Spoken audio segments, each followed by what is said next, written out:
I'm a member of the organizing committee of CaribNOG, and I look forward to spending the next 2 days with you all.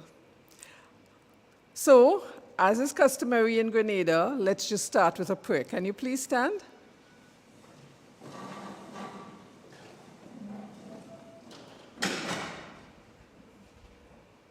Thank you. Father, we just welcome your presence into this room. We give you praise and thanks, O God, for all that you have done and for the years that you have been able to allow CaribNOG to touch the lives of so many people across the Caribbean and globally, O God. We thank you for the resources and the collaborative partners who have worked with us to make this event possible and who continue to work with us. And we say, oh God, we ask that today you let your presence be felt in our midst. At the end of this, we can look back and know, oh God, that you have been with us and you continue to be with us and you continue to guide our path, oh God. And so we give you praise and thanks for all that you do, for all that you continue to do, and for all the lives that you continue to interact with. This we pray in Jesus' mighty name. Amen. Thank you. You may be seated. Great. So CaribNOG, to give you a brief introduction to CaribNOG beginnings, you would have been seeing who we are. Now, some of you don't even, almost didn't recognize that young person there, that younger person there. And so I introduce, who needs no introduction, Beverly Wooding, to come and talk to you a little bit about CaribNOG, so that all of you have a very good idea of what CaribNOG is. And when he says to you at the end of this that we are all CaribNOGers, you can repeat it with confidence and know that once a CaribNOGer, always a CaribNOGer. Okay? So, Bevel, thank you. Thank you, Claire. Thank you, Claire. Good morning, everyone. Good morning, and good morning to those online. I'm very mindful that not everyone could have made it to the Grenada Trade Center here in lovely St. George's, and so I want to make sure we have an equal welcome to those of you in the room. Thank you so much, and for those of you who are online and who will be joining us, good morning. This overview that I'm about to give is actually recognizing the fact that at each one of our meetings, there are a group of persons who, for them, it would be their first CaribNOG. So I just want to get a sense from those in the room here, how many of you have never been to a CaribNOG meeting? Oh. All right. This one's for you. All right, so I'm going to start with, if I can get the deck up. Just some quick pointers about CaribNOG. The tagline for CaribNOG is networking for the greater good. And that is essentially what we are doing. CaribNOG involves, it involves two-way training. This is the place where network engineers, network operators, those with an interest in or an excitement and enthusiasm about network engineering, security, computers, get together to share ideas, share information, share knowledge. And it may seem obvious, but in the context of how our network operators have been cultured, it actually is not a very common thing in the Caribbean. Most of the networking engineering talent has come out of the telecom sector. And the telecom sector has had a history of monopoly and now duopoly type markets where information sharing was actually discouraged. You do not share what can be a competitive advantage to maintain the monopoly position. And so when CaribNOG began, we had to emphasize the fact that you can come into a space, remove your corporate badge, and sit as peers, network brothers and sisters, to discuss ideas and perspectives around designing networks, administering networks, expanding networks in a way that will allow everyone to benefit. So CaribNOG is a space for two-way training. So that's one. The second point is, in this forum, it is actually okay to challenge. Now, I'm giving these points because not all of these things are necessarily reflexive or natural for persons given our cultural background. If you challenge somebody, you're being offensive. If you challenge somebody, you could create contention. If you challenge somebody, you could find yourself in a fight after the meeting. In CaribNOG, it is not so. In CaribNOG, it's okay to challenge. When you say you're going to design your network that way, why is that the right way? Well, it's the right way because, or it's the right way, I did it this way all the time. Those kinds of interactions help us all to challenge ourselves. And so we encourage the challenge inside of the context of this room. But that said, sometimes the challenge is coming from a place of ignorance. And so in this forum, it is okay to not know. Right?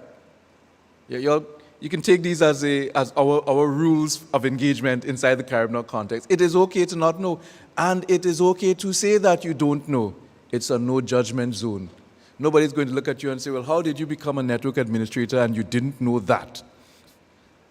Right? This is a place where you're a network administrator and you didn't know that. Let me help you know it so you can be a better network administrator.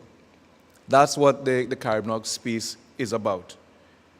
So, a space for two-way training, a space where it's okay to challenge, a space where it's okay to not know, but a space where it's okay to seek the knowledge that you need to become a better, more competent, and more responsible network administrator. Claire said something just before she handed over the mic to me, and it's something that we repeat at all CaribNOG meetings. CaribNOG is not the organizing team. CaribNOG is a community. So in effect, whether it's your first meeting or your 25th meeting, you are CaribNOG. You are all CaribNOG. We're taking the presence in the room as a certification for membership. And it's a non-revocable membership once you abide by the conditions where you're sharing, you're challenging, you're growing, you're developing, then you are CaribNOG. And I'll let Claire do let's repeat after me, we are all CaribNOG when she gets back on stage. But I just want you to know that in this space, simply by virtue of your presence online or in the room, we consider you all part of the CaribNOG family. And for those of you who may be wondering, okay, now that I'm part of this family that I didn't ask to be a part of, what does that mean and what do we do? Because you can't anymore say, now that you are CaribNOG, you can't say, what do you do? You have to say, what do we do? And I just want to spend a bit of time talking about the kind of network engineer that CaribNOG is structured and designed to create. So in this context, if you think about the things that would happen in a CaribNOG meeting, which you would be seeing over the next 2 days, I want to give you this simple equation. Technical knowledge plus practical insights plus, most importantly, relevant application allows us all as CaribNOG to administer intelligently wherever we are. And so each meeting is constituted to ensure that all of these components are present. This is going to be a time and a space where technical knowledge is imparted. One of the issues we have inside of the CaribNOG community is this, and hear me carefully. You have in this room some of the world's premier network engineers sitting amongst you, uncelebrated, unheralded, with knowledge and skill. You didn't pay to come into this room. You didn't pay to access this training, but it is no less valuable than multi-$1,000 networking or engineering certification courses. And I want us all to understand that. The knowledge that you're getting here comes from a deep spring of experience and technical know-how that is being shared freely with us all. And so in that context, we have the first part of our equation.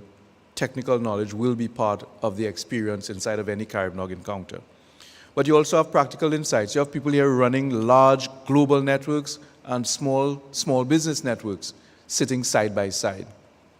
There are techniques, there are methods, there are best practices that they will be exchanging so that we can all increase the quotient, if you will, of our capacity to administer our networks wherever they are.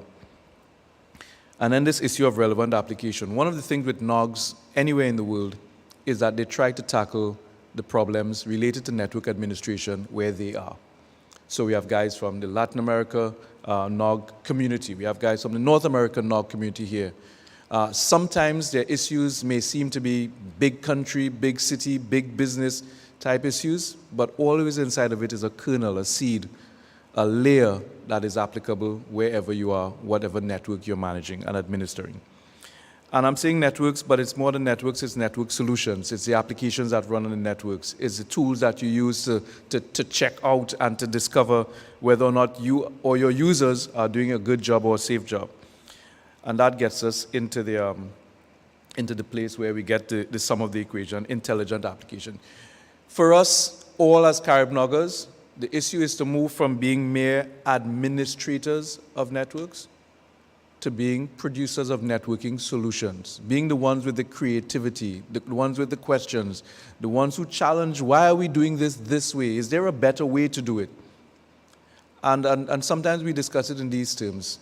If you think about what an engineer is, an engineer really is a solution provider, the crafter of a way to get a problem solved. And in the network or computing context, it means looking at the challenges like we heard over the last 2 days. We have schools that are trying to roll out Wi-Fi. And you can go on Amazon and do double clicks and get equipment, but equipment alone doesn't give you an effective, functional, scalable school network or business network or government network. And so we want to get past the place where we are simply buying and installing and doing patches to the place where we are considering, pondering, deeply, profoundly debating what's the best way to do this in this context. But not from a place simply of intuition and gut feeling, but from a place of training and technical competency and learning. Everybody with me? That's what CaribNOG is for. Real solutions for real world problems. And the idea is that in this space, in this community, not just in this meeting, in this community, there are persons who have already committed to sharing what they know so that we can all do a better job at what we're responsible for. And to me, that is true engineering. Solutions that make a difference. Networking that is not just technical or hardware, networking that is human and relational. So if you have a problem, you can make a call or send a note or find someone who might even be in the Caribbean who can answer that question for you. That is CaribNOG. And that's why we're here today. So just to give some context around, and if we can jump to the section that speaks to sharing for the collective benefit. Many of the things that we use, the internet being the shining example, were developed and refined in fora like this, where specialists and user communities agreed to share knowledge. Many of you knew the internet came out of a collegiate type background and setting. Scientists working on challenges for networking on a large scale decided to collaborate across institutions to come up with the best way to create what we now take for granted as the connectivity that is the internet. The interesting thing about that backstory in terms of how the internet was started is that it continues to this day. The organizations that are going to be presenting today, ARIN, the American Registry for Internet Numbers, LACNIC, the Latin American Internet Registry, ICANN, the Internet Corporation for Assigned Names and Numbers, collectively known as the IORGs, they continue to share ideas and insights. And that's what we will be benefiting from in the presentations that we'll be rolling out today. You're going to have representatives from these organizations sharing a stage. Even though their badges may be different, their intent is the same. And so we'll be hearing from them and sharing for the collective benefit. We'll also, in terms of the network operator group function, we'll also be discussing how we play our part as CaribNOG in the context of the global network operators group community. Right? These groups, there is NANOG, you will hear from a NANOG representative. There is AFNOG. They wouldn't be here today, but sometimes they tune into our meetings. PACNOG, EuroNOG. Some countries have national NOGs, all to do this at scale. And so CaribNOG, for those of you who may not have known, is just part of that global NOG community. And when you see persons flying into the Caribbean to participate in CaribNOG, is because that's what NOGs do. As I said, it may be unfamiliar to us. It may not be the way we roll naturally in the region, but what CaribNOG is seriously intending to do is to make sure we change how we roll so that there will be more sharing, more idea exchange, more information flowing between groups and organizations and individuals so that we can all do a better job at our jobs. Everybody following me? All right, so that's a NOG. So let's take a quick look at the map. And because when you look at this, this map showing NOGs around the world, you will see that throughout the regions of the world, you have these different groups. They all do the same thing: knowledge sharing, technical facilitation, skill development, problem solving, relationship building. I was explaining to someone this morning that this is CaribNOG's 25th regional meeting. There is no question anymore about if this is a passing fad. We're here to stay, right? This is our 25th regional meeting. We have consistently, over the years, played our part in increasing the knowledge across the region concerning some of the issues, the trends, the practices that are required. But we had this interesting juncture. You saw the pictures earlier where some of us looked more youthful then than we look now. And I'm putting this out to the room, my belief is that for us to go to the next 25 years of meetings, we need the versions of us from back then to start coming into the room. For CaribNOG to consider itself a successful community, we need our young persons present in the room. And so I've sent this challenge out, and I'll repeat it again, to all of the existing CaribNOGers. Let's start casting the net wider to ensure that we have a vibrant, more youthful community of network engineers. There's a disturbing trend taking place, and this is why I'm saying this, where as the technology becomes easier, it is easier to become a lazy engineer. It is easier to stop questioning, how does this work? Why does it function in this way? And one of the things that we have to do to secure our networking future is to ensure that we keep that fire of curiosity alive amongst our network engineers. That's our job. We have the history, we have the experience, we have the knowledge. They have the one click, the Twitter and the TikTok and so on. And we need to make sure that they understand that there are things that make that work. And if they want to have it continuing to work in a particular way, there are things that they must do. If you listen carefully, you'll realize that there aren't that many voices challenging the young engineers to look into and to look under the hood. There aren't that many voices asking them to challenge why do things get set up the way that they get set up, or why do they function in the way that they function.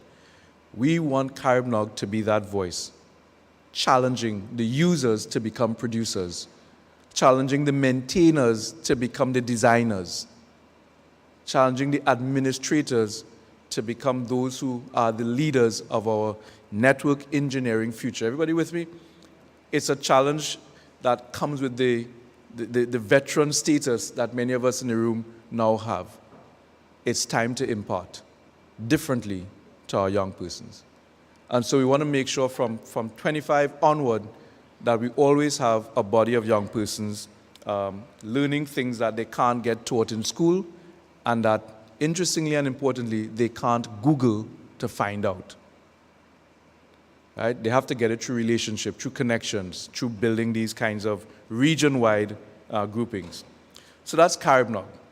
CaribNOG is the Caribbean Network Operators Group, dedicated, committed, and serious about providing a regional forum for sharing technical expertise and experiences, for building technical capacity and knowledge, and for advocating relevant approaches and solutions for the region.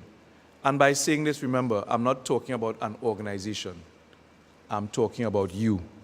You are CaribNOG. And so we can all look at these statements and ask ourselves and challenge ourselves to share technical experiences and expertise, to build technical capacity and knowledge, and to advocate for relevant technical approaches and solutions right here at home and throughout the region. Right, so I hope this gives you a good sense of what you're coming into this morning and over the next few days. Today, we're going to have updates. Claire is going to walk you through the agenda, updates from our IORGs, lightning presentations from our members. We're going to celebrate some of the successful initiatives that CaribNOG, your community, has been undertaking over the past few years to help build networks across the region. And tomorrow, we'll be inviting young persons from schools. I think it's TAMCC is going to be very strongly represented, but other students to come and sit down in an actual hands-on lab, roll the sleeves up, sit side by side with senior peers, and learn how to build an actual ISP from scratch. That's how we roll. Right? That's CaribNOG. So tomorrow is lab day. Tomorrow is careers day, to give our young persons a sense of, if you are thinking of a career in network engineering or computing for that matter, what do you need to consider? How do you get the hookup? Where do you get the practical experience to go beyond what the books are saying and what the curriculum is requiring? That's what we're going to do, not just tomorrow, but from this point onward, it's going to be a permanent feature of every CaribNOG meeting. Our CaribNOG Academy is about to launch. And we're launching it here in Grenada, so for the Grenadians in the house, you get to be the first, not the guinea pigs, the pioneers of this new initiative to ensure that we are giving back to our young people. So tomorrow we build an internet service provider from scratch.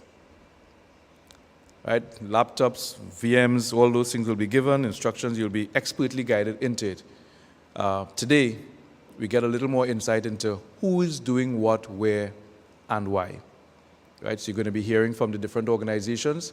And I do want to thank all of the organizations that I referenced. ARIN, LACNIC, you see them on the, well, you don't see them there. You see them on the website.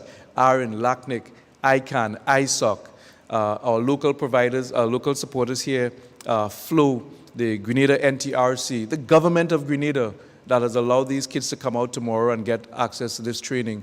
We really want to thank all of the supporters, the partners, the contributors who have made this 25th regional meeting of the CaribNOG community possible. I say, on behalf of the CaribNOG community, thank you. And I hand you back over to Claire. Claire?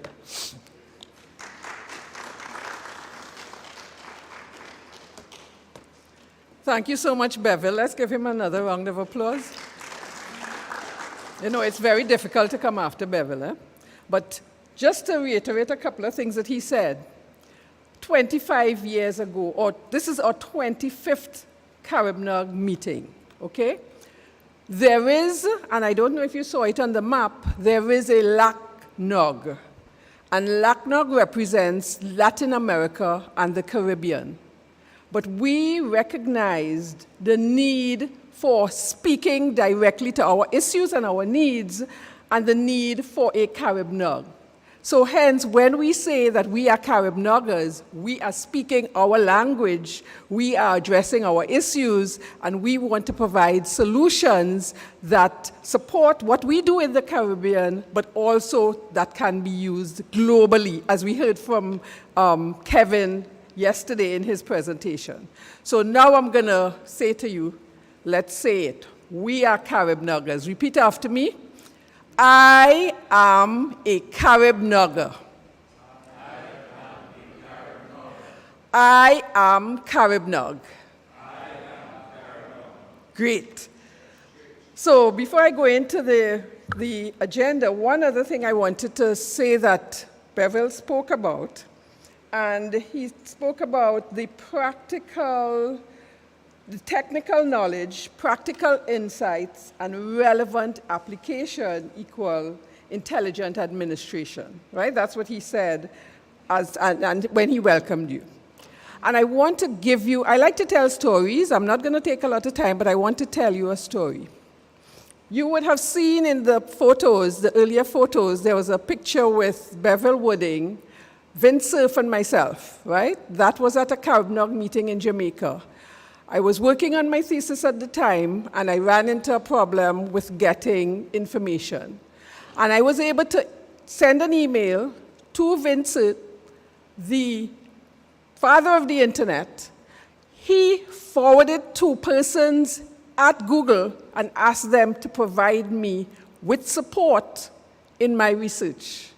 And people at Google actually wrote back to me and provided me hands-on information that helped. So those are the kinds of resources that are available to you as a CaribNOG, not just persons in the room, but globally. And there are a number of stories like that. But we're running out of time, so let me just go into. We're going to be doing, this is the opening, and as part of the opening, we will hear from ICANN, we will hear from NTRC, and we will also hear from Aaron. Well, yes, we will also hear from Aaron. So that will come in a little bit. Then we have the keynote from Stephen Lee, who is one of the founding members of CaribNOG and CEO of Architects. Then we will take a quick break for a photo shoot, which is also an important activity for us at CaribNOG. We will hear from our own Brent McIntosh, who will talk to us about the success story of the Grenada IXP, which really is a success story because Grenada was the first IXP in the English-speaking Caribbean and continues to grow and develop, and Brent will tell you all about that. We then move into the hearing from our IOGs, which are Aaron, Isaac, ICANN, and Latnick. We have some lightning presentations. Then we have an IPv6 presentation from Aaron and Latnick. And this is one of the presentations I'm really looking forward to, Universal Acceptance from Albert Daniels. We take a break for lunch, and we come back, and we hear insights, local services, and global opportunities, and that will be Dennis Augustine. Then we have an update from NANOG. We take a break again, some lightning presentations, and open mic for you this afternoon. So we continue now to, I will ask David to come and speak to us. Just give us a short welcome on behalf of ICANN. David?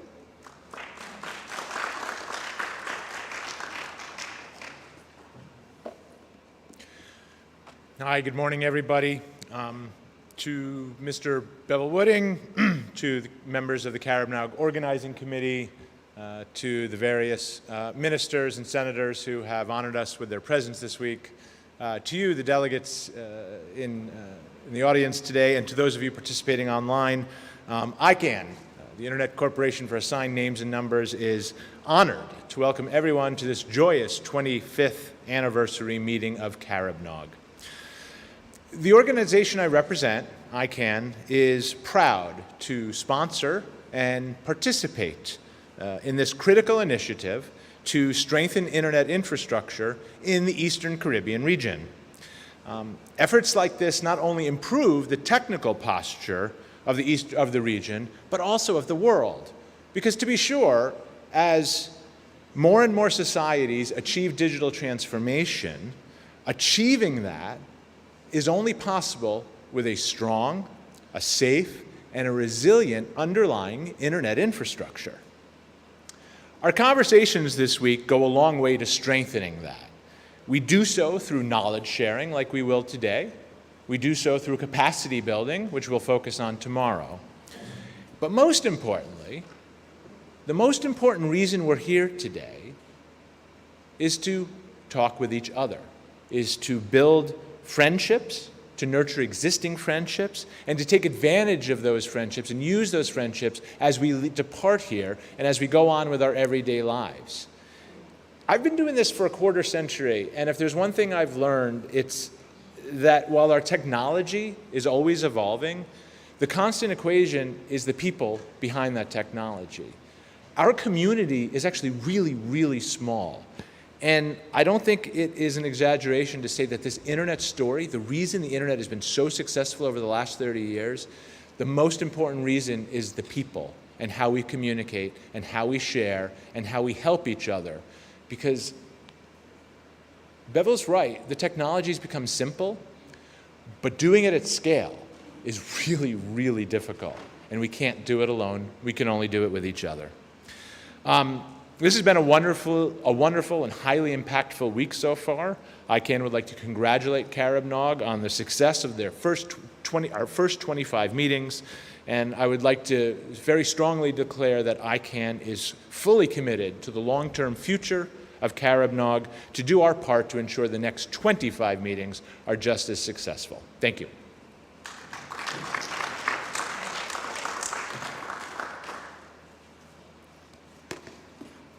Thank you so much, David, and thanks again for all the support that we have received over the last 25 sessions for our CaribNOG.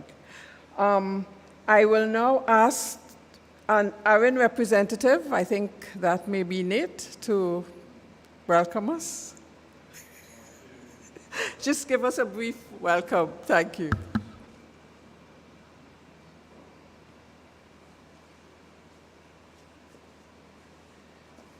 Yeah, so good morning. Good morning, CaribNOGers, right?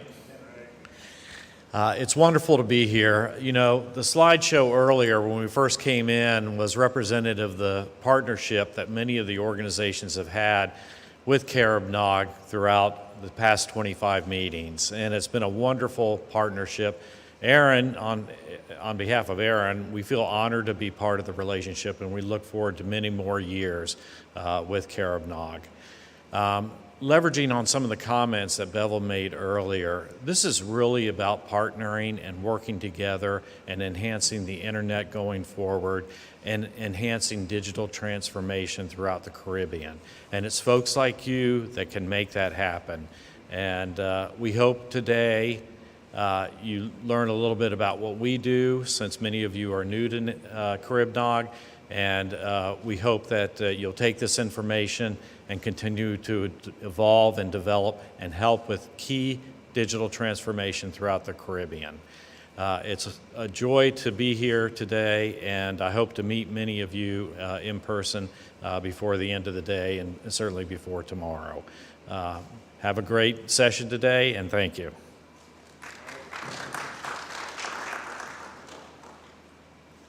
And thank you so much, Nate. Aaron also is one of the collaborative partners who has been with us from inception and continues to support the efforts of CaribNOG. I will now ask Aaron Atak from NANOG to bring greetings on behalf of NANOG.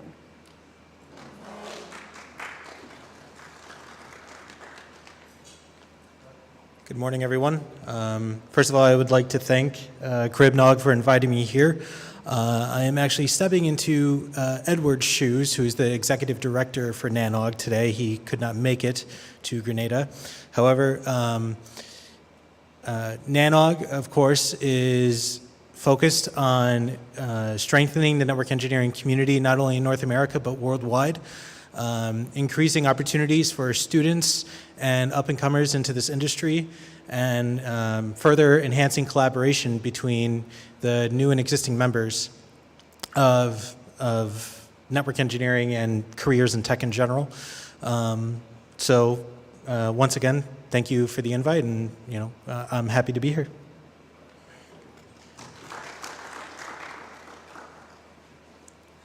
Thanks so much, Aaron, and for stepping into those shoes. As you would see when Bevel brought up the map, we are partnering globally. And so even though we have not been in relationship with NANOG from inception, we recognize the importance of having these kinds of participation and what it can do for our community. So I hope you all see that as well. Our representative from NTRC isn't here today, and Brent tells me he's wearing his CaribNOG shirt, so little figuratively. So we will now move into our keynote address, which would be by Mr. Stephen Lee, one of the co-founders, as I said before, of CaribNOG. And Stephen needs no formal introduction because you all have heard from him for many sessions already for this week. Stephen? All right. Thank you, Claire. Morning, everyone. Good to see you. And to our participants online, let me just get set up quickly here.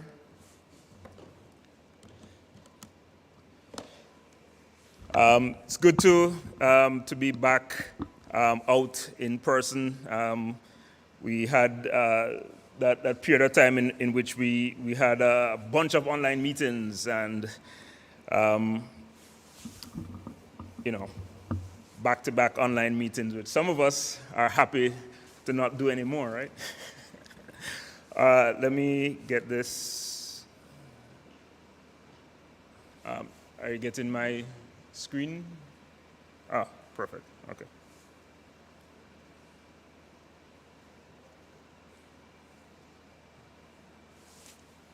All right, great. So the topic. What's going on? What I want to cover today, internet traffic and economic opportunities. And this session, I want to basically start our meeting today by connecting to the foundation that was laid at the start of the Grenada ICT week. On the first day, on Tuesday, was the business forum. And then yesterday, we had the public sector forum. And it's part of, as I said, the ICT week, and we have a particular theme or particular direction of conversation that has been going here. And it definitely has been anchored on this platform as of technology's place in developing, in national development, in our regional development. For the business forum on day one, we're talking to business leaders about where technology falls inside of their system of business and work. In the public sector forum yesterday, we're talking about how we have public services and so on, which we need technology to be able to enable. And so, even though today is our day of technical conversations, and we're speaking to a technical audience in the room and online, definitely want to build on that platform. We want to talk about where technology lives and how technology forms a part of a wider world, right? So not pure focus on technology for the intrinsic value of technology, but technology in the context of the very real world that we're living in, right? And so specifically this issue of interconnection and peering, which is from a technical standpoint, is an issue of internet exchange and traffic and so on. But how does that help to create economic opportunities, right?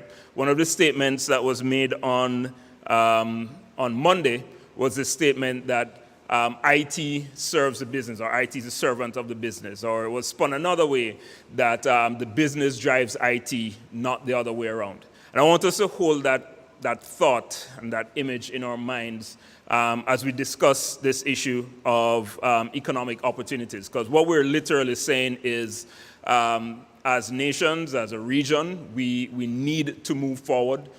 We need to create potential and opportunity, and we need to live life. And we want to use technology to enable that, right? We don't want technology to be standing off by its side. So to kind of get that idea, I want to use an analogy here.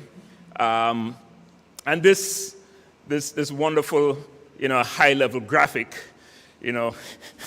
is supposed to be, I did this a few years ago. This is supposed to be a picture of a top-down view of an island surrounded by water and so on, which we can all relate to. It is not shaped like Grenada. I didn't make a mistake.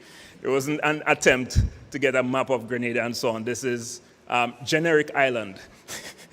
But we're visiting this island, or we're thinking about this island at a state in which we have a community over there on the northwestern side, and we have a community on the southeastern side. And the primary way of transportation, of communication, of these communities sharing life is via the sea, right? This is how we're going to get around. This is how we're going to send messages and so on. Probably the terrain interior is too difficult to make. And so the normal way of life that we meet this island looks like this. Look at that animation.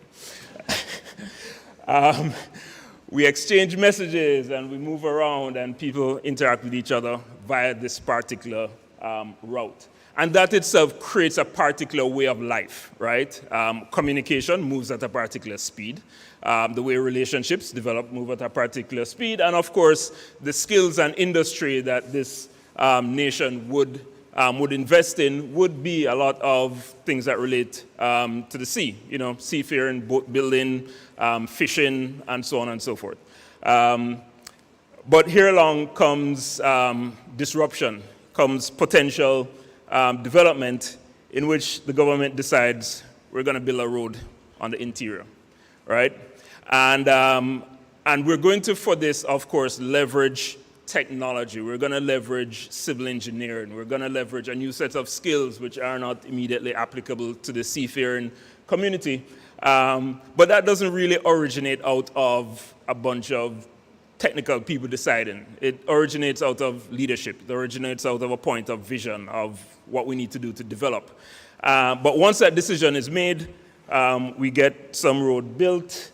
We now introduce new transportation mechanisms, and we can make the transit across from our communities a lot quickly, a lot more easily. And that also potentially gives the rise of new communities that turn up in a place where they didn't before, and so on.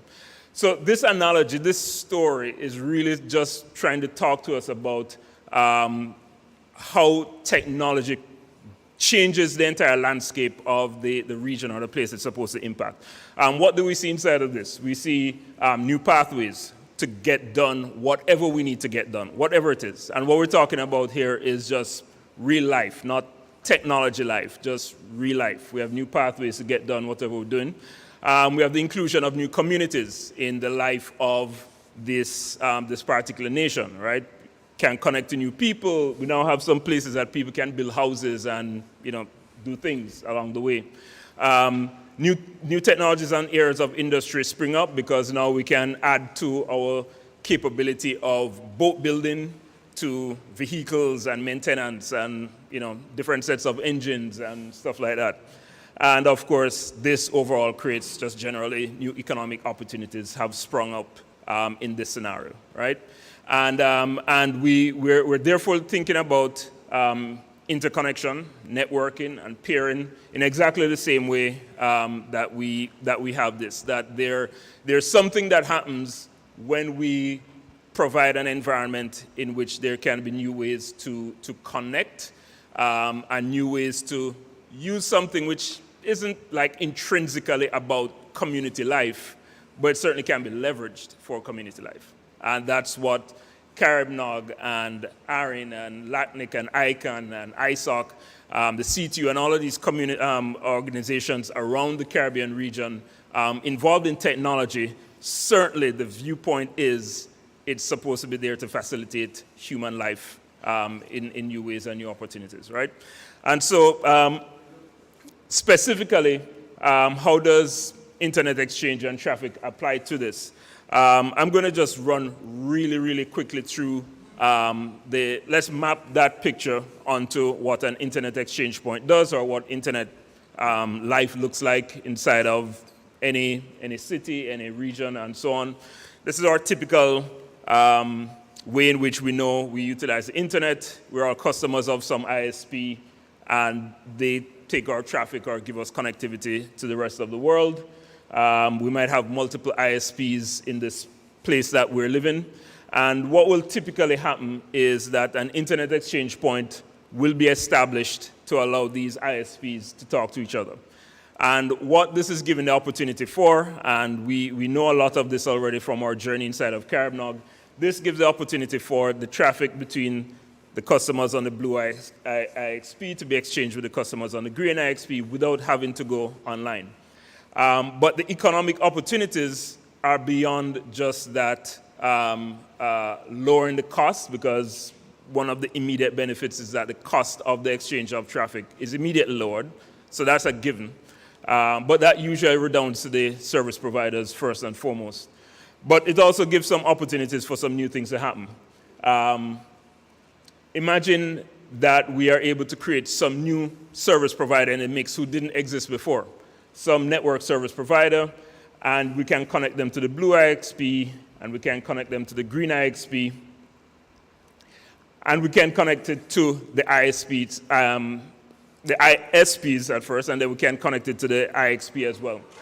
And now we have a new ecosystem in which we have all kinds of new services which are possible in that region without having to go online. And that's like the road that we saw that was built between the two communities. And this is what we talk about when we talk about internet exchange points and the role that they have in any domestic economy. And so we want to map those same benefits that were looked at before, with the island before, back into this world. But just to kind of calibrate what we might be talking about here, because in the title of this is in small markets. And so some of the ways in which this works, and I'm describing here, works really, really well in small markets. It might not, hardly does at this scale, translate to New York City or links in London and so on. A lot of these models change once you get to scale. But certainly at the scale that we operate at in Grenada and in Trinidad and in Jamaica and in Curacao, a lot of these models work really well for where we are at. So a Caribbean data center does not look like that, right? We tend not to. It's super expensive to try to build that inside of the region, so that's not what we're talking about for ourselves. This is GREX in 2012, right? When Brent was getting the Grenada exchange point started. It was one rack with a router, a couple of switches, and this is where interconnection in Grenada started. Can fast forward to 2019. This is the last time we were here for CaribNOG. Took some photos around that time. We had expanded into a nice little micro data center. And we're going to talk a little bit about this. Claire mentioned we're going to hear about the GREX success story, because inside of this move from just connecting providers to providing local hosting, some of those same services that we're talking about, these things are operating here in Grenada.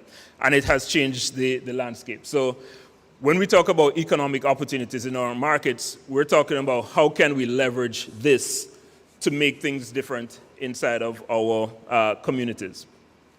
And I want to just highlight these four, I'd say, clear areas that come about. And the first two are the obvious ones, so I want to spend more time on the last two. The first one is, of course, the bandwidth cost is lower, usually to provider. We really, really want in the Caribbean that when we're sending less traffic outside, that somehow we pay less for internet access. You know, we're still waving that flag.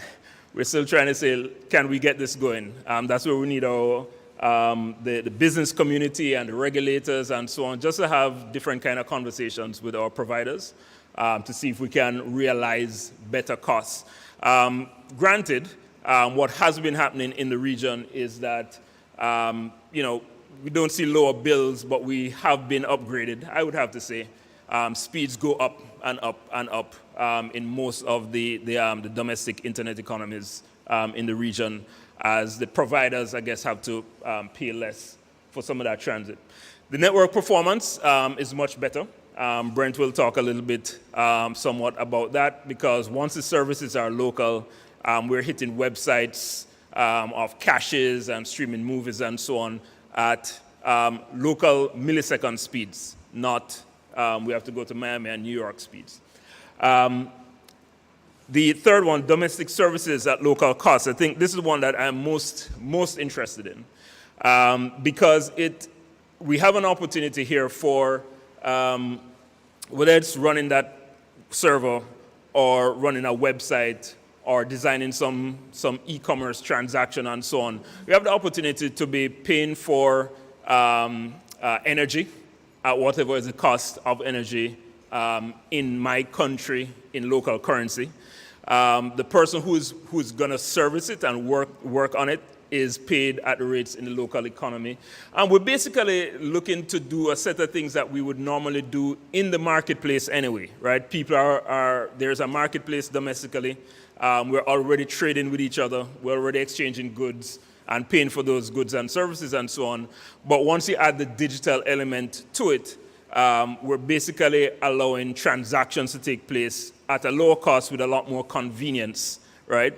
And so we're inside of CaribNOG, we're making the argument that we want to see how we can leverage this technology to enable those domestic transactions for things that we're already doing, and not think about it in terms of I have to leverage technology to do something like some website I'm seeing online, right? We're not trying to compete with Amazon. We're not trying to compete with Google. We're not trying to compete with Netflix. We're competing with paper, right? We're competing with no automation. We're competing with it takes me 1 week to get some transaction done that potentially maybe if there was some tech involved, it could take me 30 seconds or something like that. And if we look at it that way, we can see the appearance of some new options in the market because we're not doing technology for some let's say, lofty and distant technology goal. We're using technology to do the stuff that we're going to do tomorrow anyway, all right? And the challenge is finding some way to bring that in and make it work and be realistic about it. But that's a conversation that we can have. There are going to be challenges. It's going to be things to get done. But that's a conversation we can have. And I think just the emphasis and the temperature of ICT Week this week has certainly been along that line, right? That there are things that we want to do as a nation that we want to do a better, want to take a different step forward with technology to get those things done. And of course, the last one, the new areas of knowledge and industry. Straight off the bat, once we're doing some of these things, we have to learn new things. You're going to have people who didn't have an opportunity before suddenly have a new opportunity to do something that they couldn't have done before.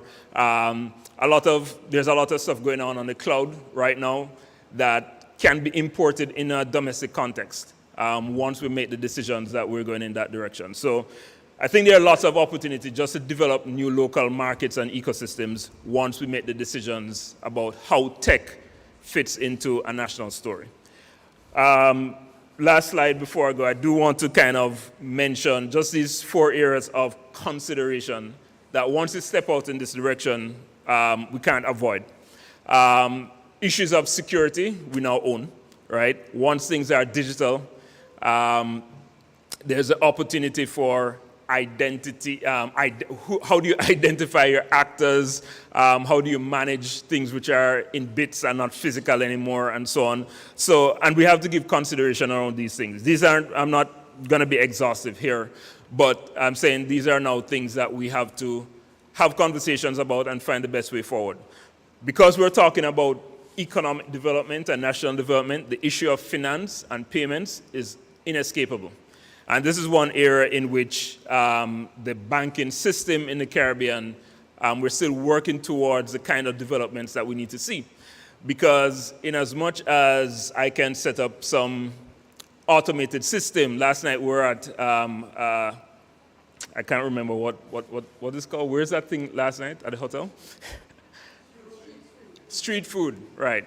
At the hotel that we were staying at, all the street vendors come in and you buy chits and you get to exchange your chits for some really, really great food. That was great.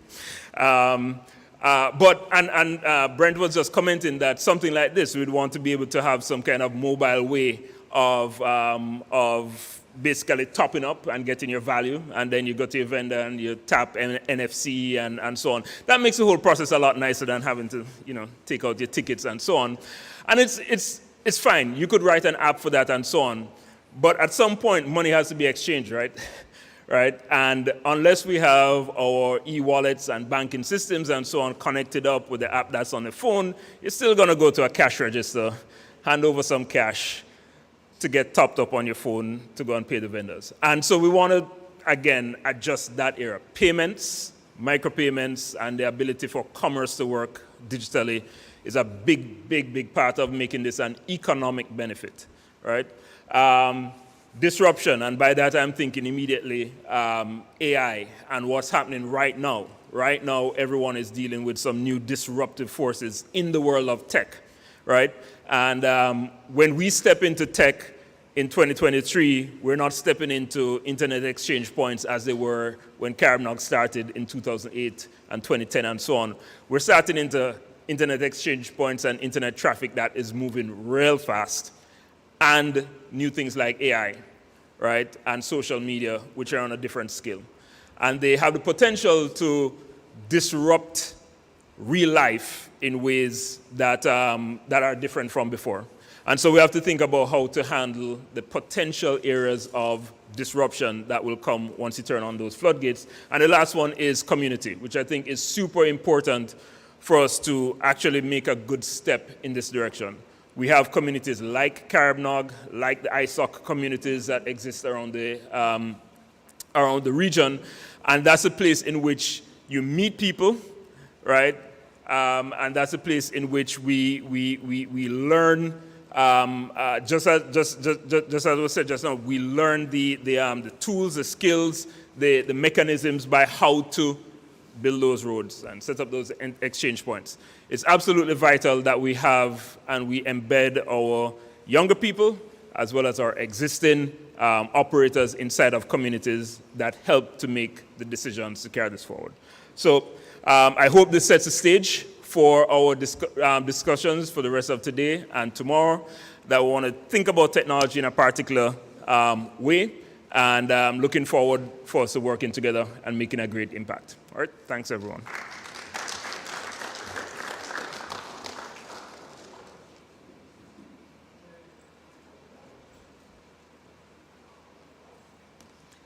Thank you so much. Thank you so much, Stephen. Yeah, let's give Stephen another round of applause. Now, Stephen spoke to us about internet traffic and economic opportunities, the value of local peering and interconnection in small markets. And sorry, you're not hearing me? Okay. I thought I might have been as tall as Stephen, you know, so. Is this better? Right. And the analogy that Stephen gave really brought the point home, didn't it? You saw where they say a picture is worth 1,000 words, and he actually you saw the boat going around the island, and you saw the disruption that took place. And we are at CaribNOG, this is our technical forum, but what Bevel really was talking about and has been talking about all week is the fact that business and technology need to come together, and we need to speak the same language. So if you thought that this was just going to be a lab, yeah, we're going to have some of that as well, but our technical people really need to understand the language of business. And I think in Stephen's keynote, what he did was try to show us how business also needs to understand how technology can enable them. So thank you again, Stephen, for that, and I hope, let's see from a show of hands, how many of you all actually saw the connection? Great, and I hope our conversations, when you meet with Stephen, you're going to ask him, Stephen, tell us, how can we do this, and some of the other presenters that are going to be talking today. On that note, we just take a short break right now so that we can have our photo, so that we have a memento of our week at Grenada ICT Week, CaribNOG in Grenada ICT Week. So we ask you all to just come to the front for a few minutes so that we can take our group shot. Thanks.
everyone, and welcome back as we continue CaribNOG 25.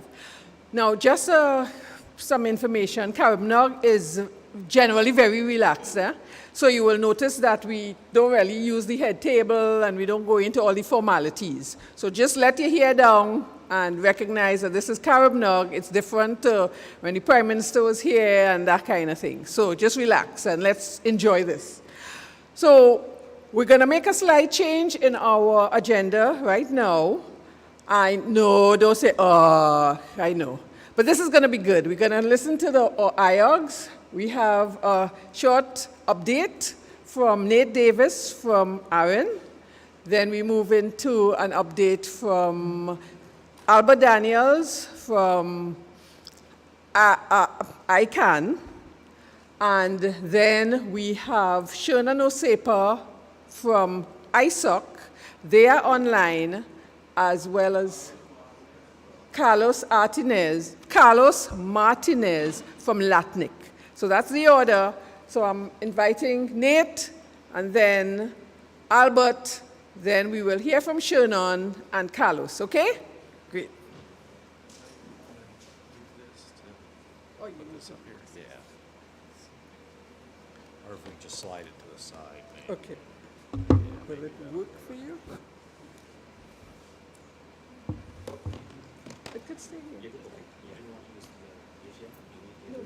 No, that's all right. They're going to do it from there. So.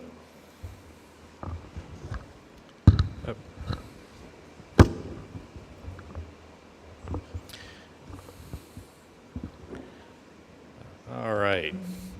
Good morning again. Also, hello to remote participants. Welcome to CaribNOG.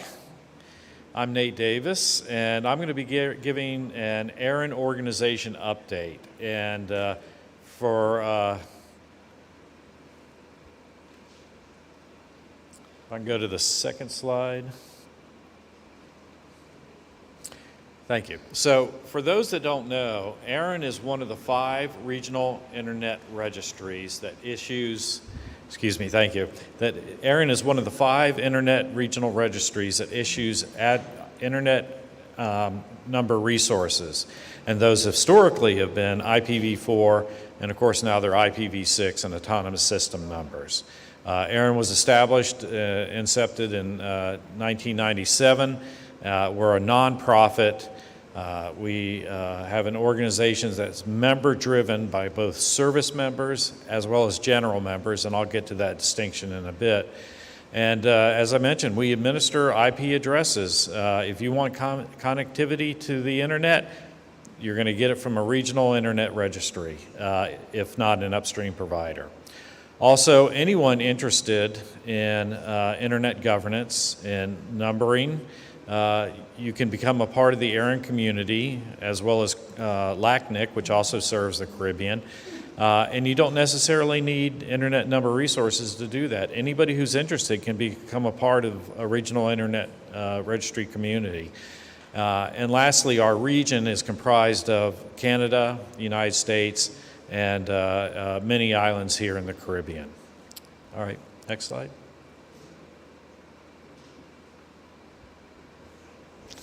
All right, I'm going to start first by providing some organizational updates. I'll talk about the election results from 2022. I'll also go through ARIN's Premier Support Plan. I'll cover the routing security and two-factor authentication updates we've provided, and talk about IPv6 growth in the Caribbean, the wait list, looking ahead at ARIN 51, and then the ARIN fee cap, which is for legacy resource holders, and talk a little bit about the ARIN Community Grant Program, and also how you reach ARIN if you want to engage with our organization. So, next slide. So starting first with the organization updates.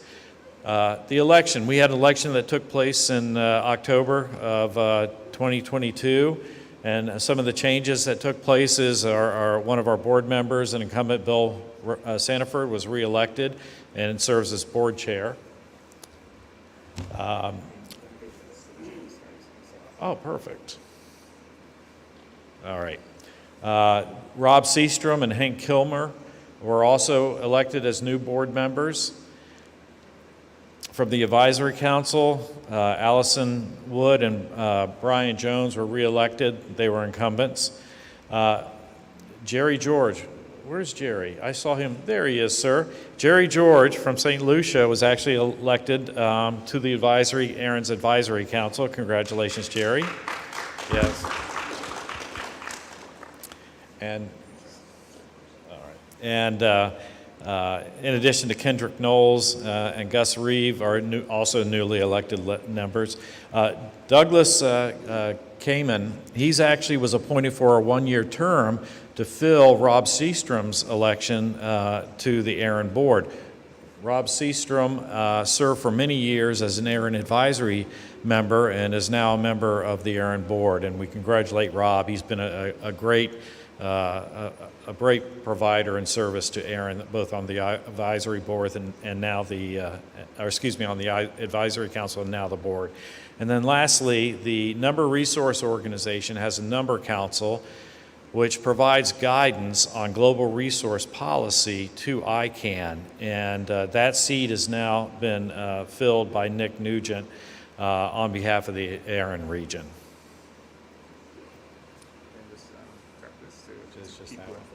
Very good, thank you. All right, I have power with this. This is wonderful. All right, Aaron's comprised of service members and general members. Really, the main difference is that service members are anybody who has a contractual relationship with Aaron and therefore holds resources.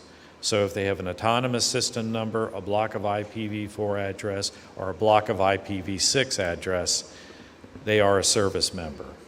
Service members can become general members by committing to participate in Aaron's general elections. So if you make a commitment, you can become a general member.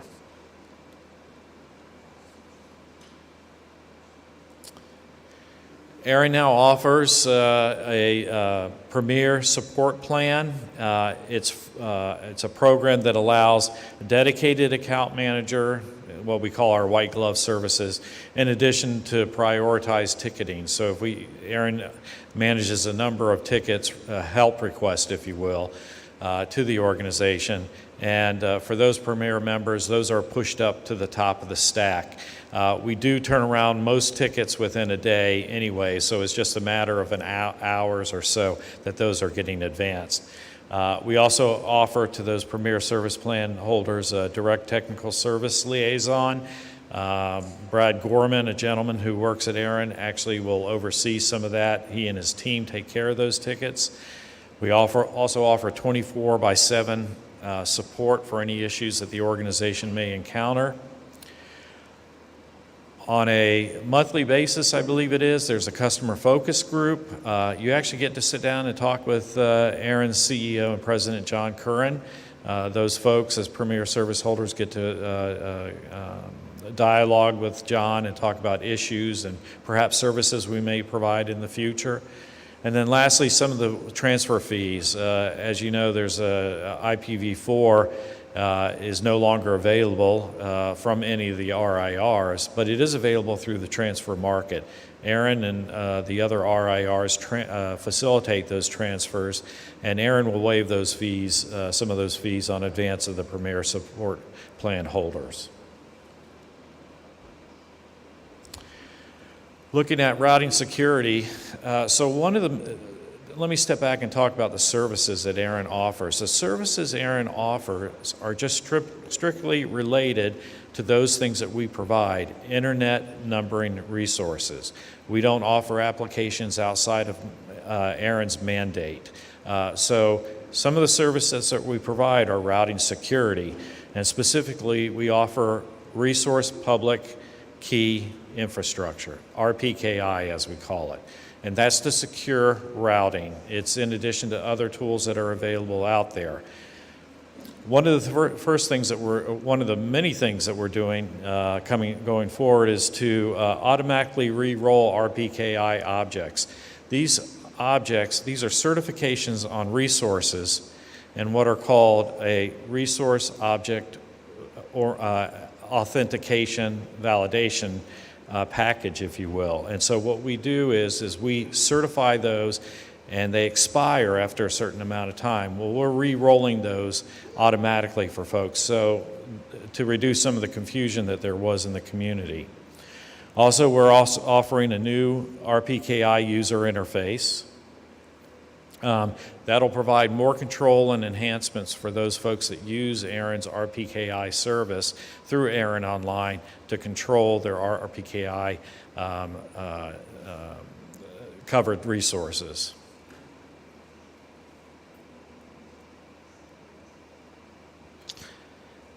Some of the other things is automated ticketing. The process, what we're doing there is reducing the load on RSD services and actually providing more control again to those that have RPKI to allow them control over their RPKI certified resources. Such things as, when you go to create a ROA, which is being able to certify your addresses, we're actually allowing you, after you create those, to go back to the last creation screen, because some people have many ROAs that they want to actually create.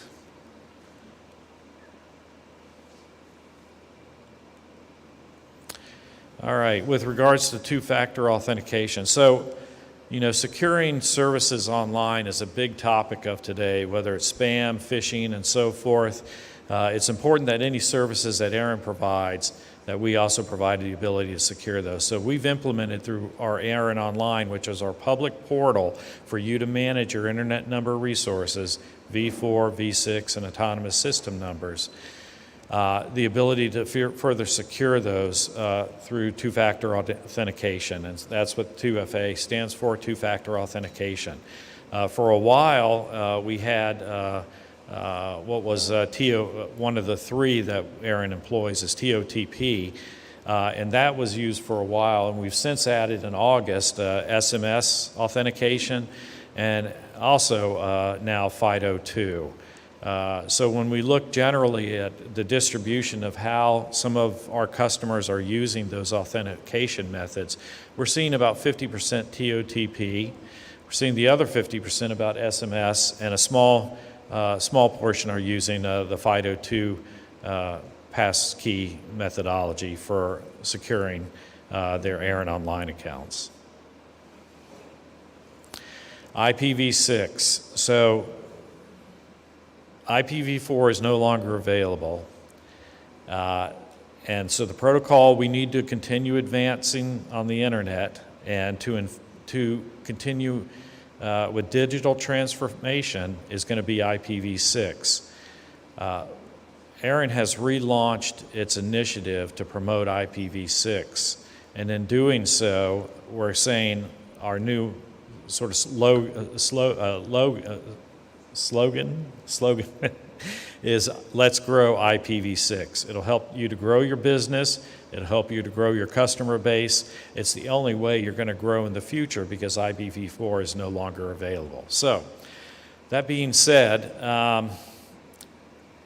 IPv4 fees are minimal, and in some cases, if you're currently a customer of ARIN, it's not going to cost you any more to get IPv6, as long as you're in the same category of fees, and I can speak to that a little later. But in most cases, if you have IPv4, you can get IPv6 for the same, an issue of IPv6 addresses for no cost at all.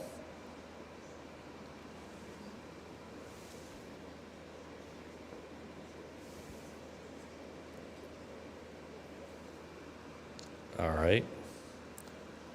That's the slide I just went over. Okay, IPv4 waitlist. So ARIN operates an IPv4 waitlist. There are a few available resources that are available, but they're slim to none. And if you're advancing the internet and working through this digital transformation, don't rely on IPv4. Really need to focus on IPv6. But we do have some resources available from time to time. Typically on a quarterly basis, we're issuing anywhere from 20 to 40 organizations, a /22, a /23, or a /24. amount of address space. It's not very much address space, but it is available if you want to wait on the wait list. Wait list time, you're looking at least a year in order to secure any IPv4 resources through Aaron's wait list. Now, I'm going to talk a little later today about policies that are available, how you can get available IPv4 address space here in the Caribbean, because we have a couple of policies where we set aside address space that may be really beneficial to the Caribbean here, specifically for critical infrastructure such as internet exchange points and similar.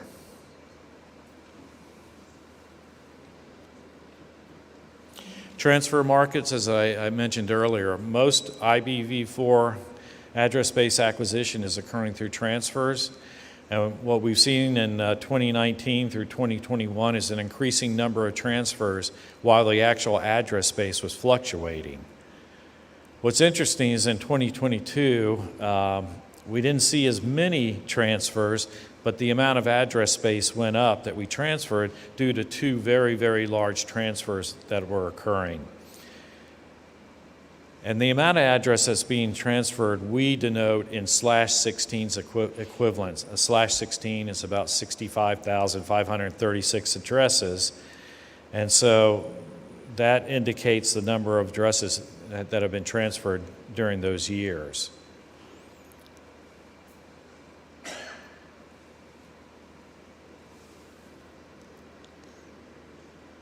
Okay, looking ahead. So we have an upcoming meeting in Aaron 51. That's going to be in Tampa, Florida, and we welcome all of you to attend. We love engagement from Caribbean members, and we hope to see many of you there.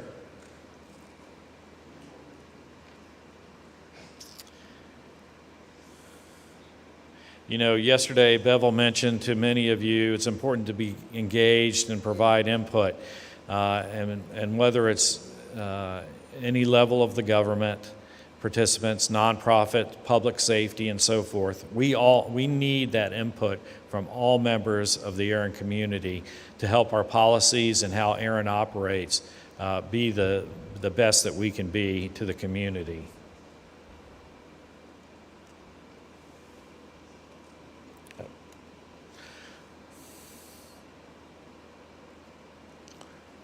Next, I want to talk about the Aaron fee cap. Back in 2007, Aaron started a legacy resource service agreement for those organizations that had received IPv4 and autonomous system numbers prior to Aaron's inception in 1997.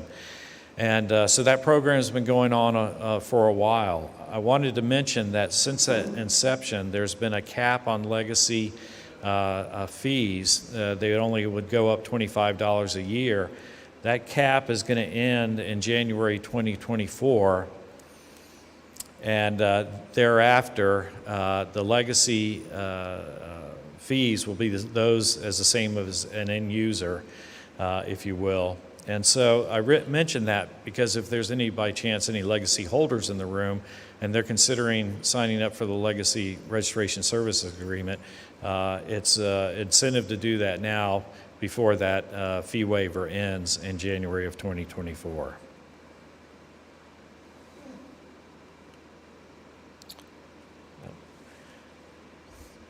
So Aaron offers a grant program. And basically, it is available to anybody, any organization that meets the criteria here, that improves the internet, that it improves the registry processes and informational outreach and advances the internet in that capacity, or it's research related and it's consistent with Aaron's missions and operations. And we've issued a number of grants over the years, and we encourage anybody to take a look at those grants. Let me give you an example that one's applicable here to the Caribbean. There was a grant some time ago to assist with internet exchange point deployment here a few years ago. And so that was a grant that was issued and is actually used here in the Caribbean to help fund efforts to create internet exchange points.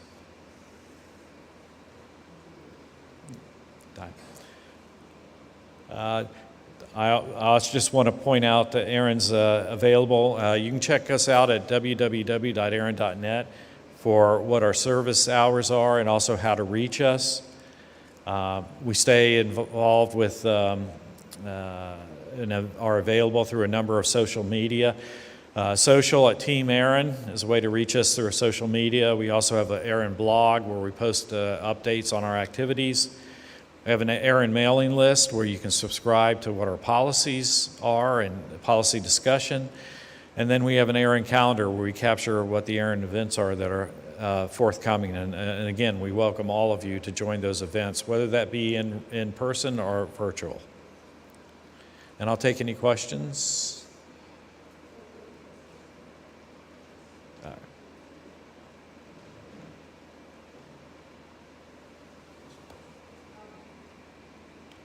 All right.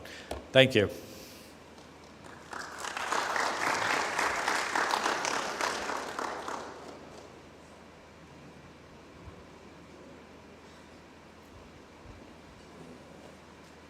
And now we have, who needs no introduction, our very own Albert Daniels, St. Lucian, or Senior Manager of Stakeholder Engagement for the Caribbean for ICANN.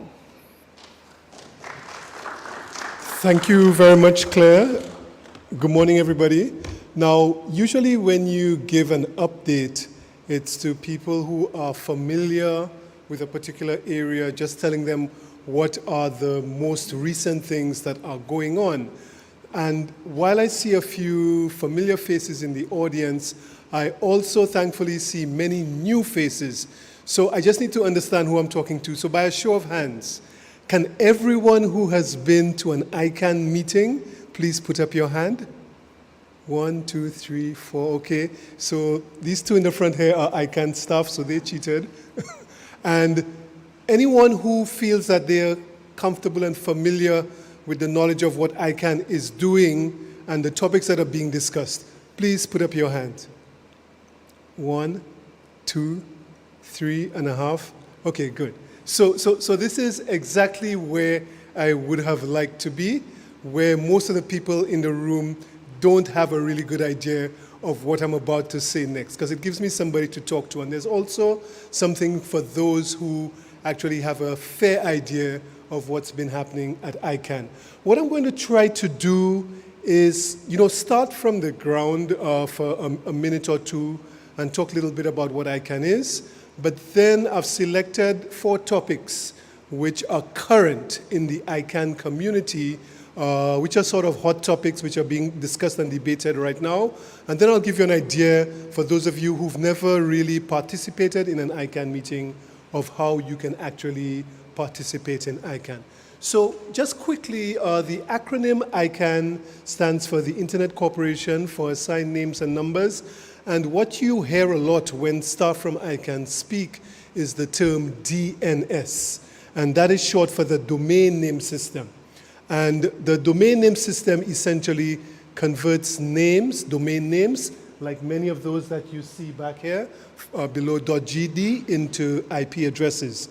And just to talk for a couple seconds about IP addresses, every device, every one of those mobile phones that you're walking around with, every one of those laptops that I see open on your tables, each device connected to the internet has a unique number. And the thing about those numbers is that they allow us to directly communicate with your smartphones, your smart TVs, your security cameras, with email servers, with servers hosting websites and so on. And this number that you are seeing here on the screen at the bottom in the little blue highlight, that is also an example of an IP address, but it's one of the newer IP addresses. It's in hexadecimal, and that's why you see letters, FD and so on. And if you look at that number, you will immediately realize, and you would know from some of the older version of IP addresses, that they are not that easy to remember. And if you wanted to go to Google, I wouldn't be able to tell you, go to 256.128.1.72. And if you had to tell somebody else how to get to the Google website, you may not remember that IP address. And similarly, the more complicated ones, the newer ones, are even more difficult to remember. And that is exactly why we have the system called the DNS, the Domain Name System, which we as human beings can use and just type in google.com and get it translated into the IP addresses that are actually used by each of the devices connected. So ICANN works with many partners to ensure that the internet is stable and it works, it operates in an open way. We focus on names and also numbers and protocol parameters, but we don't do what we do on our own. We work with other partners to get the internet working. And this slide actually depicts how the numbers are distributed across the globe, and it lists some of the important partners that we deal with as far as numbers are concerned. At the top of the list, you see Nate's organization, ARIN, the American Registry for Internet Numbers, and what they do is they distribute numbers to a certain part of the globe, North America, Canada, and parts of the Caribbean. And there are other internet registries like LACNIC, for example, that distributes IP addresses to Latin America and other parts of the Caribbean. The Caribbean is unique in that there are 2 regional internet registries that distribute numbers to us. And then eventually those numbers from ICANN and the IANA get to the internet service providers, and they eventually get onto your IP addresses. Now when we talk to your the internet devices, now when we talk about the ICANN ecosystem, we are not just talking about the ICANN organization and the ICANN staff.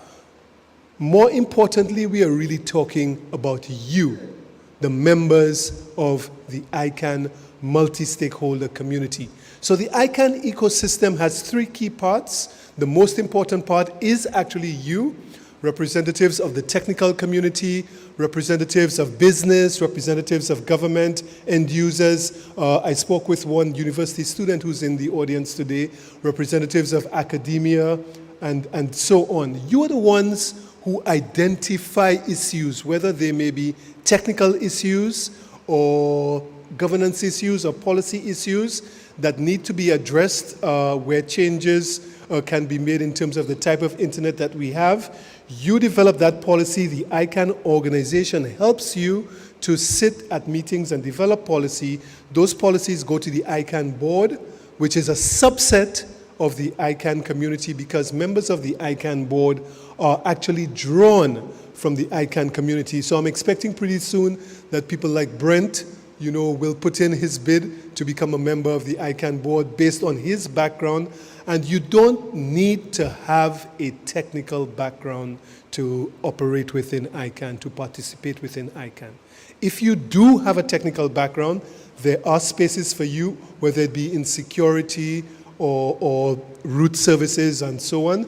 But there are many lawyers in ICANN, there are many policy developers in ICANN, there are many business people in the ICANN community, because everyone is a stakeholder as far as the internet is concerned.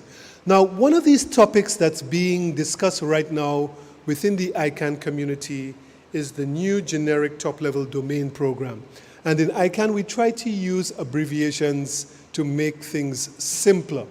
Some people feel we use abbreviations to make ICANN more complicated, but we actually use abbreviations to make ICANN simpler. And GTLD is one of those abbreviations. When we say GTLD, we're really talking about the new generic top-level domain names. And what you, the community, did was you felt that these original top-level domain names like .com, .org, .edu, .net, and so on, you felt those were boring. There was not enough competition, there was not enough innovation, there was not enough choice. And what ICANN did was we got you together to sit and have a discussion on that topic, and the end result was that policy was developed, which now puts us in a situation where we have over 1,200 new top-level domain names. And this slide tries to depict some of those top-level domain names.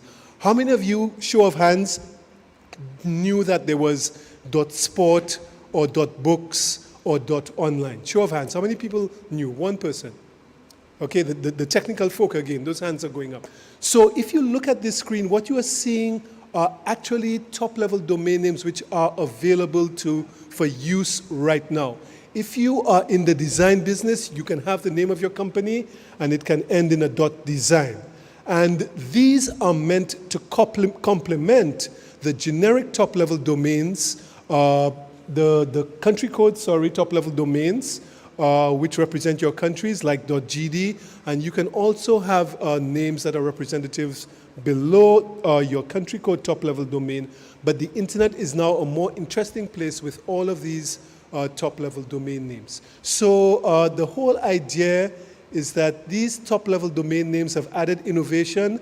There's been some restructuring to the domain name system, and there has continued to be an emphasis on the security and stability of the internet. Another very hot topic right now in the ICANN community is auction proceeds. And in very simple terms, there is 233 million US dollars that are sitting in a fund right now as a result of the ICANN auctions for top-level domain, where the ICANN community is discussing how these funds are going to be used. Would you like some of those funds to be used in an IT project in the Caribbean, in Grenada, or in our region? If you are interested in that, and if you have some ideas for that, then you should be trying to learn more about the new ICANN grant program, and you should be attending an ICANN meeting to add your voice to the discussion that's taking place on the ICANN grant program, so that you'd be able to better fashion, either as a country or as a region, a project that may be able to take advantage of these funds. Another important topic that's being discussed a lot in ICANN right now is universal acceptance. We know when the internet started, you had just a few generic top-level domain names. Now, after the new generic top-level domain program, you have domain names that are in foreign language characters. You have domain names that are much longer than your 3 characters in .com, .org, .edu. And the whole idea is that all of these top-level domain names, including the internationalized domain names, those that are in special characters, all of those work on the internet right now. But the problem is that some of these new domain names, because they are longer than usual, because they are in foreign language characters, and some of the email addresses actually don't work when you try to use them. Now, they don't work not because they are not configured to work properly.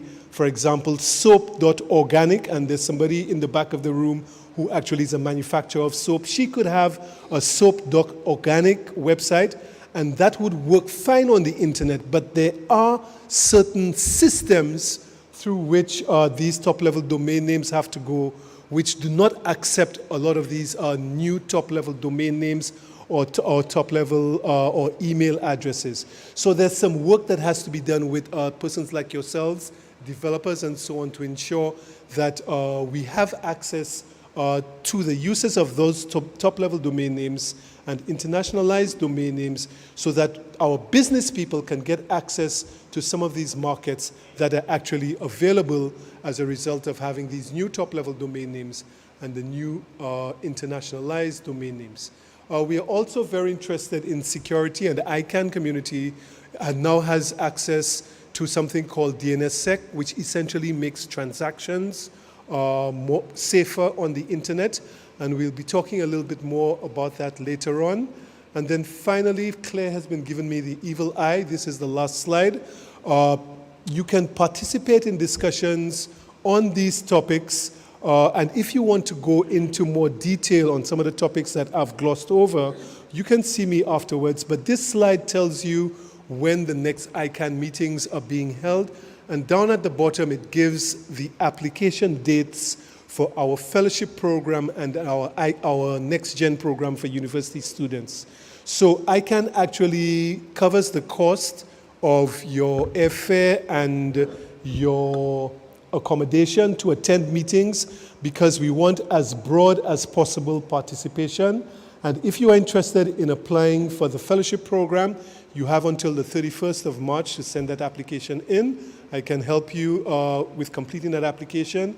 And if there are university students that you are aware of who are interested in applying for the Next Gen program, that was open since the 6th of February, and it ends on the 31st of March. So these are some of the updates, and before Claire takes me out, I will move away from the podium. I know there may be some questions later on, but I'm available full day today and also tomorrow to go into more detail on some of these topics. Thank you very much. That's okay. Thank you so much, Albert. And when Albert says he will help you with the applications, he really will. I have been a fellow at ICANN 3 times, as well as a mentor. And I'm actually now currently on the Lacuralo leadership team because of my involvement in ICANN. So moving right along, I know we're running a bit late, so let me invite our next 2 presenters will be presenting from online, and the first one is Shernan Osepa from the Internet Society. So can we have Shernan up, please? And then we will have Carlos Martinez from LATNIC. Yes, hello. Good morning to all. Let me share my screen. We are hearing you, Shernan. We are not seeing you as yet, so hold on a little bit, please.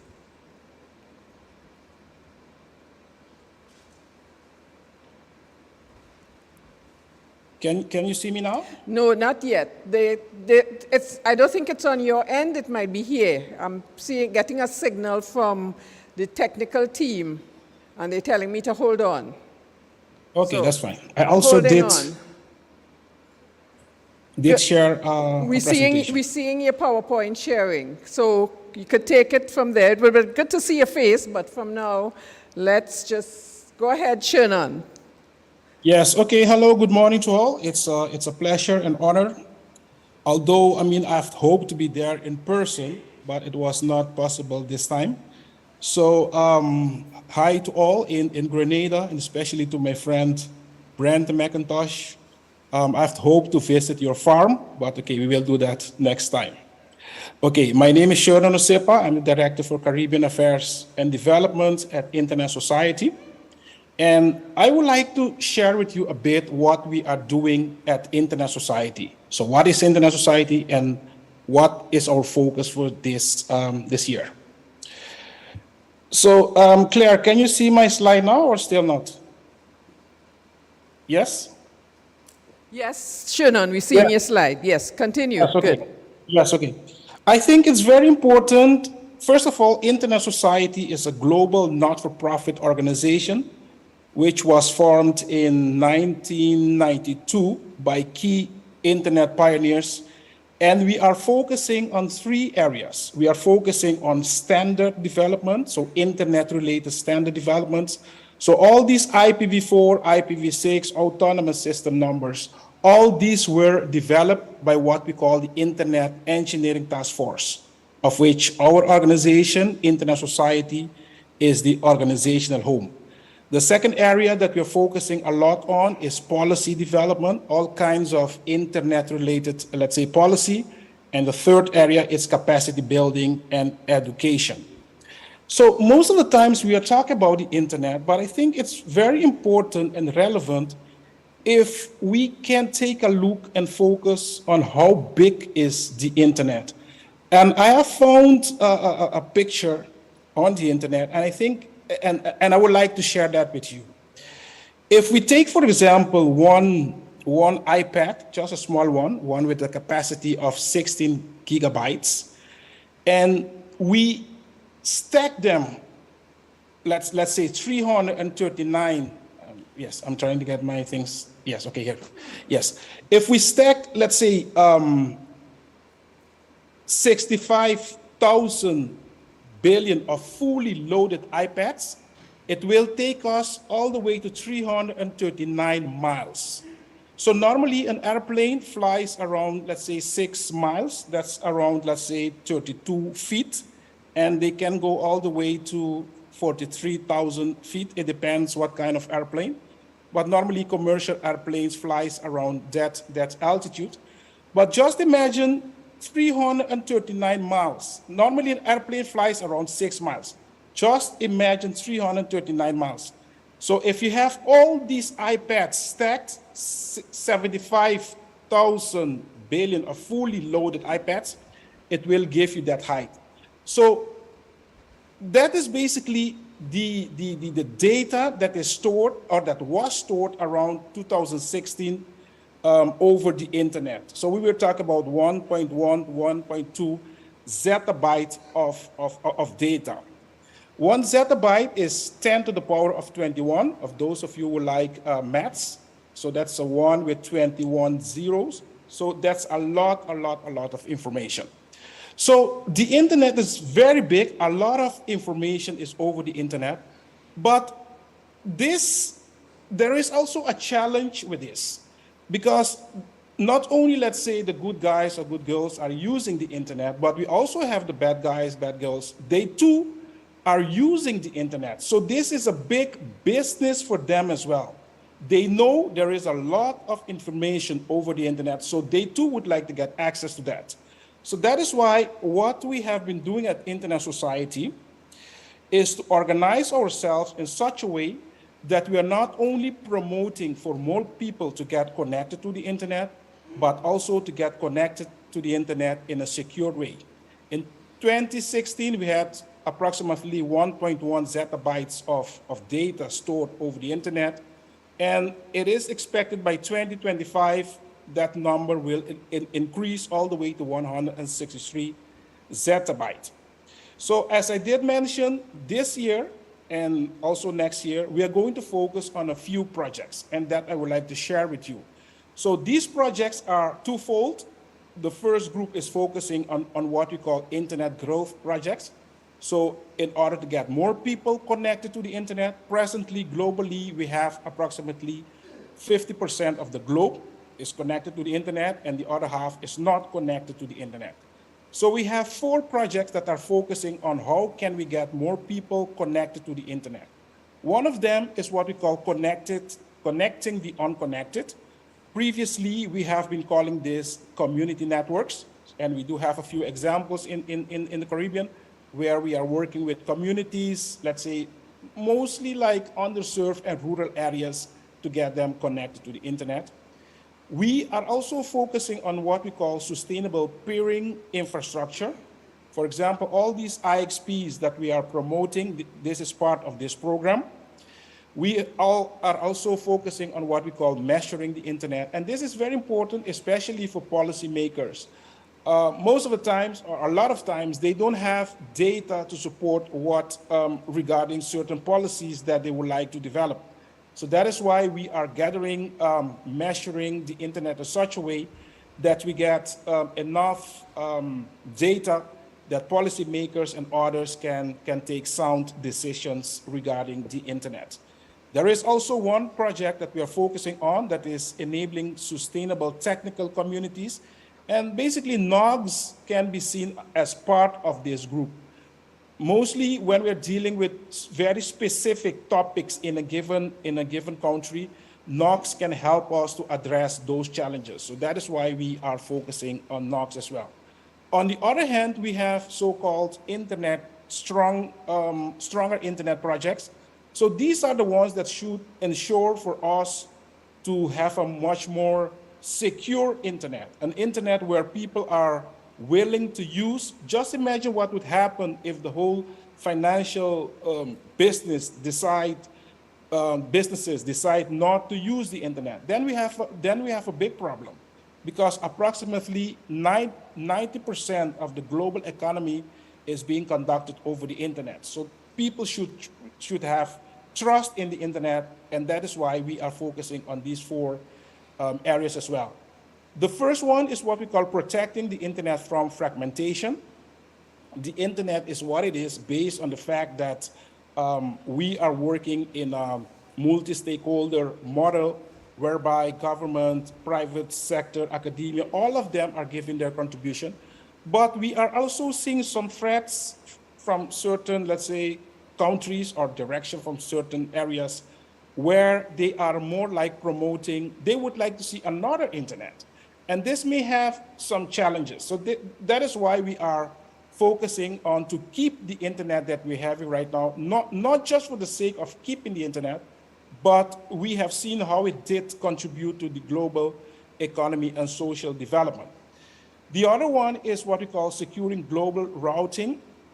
The internet, if you look at it, we have two main components. You have the names that our friends from ICANN did explain, but you also have the routes to go from one network to the other. So we are also focusing on how can we keep all these internet routes secure, and ARIN, LACNIC, and other regional internet registries, they are focusing on this. Encryption is also very important because this is a way how you can keep your data secure while you're using the internet. So that is why we are promoting that as well. And we also will be focusing on what we call sharing cutting edge knowledge at the NDSS Symposium. NDSS stands for Network and Distributed System and Security. So this is a group of researchers, policymakers, academia. They come together and to see how they can ensure that the internet continues to be secure. At the Internet Society itself, we also are working with the so-called Internet Society Foundation. And this is mostly to deal with topics or areas that the Internet Society was not really able to deal with them back then. For example, natural disaster mitigation. That's one of those. And we also have chapters and other special interest groups that are giving contribution to the development of the internet. So if you're interested, again, it's a pity I could not be there in person, but you know how to find me. And let's keep in touch. And if there is any question, feel free, just send me an email, and I'll be happy to answer all those. Thank you very much. Thank you so much, Shernan. And I am not sure if there's an Internet Society in Grenada, so there's an opportunity for an Internet Society. I know I'm seeing your hand up, but we really need to hold the questions because the next presenter has a hard stop, and so we need to bring him on now. Is there a local chapter? Oh, the same question I asked. Do you know if there's no local chapter, so there's an opportunity for Grenada to have a local chapter, right? Not as yet, but let's have a conversation, and I'll be happy to guide you. Sorry, we're not hearing you, Shernan. Not as yet, but I'll be happy to guide the local community in getting a local chapter formed. Okay, so you folks in the room, CaribNOGers, here is an opportunity for you to get your Internet Society started. Okay, we now move to our next online presenter, and that is the other Internet Registry, a representative from the other Internet Registry, LACNIC, and that is Carlos Martinez. Now, I like to tell people this. The Caribbean, as Beryl and other persons have said, we have two Internet registries in the Caribbean, ARIN and LACNIC. And most of the English-speaking Caribbean islands belong to ARIN, while most of the Spanish countries belong to LACNIC. And I've been told that Trinidad and Tobago is part of LACNIC because our capital is called Port of Spain. So, Carlos, are you up and ready? Yes, can you hear me, Claire? I can hear you, so let me see if our technical team is ready for you. You have a slide deck, right? Yeah, I'm sharing it right now. Okay, yes, we're seeing it. Okay, go ahead, Carlos. Thank you. Okay. Thank you very much, Claire. Thank you, everybody, for having me. And as Shannon mentioned, it's also a pity for us that we could not be there in Grenada with all of you. And as also Shannon mentioned, Brent yeah, I definitely owe Brent a visit to his farm. We've been partners with Brent in quite a few IPv6 projects over the years, and we sort of miss him in the LACNIC community. So if Brent is there, send my hugs to him. So as has been mentioned, there are two internet registries taking care of the Caribbean region. The vision sometimes falls along, I would say, language lines, but it's not perfect. And but the good thing is, I believe we've had with ARIN, with our good friends at ARIN, a long history of collaboration regarding initiatives in the Caribbean. Actually, we've been in person, both of the registries, in quite a few meetings before. So I picked a couple of topics to keep this update short. These are two things that I feel strongly about, but also they are goals that LACNIC is promoting strongly. They are part of our strategy for the next few years. And I also want to mention our upcoming meeting, which is coming out really fast. And it's not really in the Caribbean, but sort of. But perhaps some of you can actually take the hop to Merida in Mexico. So I'm going to talk about a little bit about RPKI, which thanks to Nate has been already introduced in this block. Again, a few comments regarding internet measurements, which have been mentioned by Sherman. And as I mentioned, I will have a few words about the upcoming meeting. So RPKI, we've been talking about RPKI for quite a few years. In fact, I was checking my stash of PowerPoint decks, and I've been presenting RPKI at CaribNOG meetings for a long time.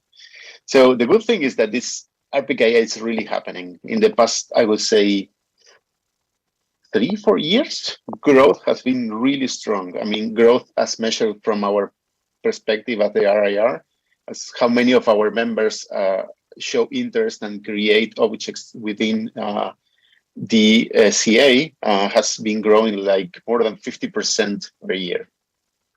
We have few things that grow that fast. I wish IPv6 grew that fast. So what is RPKI? Very shortly, RPKI enables routing security. I mean, it's not the only thing. You also need to run origin validation in your routers, and you need to have your tooling in place.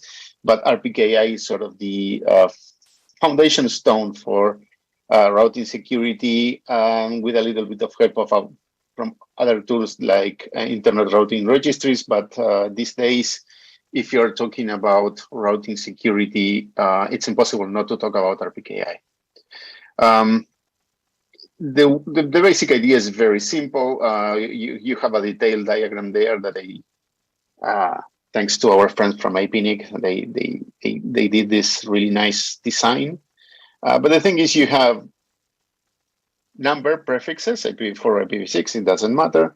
And you create something that it's called an authorization or a ROA. And the ROA, the only thing that it says is this prefix can only be announced from this autonomous system, what we call the allowed origin AS.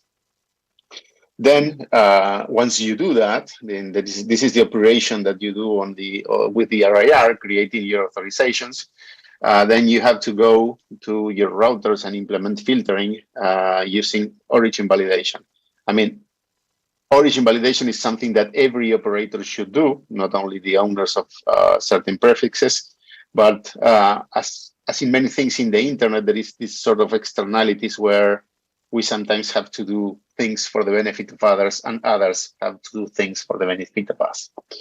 That makes actually the internet quite a unique thing in human endeavors. So growth. I mentioned this term VRP. Basically, VRP is a prefix that can be validated within an authorization. That is, grossly speaking about this, the number of prefixes. has been growing really strongly, about 50% per year right now.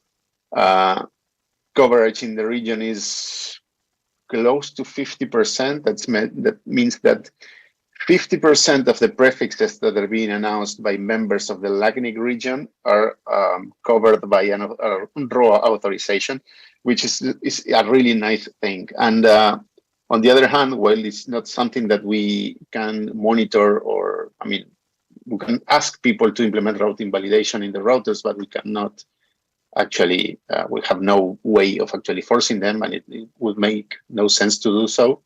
There is an increasing number of operators who are running routing validation in the routers. And how we know that? Because when something goes wrong with RPKI, there are some affected operators that actually complain about that, and it's, in a way, it's a good thing. It's good to know that people are using this. So, what is that LACNIC is going to do about this? We have two big projects and one smaller one. The two big ones for this year will be to relaunch what we call the fourth validator. One of the toolings that operators willing to implement routing validations in the routers, they need what is called a relaying party tool or a validator in more informal settings. The validator, what it does is basically fetches draws from the RIRs and produces a validated list of ERPs that can be used by a router to implement origin validation. So as you can see, this is quite an important piece of the whole solution. And we believe that while there are other solutions in the market, Routinator seems the most famous these days, and there are others, we believe that having diversity in software is a good thing. And we have this project that we created in partnership with NIC Mexico, sort of a piece of technology produced in the region, which also I think is a good thing because it helps create capacity in our engineers. Also brings diversity into the relaying party market. Fort is a bit different from the others. It's implemented in C, plain C, like in the good old days. It's really fast. Memory footprint is really low, but as most things implemented in C, it suffers a bit from, I would say, difficulty in keeping it updated. So we are going to introduce a new version and with this time new features. And we are going to promote the use of the validator much stronger. The other project that we have is I would say, less sexy. It's basically a re-implementation of our core RPKI system in order to allow it to scale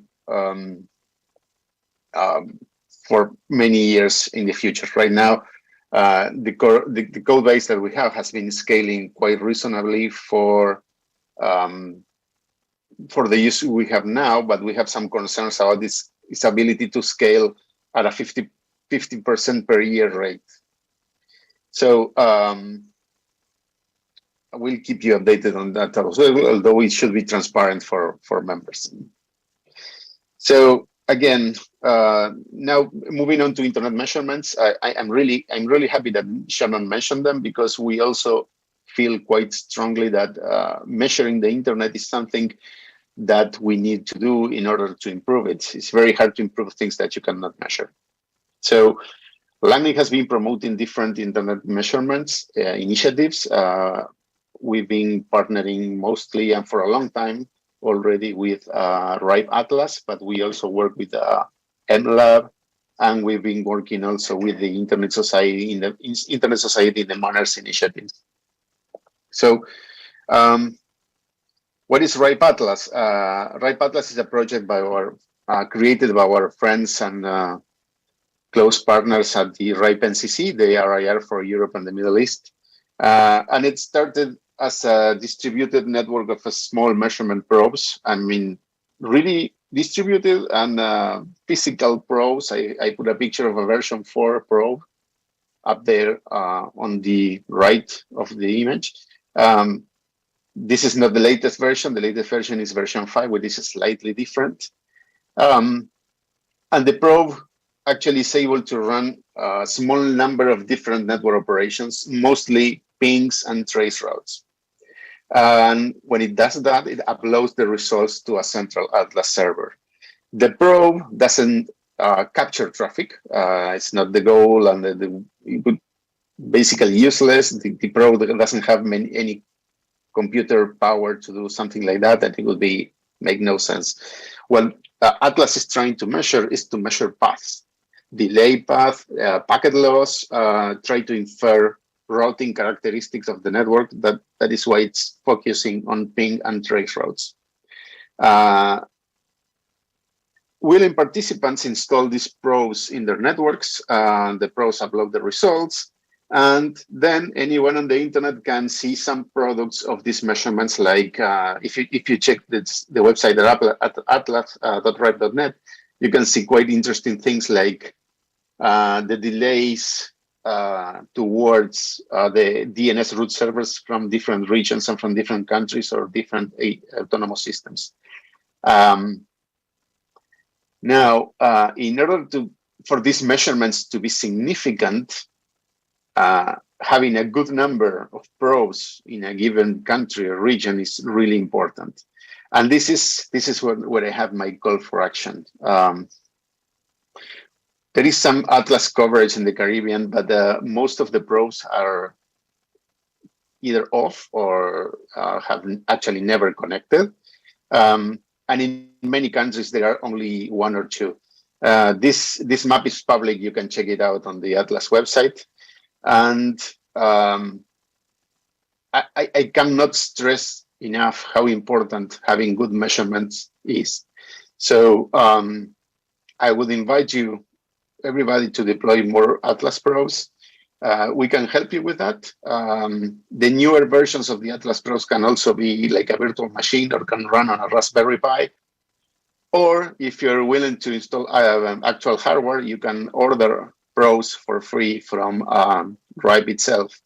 The only thing we have seen when ordering probes is that the customs office in some countries are not very fond of the probes for some reason. I know that they're afraid of them or something. But we have seen in some cases probes getting stuck in customs for months. But now the virtual, the possibility of running a virtual probe and also getting a Raspberry Pi once the whole Raspberry Pi stock is back online. Usually getting Raspberry Pis is much easier than custom hardware. And once you get your probes or your virtual machines, we can help you installing them. We've been running these meetings called deployathons. We run these meetings with staff from LACNIC and in some cases with people from Ripe as well. And they've been quite successful. There are some recordings on YouTube. If you look for Atlas LAC deployathons, you can actually, they are like 3 hours long. The video is not very entertaining, but you can get the idea of what is done in those activities. Basically, people connect to a Zoom room, and we go helping them individually getting the probes running. There's an email address. If you're interested in hosting like a deployathon or promoting one, please email us. And I prepared a list of some autonomous systems for which there is no actual measurement coverage at all. So if you see a familiar AS number here and you know someone there, please ask them to get in touch with us. And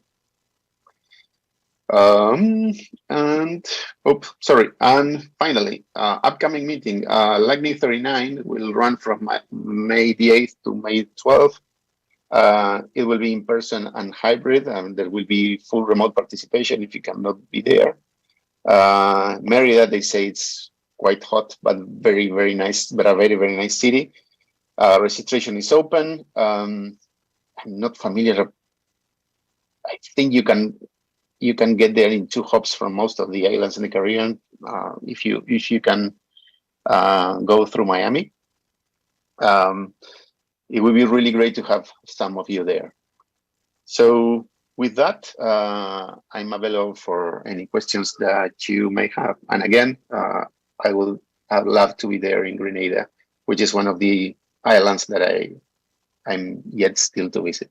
Thank you.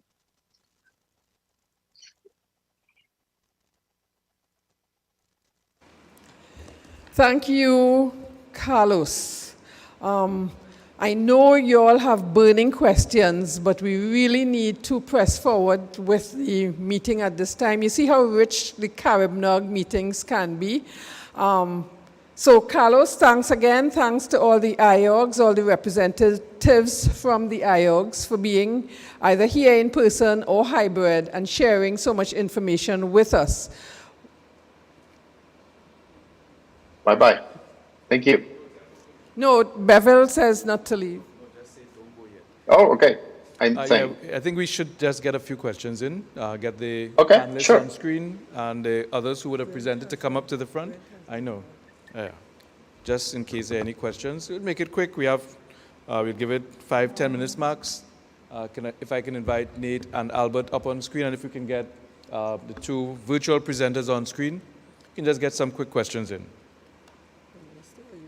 You can moderate, that's fine.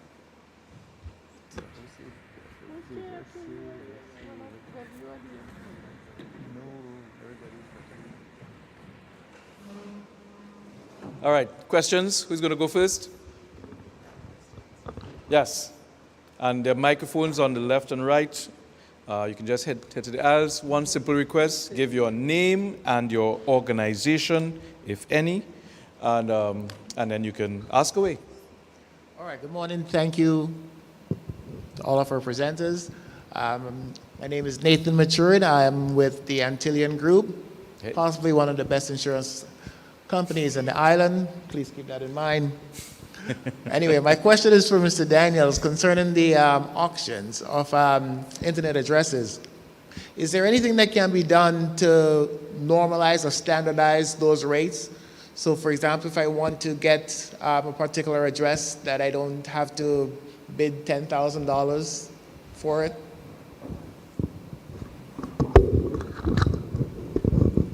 Well, my colleagues from ICANN will tell you, you stepped right into it, okay?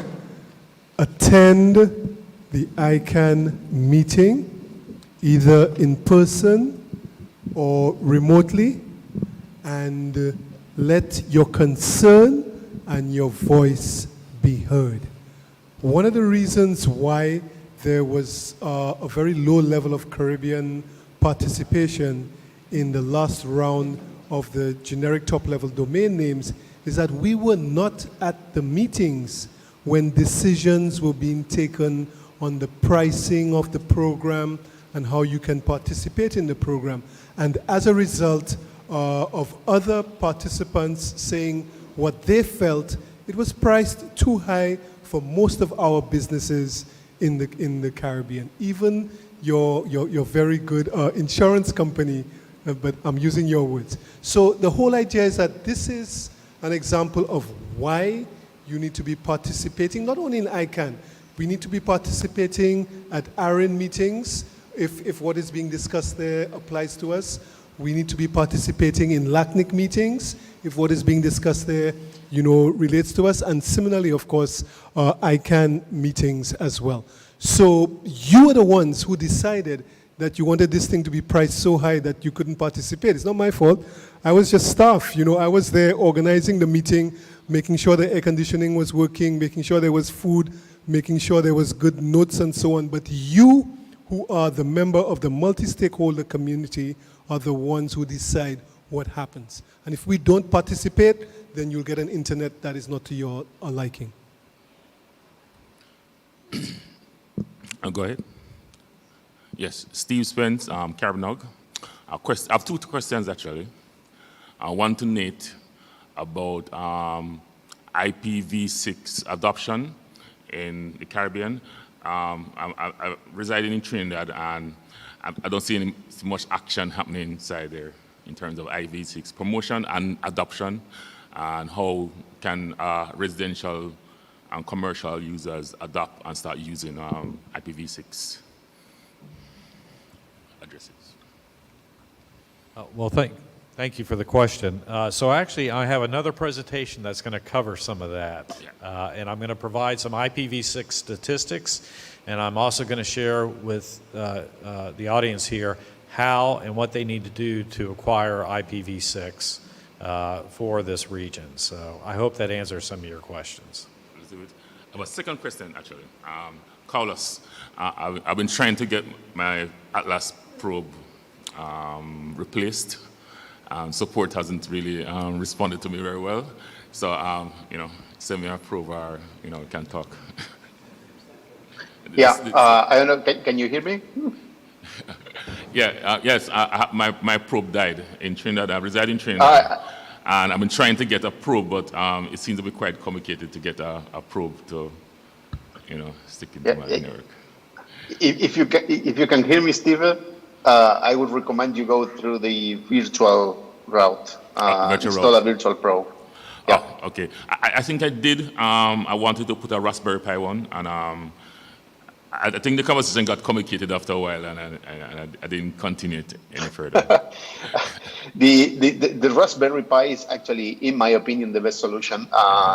If you get in touch with us, I think there is also a way of running both the Atlas and the NLab Pros on the same Raspberry, which is nice because you get to contribute to two projects using the same box. Yes, but I can do that one. If you allow me, I would like to comment on your first question regarding IPv6 adoption. Also this afternoon, sadly, I won't be there, but my colleague Kevin Swift will be presenting some numbers from the landing countries in the Caribbean. Actually, the situation in Trinidad is not that bad. It's around 25% adoption, which is really, it's actually higher than the average in the Caribbean. And the good thing also, it's that while it still lags, the Caribbean still lags below the world average. It's been growing a lot. I was checking my numbers, and it's like actually doubled in a year, something like that, which is really good. Because I request IPv6 addresses for my home, and I usually get blank stares coming back from the provider. The problem, there is an issue that is not particular to the Caribbean, but it also happens in other countries, is that while IPv6 numbers are going up in every country in the region, those efforts are usually mostly concentrated in one or two operators, and the rest are doing little. With the exception of Brazil, which has, like, every operator is doing IPv6 in volume. In most other countries, IPv6 is like a one or two operator effort. And it has to do because with, I think, other operators not feeling the pressure of running out of IPv4. Yeah, it's like it's no priority. On the customer side, it's really not done at all. It's pretty, what are you talking about, usually? That's usually the response when I make a request like that.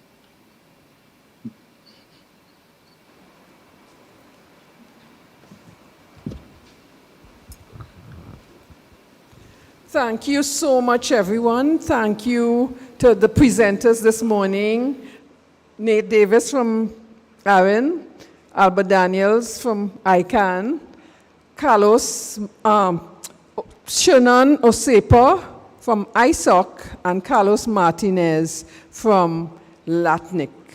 I hope you all... It is always a pleasure having these representatives at our CaribNOG meetings, and I hope one of the things that you took away, almost all of them offered us some type of resource and invitations to attend their meetings, and a lot of these meetings are also funded. So please make use of these opportunities. Thank you again, gentlemen. We now have the superstar from Grenada who is going to be speaking to us now. Well, I mean, I have to call him the superstar because everyone has been mentioning Brent. Brent, come on up, please. We've waited quite a while to hear from Brent, and he is going to talk to us about the Grenada IXP story, which is a success story, and the best kept secret, and growing beyond the pandemic. Let's welcome Brent as we would any superstar.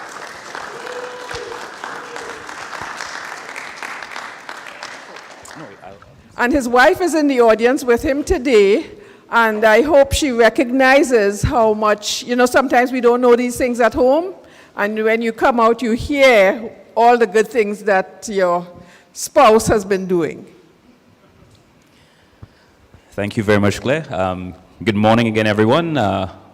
It's a pleasure to be here to speak to you about the Grenada Internet Exchange from a practical perspective. And also, hello to our online viewers. Earlier on this week, Bevel did mention something about it's not all talk, and it can't be all talk. We actually have to do practical things, and we actually do practical things. So let me just get a few slides set up here, and then we're just going to run through exactly what we do at the Grenada Internet Exchange.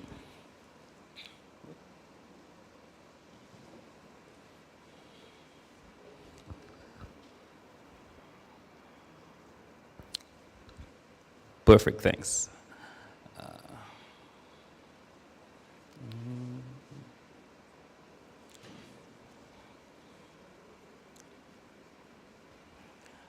Let's get that slideshow running. You just want to put it in presentation mode for me? A few slideshow? I'll just put glasses at the table. Not a good thing, you know, from beginning. Okay, great.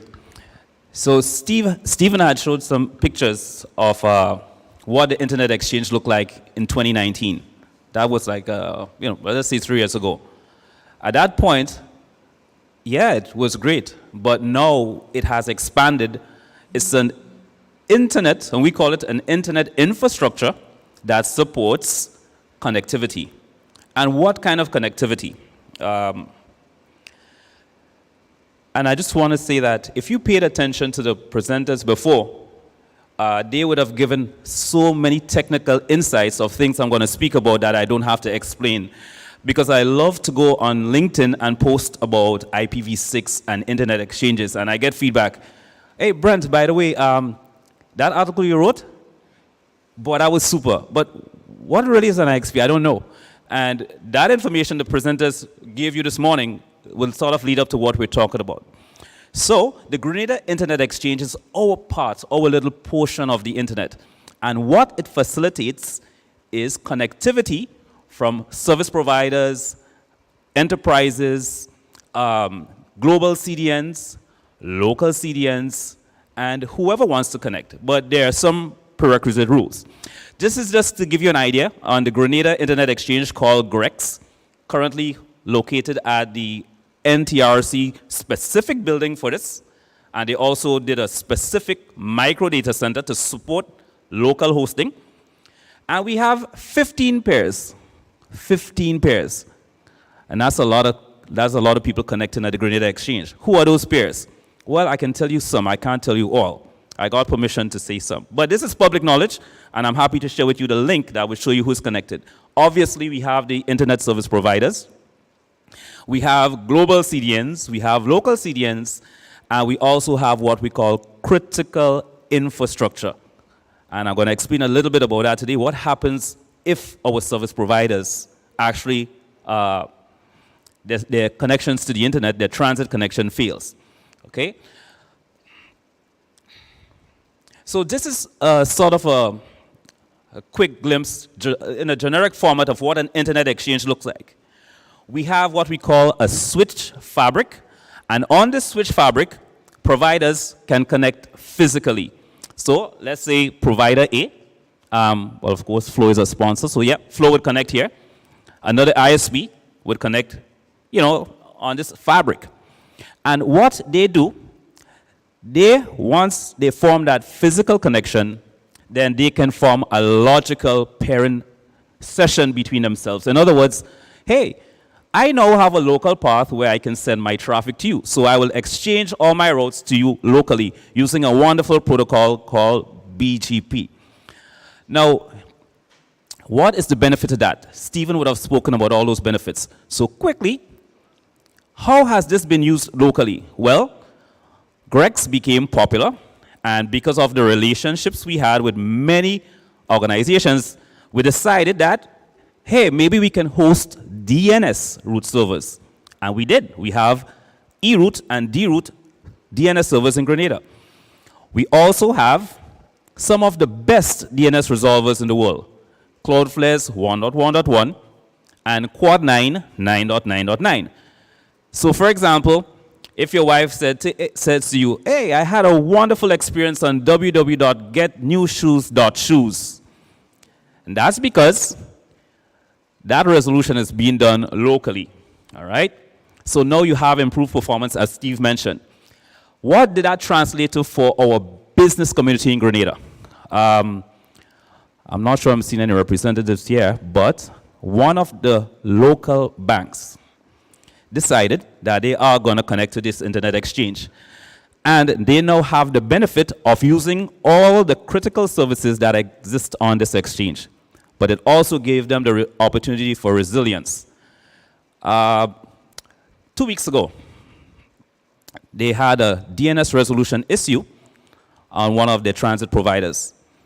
They were able to switch to a secondary link and to use another provider, but they were also able to use services straight off the internet exchange. What that meant for them is that their services were up and running without any major hiccup. And that entity is a bank, because money is what they do. That would have been a major problem for them. So I'm just going to run around quickly. This is all the technical details that I'm not going to go through really, but keep in mind, this is a standardized look of what an internet exchange looks like. Claire would speak about how we translated this into other Caribbean islands with this particular standard that we have in Grenada. And as Steve said, in 2019, he showed you a picture. Well, that picture has changed a lot today. Today, the Grenada Internet Exchange can facilitate connectivity with the magnitude of other major internet exchanges around the Caribbean and in the world, I would say. Here's a quick look of using a simple tool on your Windows, Linux machines called Ping. Everybody is familiar with Ping. Where we send some simple requests to check how quick would I get to maybe a local bank, somebody's on the exchange. And we did a ping to grenadacorebank.com, right? And look at the response time, 2 milliseconds. In the past, that traffic would have gone to the US and come back in, right? 265 milliseconds. Now, what does that mean for performance? This now means that all their locally hosted services can be reached directly. What is the competitive advantage? Should we have a major internet outage, then I can tell you, one of the banks that will be operating is Grenada Core Bank. And they didn't pay me to say this. I'm just saying that because they took the initiative to ensure that they connected to an exchange that has critical infrastructure. This year we're going to pilot a new website for Intercall, because everybody noticed it's sports season, and our Intercall website is going to be locally hosted right here at the Grenada Internet Exchange, giving you a response time of 2 milliseconds. Okay? Right, and again, understanding why IXPs are important is also important, right?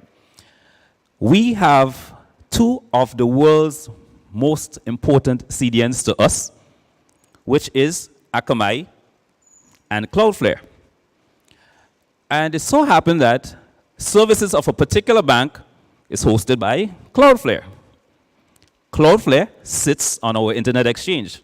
So that means the services of that particular company would actually be sitting right here on the servers.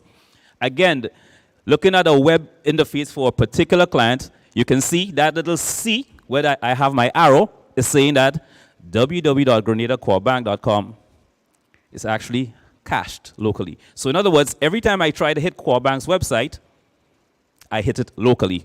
I don't have to go to the US. And what happened?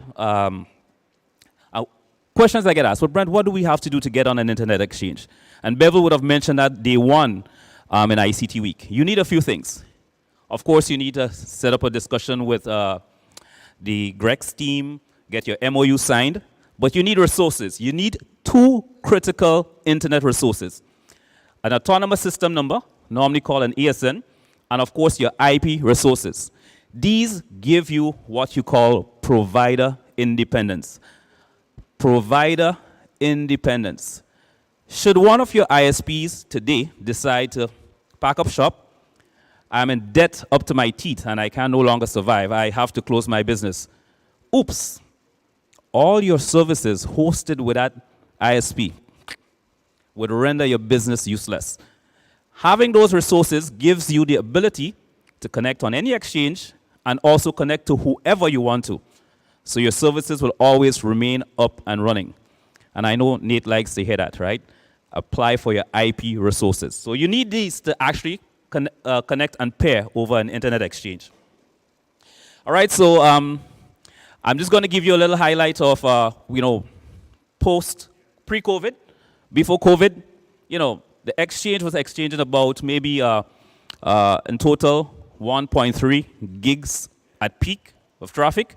So we had 1.3 gigs of traffic flowing locally between providers and other connected parties. That was post-COVID. What happened after COVID?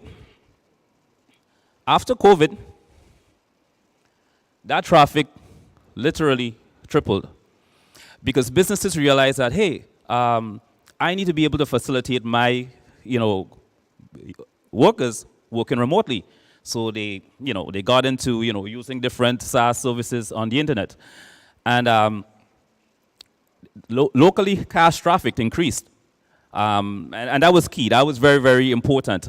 So pre-COVID, where we decided, well, more traffic is going to be served from our global content servers that is hosted locally, we saw that increase. And then after, we kept looking at how are IXVs benefiting Grenada? How is GREX benefiting Grenada? I think I shared some data at one time, and I always share those data for Claire because Claire is a major researcher on internet exchange points. And this is one of the things we noticed. And this is the last one I think I looked at. And this was the night of the results of the Grenada elections. This is the most traffic we have ever seen since we had the IXB in place, right? And that traffic went up to 6.7 gigs. Today, we believe our peak traffic is way more than this. The reason it's not much higher at this point is because we are waiting a server refresh from Akamai. And once we get that, we're expecting to see just around 10 gigs of peak traffic. Now, that is huge. If I give you the quantitative value of what that means to Grenada, this is almost going to be close to 10% of internet content being served locally. All right? Government of Grenada. And this is special for us. The government of Grenada has their own IP resources, and they decided, after we had a very good technical discussion with them, that they're going to appear on the internet exchange. I hope I'm right. If I'm wrong, I'm sure someone will correct me. But I think the government of Grenada is the first government in the Caribbean to connect on an internet exchange point. Now, as you can see, their model, it's pretty much, while it may seem low, they use at peak maybe 300 megabits a second of data. They are the third largest consumer of local internet content on the internet exchange in Grenada. The third, and we have 15 members. All right? And are they going to grow? Absolutely.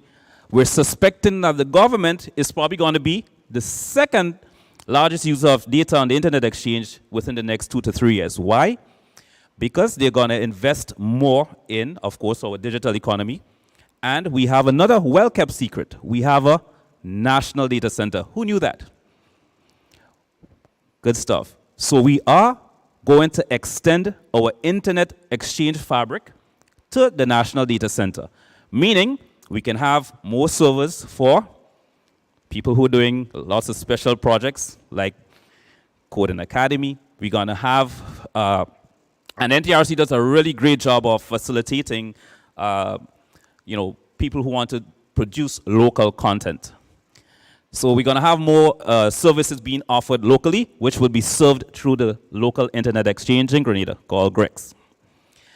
As I mentioned before, this model of what we use in Grenada is now being extended to the rest of the Caribbean. Claire's going to speak a little bit about that.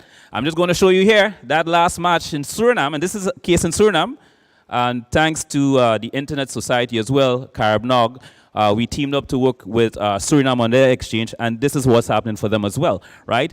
Whenever there is things of local interest, you see major traffic spikes. And that means that traffic is being served locally, and that's good. Steve gave you all the reasons why that's important. Right, again, this is just technical stuff. This is the model we use for connectivity. And these, again, it's other technical things just to ensure that your IXP is running the way it should. We follow a lot of the global standards, but we break a lot of the global rules. And one of them, I would tell you, when we just started, yeah, we wouldn't have much local traffic exchange. Why do you need an IXP? Don't get regulators involved in your IXP. It's always a failure. You know what? We broke that rule. The regulator was one of the biggest facilitators of ensuring that GREX became what it is. We had companies flying in experts to tell us why an IXP won't work. CaribNOG took a step in. We broke those rules again. We told them the one good reason why it would work. And we told them that Grenada will have an excellent IXP, and we did. So I'm going to cut it here a little bit, and hopefully you have a few questions after. But I just want to share something with you, and then Claire is going to talk a little bit about what we're doing regionally. But on day one, I spoke about something called your internet reputation, right? And Mr. Kenny John, and Mr. Kenny John spoke about converting our end users in Grenada to producers and developers. So we want to move people in our digital economy from just being end users.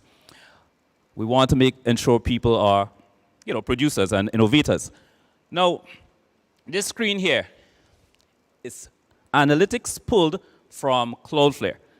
Cloudflare hosts over 12 million websites and lots of other great stuff, right? Especially with a DNS service. They pull a lot of data. And this data is for Grenada. And I just want to show you something quickly.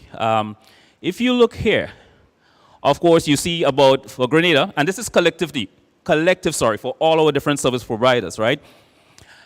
49.3% of our traffic, internet traffic, is coming from mobile devices. I'm sure that's going to change in the next few years.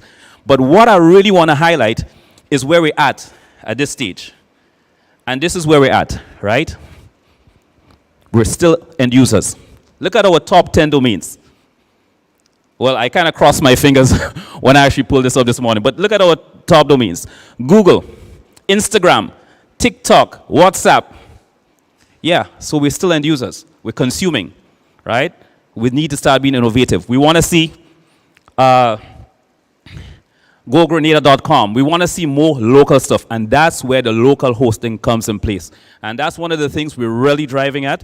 And with our new initiative, partnering with all stakeholders, ISPs, and all the IOGs, all the NICs, the NOGs, to make this happen. We want to generate more local content to be a model for the rest of the Caribbean. Thank you very much. Claire would now come and give a little bit on our IXP Directory project. Thank you, Brent. I know Brent really wants us to talk about this IXP Directory project, and it is something that we are really proud of. But we are going to leave that for probably one of our lightning presentations, because we're really running behind time now. This is it, just to say that what this is helping us to do is to gather information and make it publicly available about what we are doing in the Caribbean and promoting a lot of what is happening, which is really a best kept secret. So I will talk about this a little bit, because the lightning presentation is pretty quick. And what I would like to do, though, is open up and ask if you have any questions for Brent, because he has to leave within a very short time. So, questions for Brent?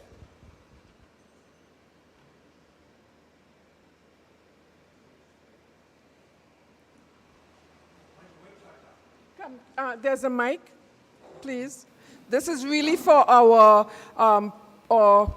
participants who are streaming. We need to use the mic. Okay. So thank you. And remember, please, as you come to the mic, to state your name and possibly the organization that you belong to for everyone's benefit. I'm William Stuckey, and I'm a telecom, spectrum, and regulatory consultant. And my question is why... Can you hear me now? Okay. My name is William Stuckey. I'm a telecoms, regulatory, and spectrum consultant, and I've been around the internet for a little while. And my question is, why is ix.gd down? Very good question. So we're doing a lot of work on a major migration. We're actually changing up of our image. I think there should be another backup website that's probably not even advertised yet, but we're actually working on getting that back up. So, but I'm glad you spot that. Yeah. So going forward, it should be grex.gd. Okay, thank you. And then the other question is, you said earlier, when you started introducing the idea of the IXP, you said that you couldn't reveal all the peers. Why? That's a very strange thing to say. It's public knowledge. There is a site called pairingdb.com, right? If you go to pairingdb.com and you type in Grex, it's public knowledge. You would see all the members, what they connect at, what their pairing policy is. In other words, do we want to pair with everybody? We only want to pair with certain providers. Sometimes I try to stay away from calling names of providers unless I have permission to do so. So that was just my personal take on it. Okay, they are listed there. Yeah. Then last question, why does PCH think that Grenada is in Latin America? I guess maybe, as Claire was mentioning, because we always considered Latin American and the Caribbean, but from a perspective of geolocation, I think they should be fully aware that we are on the Aran. Every single Caribbean island except for Trinidad is in North America. Because they're on the North American continental plate. So that's a geographical perspective, but from a internet registry perspective, there are quite a few. Maybe Nate can speak to this afternoon. There's a list that ranks places the different Caribbean islands under their specific RIR, or Regional Internet Registry. So maybe Nate can give a little detail on that later on. Thanks for your questions. All right, question again, Nathan, Antillian Group. You talked about resilience by being on the IPX fabric. My question is, when one of those goes down, does the switchover happen automatically, or do you have to physically make that switchover? That's the questions I love. So, absolutely. How BGP, the protocol that you use to do your logical pairing or connection to the different IXP members and your ISPs, because remember, if you connect to an IXP, you're also connecting to your ISPs as well. Now, how that routing protocol works, there is failover when the IXP goes down. So when we started in 2011, we said, guys, your traffic will be routed locally if you pair with each other. But if the IXP fails, then it's not a problem. Your traffic still now goes back through your ISP upstream, right? So the failover is actually automatic, yeah. But we don't want IXPs to fail anymore because they're just as important as ISPs these days, or probably even more important. Thank you so much. Thank you so much, Brent. Really appreciate this presentation and the information. Brent is going to he may not be here this afternoon, but he is going to be here tomorrow. So if you have any other questions, please feel free to reach out to Brent.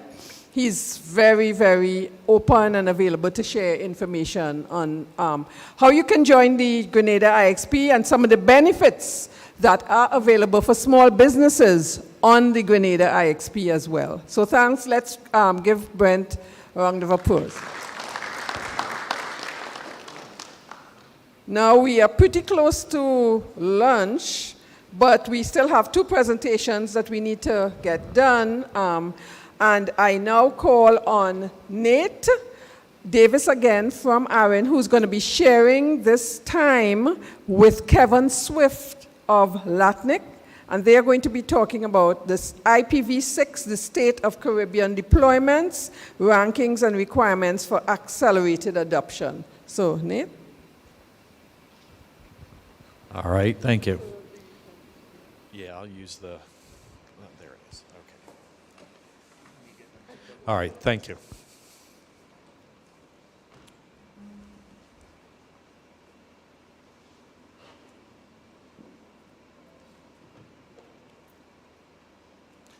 So in the interest of time, I'm going to skip a few slides and get to the core content that I think is important to the to all of you here. Assuming I can get to the first slide. Yeah.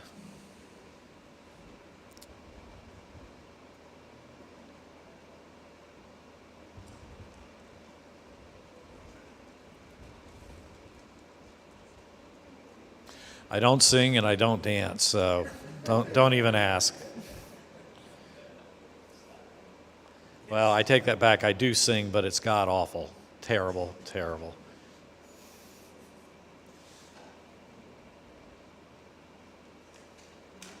I usually am kicked out of karaoke parties. All righty, thank you.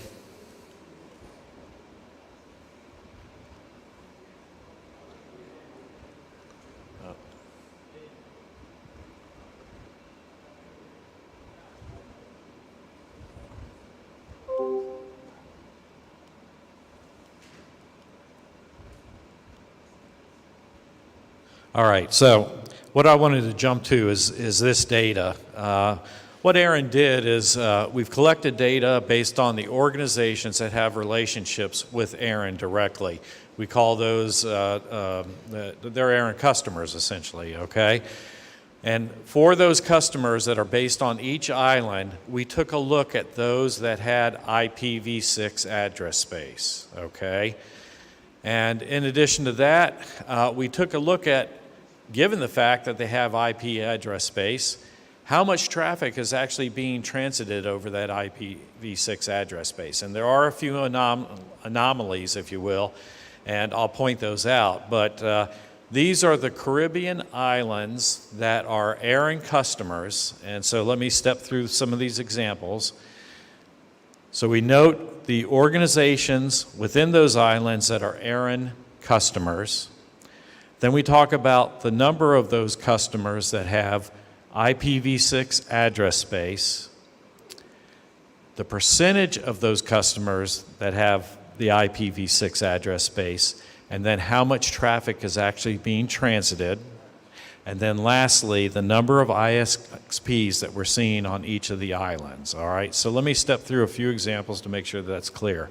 So starting first, why don't we pick Grenada? So Grenada, we have 10 organizations that are actually working directly with ARIN and are our customers.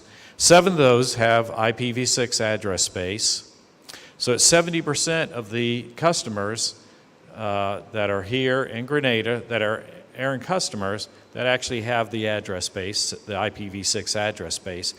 And traffic-wise, we're seeing about 3.64% of traffic being transited across that IPv6 address space. So where do we collect that data? So initially I had provided this information at a CTU roadshow back in the summer, and somebody raised the question about you may want to look a little bit further than Google, which was really great feedback. Initially we were looking at Google, but we've since incorporated Alchemy, APNIC, Cloudflare, and Meta or Facebook. So we're looking at all those sources to see where that IPv6 traffic is coming from. So in that sense, IPv6, 3.64% of the traffic, Grenada, is over IPv6. And that's a great start, but it's a start and there's still a lot of ways to go, okay? So That's sort of a composite of some of the islands that Aaron works with directly, and some of the customers on the islands that Aaron works with directly. All right, so going to the next slide, these are the remaining islands in the Caribbean that are part of the Aaron region. And again, you can take a look at these interesting statistics. Montserrat has 2 ISPs that work directly with Aaron. They have no IPv6, and yet they're seeing 43.22% of IPv6 traffic. Now, why is that? That's sort of an anomaly, and that's one that I mentioned I'd point out.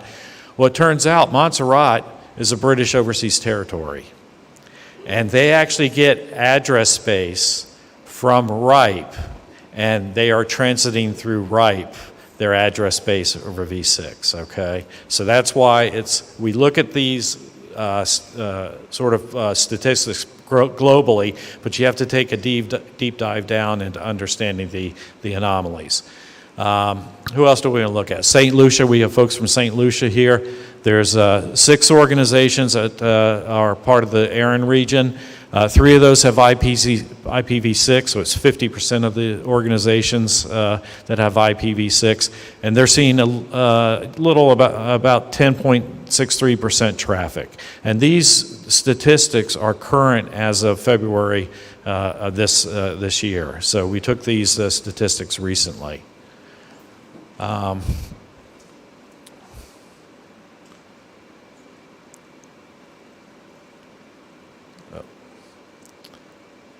So, some of the observations to be made from the data, and these slides will be made publicly available, so you have access to those. Caribbean islands have a good level of IPv6 allocation and assignment penetration. That's really great news. We need to drive up the utilization.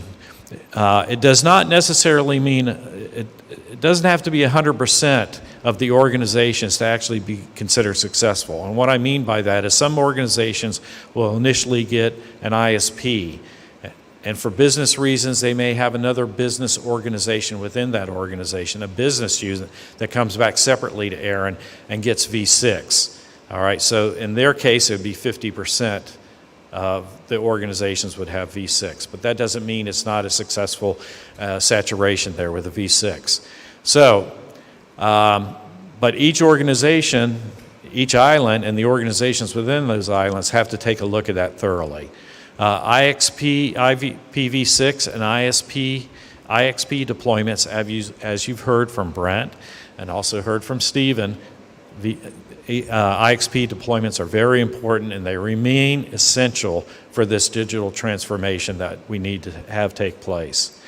And the data that I'm providing can help you evaluate your future ICT needs. So let's take a look at what that is. So for exchange points, as has already been mentioned, exchange points keep local traffic local. It reduces dependency on backhaul all the way back to the US or perhaps even down to South America, reduces latency and networking costs. It increases resiliency and network efficiency. Brett just went through that, and he speaks to it much better than I can. Aaron actually has a policy where the policy is made within the Aaron community by people like yourselves who participate in the process and formulate that policy. All right, some years ago, policy was established that actually set aside IPv4 address space for the purposes of micro-allocations.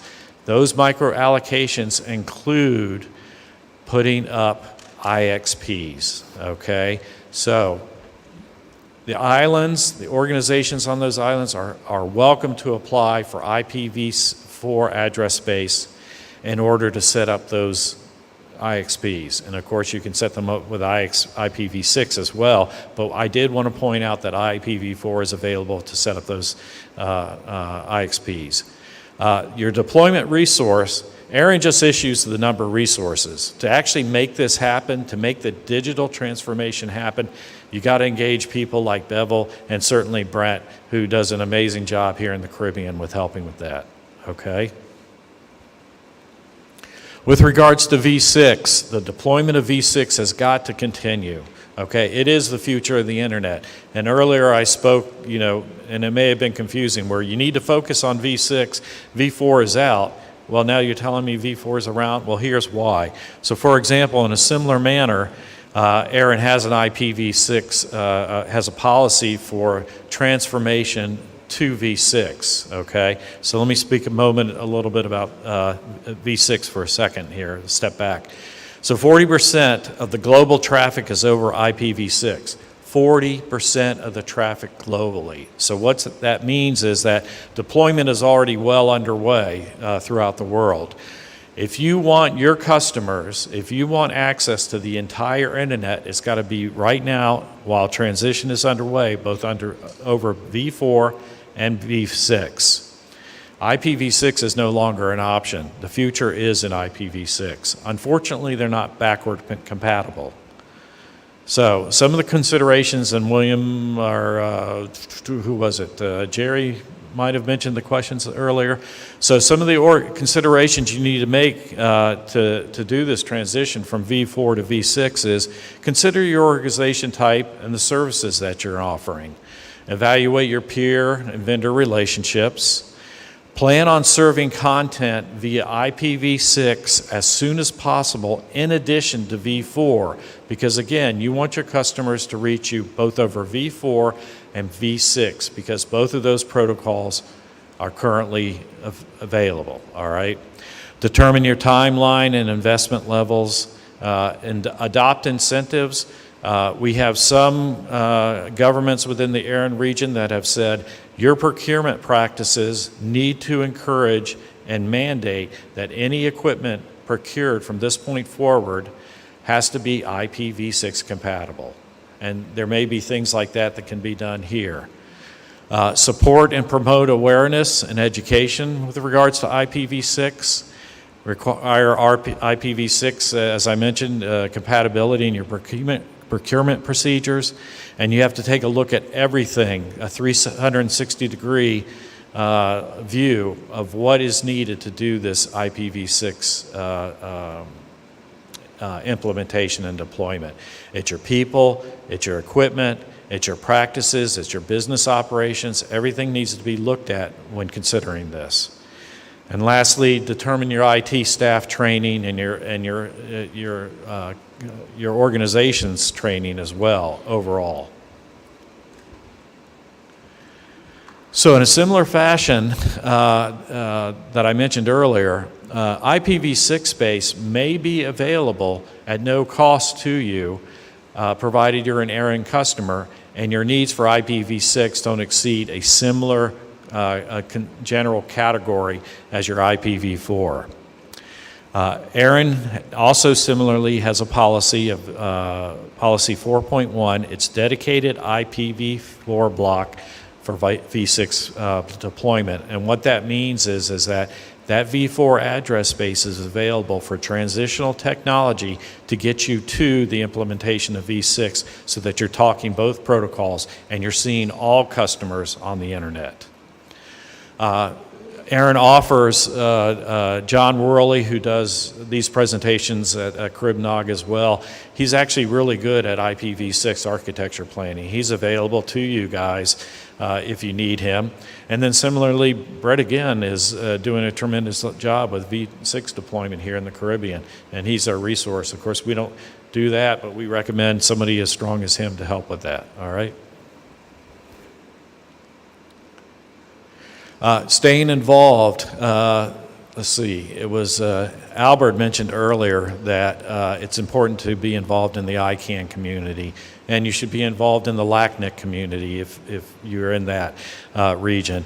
And then, of course, ARIN, we want you to be involved in our community as well, and that's for a number of reasons. We like it best when our policies consider our entire region.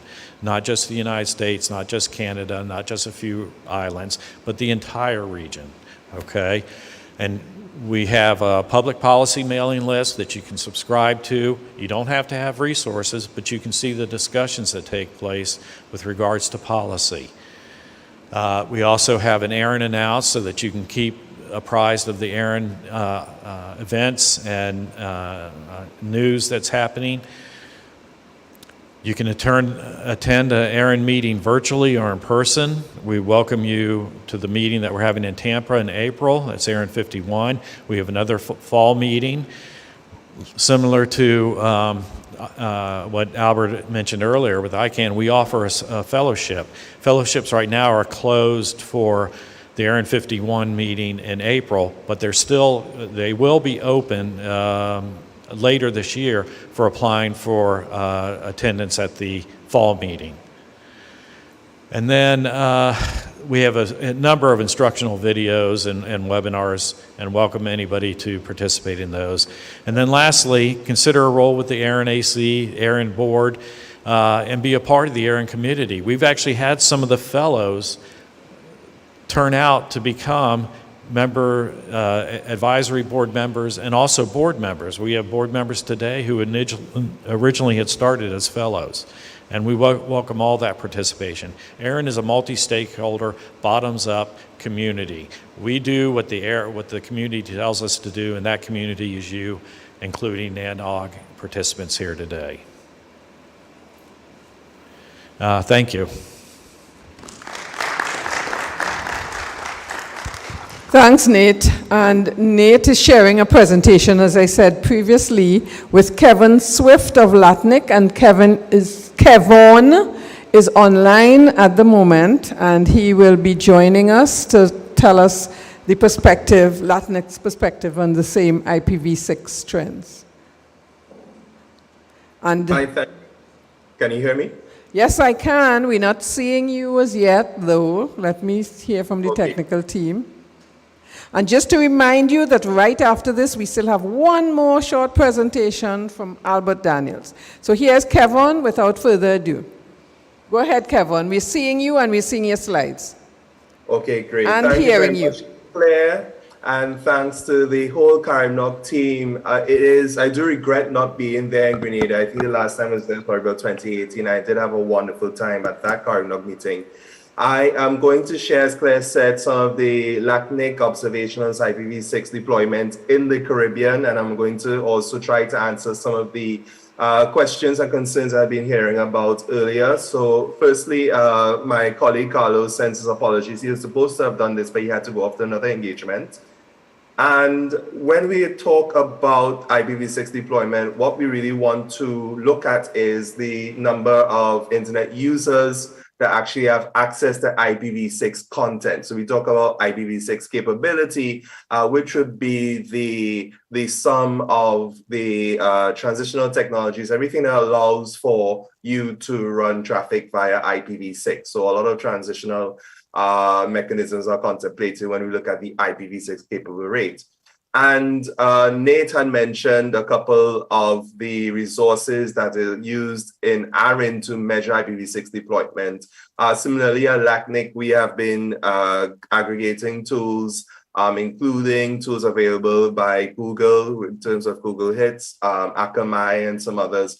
But one of the most comprehensive tools that we also look at comes from our sister RIR, APNIC, that has one of the widest sets of metrics looking at that IPv6 adoption and looking particularly at what individual ASNs are doing. So there's this link here that I would encourage everyone to look at if you want to get a greater sense of the details with IPv6 deployment. So I know there's a lot of confusion as to which territories are LATNIC, which territories are ARIN. Here you have a perfect visual of the ARIN LATNIC dynamic. The territories here in blue are the ones that LATNIC provides service to. And I took the liberty to add for you here the membership numbers and also the IPv6 deployment that we are seeing across the LATNIC region. And interestingly, we have a couple of top players. It's by pure coincidence, they're all to the right side of this slide. Top players in IPv6 deployment, including St. Martin, Trinidad and Tobago, Guyana, and Suriname. And as Carlos had mentioned before, for a long time, we were not seeing the level of IPv6 deployment in the Caribbean. It was much under world average, but the growth in which the deployment is happening has been very dynamic, has been very quick over the last couple of years. One of the interesting facts within the LACNIC region is that since 2011, we have a policy that says that if you are a resource holder for IPv4, you have to, when making requests for more resources, also do an application for IPv6, and it will be given to you at no additional cost, even if you don't have a plan. So all that means is that within the LACNIC territory, within the LACNIC coverage zone and in its entirety, more than 95% of our members have IPv6 available to them. Now, the question of having IPv6 available and actually deploying it, that's where you see some, what you call a disconnect somewhat. But the 95%, and I checked just before, all of our Caribbean members have IPv6 at their fingertips, and it's really just a question of deploying them. And it's really through a lot of interviews and doing a lot of in-country visits, we understood some of the challenges to IPv6 deployment. One of them was that sort of knowledge in terms of being able to do or to roll out, for instance, what you will call dual stack methodologies. There's also somewhat of a perception that I have enough IPv4 for my needs. So one of the things that we do now when engaging with our customers, when engaging with influential stakeholders, we really try not to talk about the IPv6 that much, but we get more into what are your plans for developing your internet economy, your digital economy? Do you have data centers in mind? What are the smart initiatives you're looking at? Have you even considered Internet of Things applications? And there, when you see, especially when we talk to, for instance, governments, a lot of the aspirations that they have to really accelerate digital transformation in their economies, they would really be dependent on IPv6. And then there are a lot of other safeguards, including avoiding the dumping of obsolete technologies. IPv6, if you were to deploy it and you actually to map every device per an IP and not to use CGNAT, it does help in terms of traceability. That helps a lot for the security folks when something goes wrong, etc. So this is a snapshot of the Caribbean, as I said, St. Martin, Trinidad and Tobago, Guyana, Suriname. We had noticed, well, French Guyana isn't here, but at one point, French Guyana was very high up on the list. And similar to what Nate has said with regard to Montserrat, we did notice that there is an interesting dynamic when it comes to the ASNs deploying IPv6 in some of the European territories. As a matter of fact, the ASNs aren't necessarily from the LACNIC region, but they do come from the right region. And that was particularly the case with French Guyana. So although we may have just about 6 LACNIC members, the fact of the matter is that you have a lot of operations from entities that are based in Paris and they're routing their traffic through French Guyana because they're all one political entity. So that also is very much observed in the LACNIC region. Let me go ahead quickly because I know we're tight on time. So I wanted to give that snapshot. And again, now looking at the different regions that we serve in LACNIC within the Caribbean, and this is just a hodgepodge of our LACNIC statistics here. We see the top deployers being, as Nate has said, Montserrat. We also see a lot of activity from Puerto Rico, the French part of St. Martin, as well as the Dutch part, Trinidad and Tobago and Jamaica. And those things are really driven by what is happening on the demand side. It's a shame that Steve Spence had spoken about him as a residential customer wanting to get IPv6 and not being able to. But that is something that definitely needs to occur more. The discussions asking your ISPs to actually get V6 for whatever endeavors that you have in mind. And of course, because we are LACNIC, we like to see what happens in other regions. The Central America and Mexico region shows that Mexico is well in the lead with over 50% of their networks being IPv6 capable. And then that's followed closely by Guatemala. Belize is there as well. And we are quite happy to see Belize on the list. Belize is one of those countries that LACNIC and Aaron have visited quite regularly. I should say LACNIC, Aaron, and CaribNOG, if you remember that Internet Week activity we did since 2015 with ICANN and Internet Society. And it's one of the communities where we try our best to see how we can support the internet development there through providing training, knowledge, and a host of other activities. And within South America, Uruguay is on top with 59% of their networks being IPv6 capable, followed by Brazil, Paraguay, Peru. Suriname, which is Caribbean and physically located in South America, has been deploying IPv6 quite aggressively as well. When you go and you look at the ASN factor, it is really most of the cases, it's just one or two players that you see are deploying it, but there are one or two players with significant market share in their economies, and that accounts for some of the high levels you're seeing at the national level. I will tell you one of the success stories that we recently saw in LACNIC, this was last year, was that of Guyana. Guyana went from being a territory with 0% IPv6 deployed to now over 20-something%. Let me go back and show you Guyana, because we are really, really excited to see the Guyanese example. And then after, right, so 13%, that dropped, that's a snapshot from yesterday, but it was over 20-something% around August last year when they turned it on. And when we interviewed the technicians at GT&T, it really was about reaching connectivity goals and not having any more IPv4 available. So before in LACNIC, we used to talk about IPv4 exhaustion phases, and this is just really an umbrella term to talk about the austerity policies that we had for the remaining IPv4 pool. As of August 2020, meaning in the middle of the pandemic, we ran out of IPv4. We have no more IPv4 available.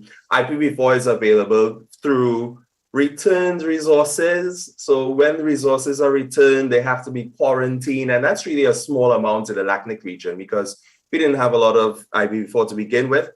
And you can acquire IPv4, and the recommendation of acquiring this IPv4 would be for critical infrastructure and for the sort of transitional technologies that you want to empower IPv6 access. You can get some of that through the secondary market. And this is a secondary market in which 4 of the 5 RIR regions participate in. That is all of the RIRs except for Afrinic, meaning that if you contact a seller in the right region, you can acquire those IPs and have it registered in your region for the purposes that you need. So let me wrap up because I know we're tight on time and I'll be happy to answer any questions. So that's basically it in a nutshell. We have no more IPv4 left at LACNIC, none whatsoever. Very few, almost a trickle, but as resources in the free pool from the registry, we don't have any more. IPv6 is the future. We have to start making these connections between our socioeconomic development objectives and how we actually intend to underpin those. So I recall one instance of having a long conversation with someone about a smart nation, smart island concept, and it became very apparent that there was no IPv6 consideration in all of those plans. It has to underpin it. It has to underpin it. We still have, as a challenge within Latin America and the Caribbean, the need to connect 3 billion more people. Sorry, 3 million. Sorry, what am I saying? Let's say a quarter more of the population, that's a statistic. And we have no more IPv4s left. So what do we do then? So we're not just talking about a basic internet connection. We're also talking about the fact, as Sherman had mentioned, that every individual has several devices in their disposition. We are seeing more and more the uptake of what you call smart projects and Internet of Things projects. and therefore we need to be able to connect the dots somewhere along the line. So I know that we are right here at the lunchtime. I hope that you did appreciate some of the LACNIC perspectives I've shared for you here. And I'll be happy, I guess, alongside with Nate to answer any questions that you may have. I have put in a chat here, and I'm hoping eventually that possibly Claire or Beverly, you can share some of these tools that I put in the chat. One is the Guyana success story. I've also put what we do very often at LACNIC are these webinars talking about IPv6 from strategic context. So we're not just talking about engineering principles, one of which is IPv6 strategy for the development of the region, and that really speaks about using IPv6 to further your connectivity objectives. We also have the strategic role of IPv6 in digital transformation, as I mentioned, when we talk to decision makers and they want to undertake a lot of things, radical e-government, transformative government, they have to get a better, they eventually get a better grasp that to fuel all of that, they need IPv6.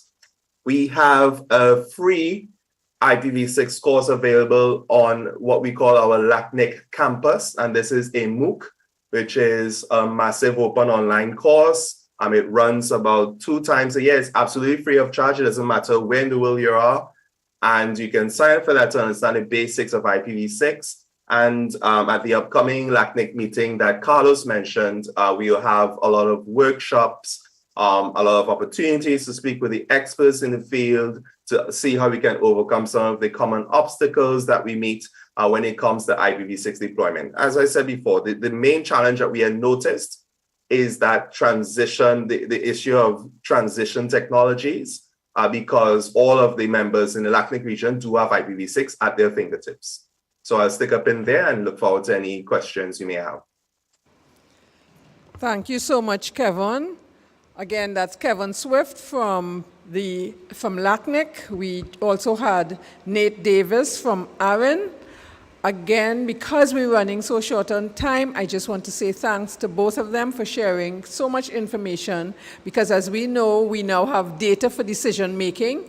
We've been hearing, at least I have been hearing about IPv6 since 2010, when I went to the first CTU roadshow. And we are still, after all of this time, telling people, please deploy IPv6. Please implement IPv6. We no longer have any IPv4 resources available. I know that there is a burning question, but we'll keep our question for the... Albert is willing to give up some of his time for us to get a question from Jerry George. So let's hear. I know people are hungry. Please bear with us. Okay, referencing the comments that Steve tried to get an IPv6 resource and the providers themselves didn't even know about it. There are 2 ways of getting the IPv6. You can either get it directly from your ISP, or you could apply directly to the relevant agency. If someone applies and gets their own IPv6 assigned to them, is there any requirement for the ISP to accept that, to provide the necessary routing and so on, or can they choose to refuse to do it? Well, I guess that's a question for Nate or Kevin. Can either of you share that, or is that something that we will have to research and probably post on the CaribNOG website? Okay. Kevin, do you have any feedback on that from where you sit? I'll have to research it. If an organization gets IPv6. Not an organization, an independent individual, because we know organizations are getting IPv6, but Steve's question was, as an individual, he tried to apply for IPv6 resources, and it's very difficult. Right. So in that instance, if it's an individual getting IPv6 and it doesn't come directly from the RIR, yes, you do have to abide somewhat by the ISP's policies. Okay. Alternatively, you could come directly to the RIR and get IPv6. and there are some minimum criteria needed, but Right, yeah. but sorry to But I'll cut have you. to The research a bit question, more and get an answer for you. yeah, Jerry was asking though, is if you got it directly from the RIR, are the ISPs obligated to allow you access? I think Brent is going to respond.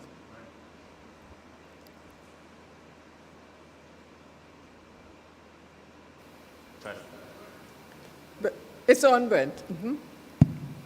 Brent McIntosh. So, Jerry, just to answer your question somewhat, there are two types of address spaces. There's PA, provider allocated, and provider independent. Provider allocated space, Steve mentioned, that means you want your ISP to give you IPv6 address space from their allocation. If they're doing that, that means they would be already transiting that IPv6 resource or addresses through the internet for you to get internet content on IPv6. That's like, oh, can I get your broadband connection that supports V6? That's what it is.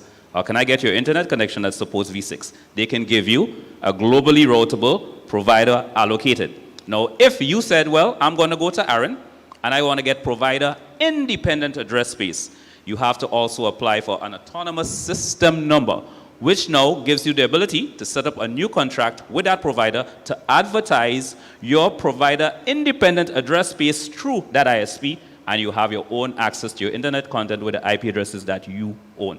So it's two separate things, but they're both feasible solutions that work.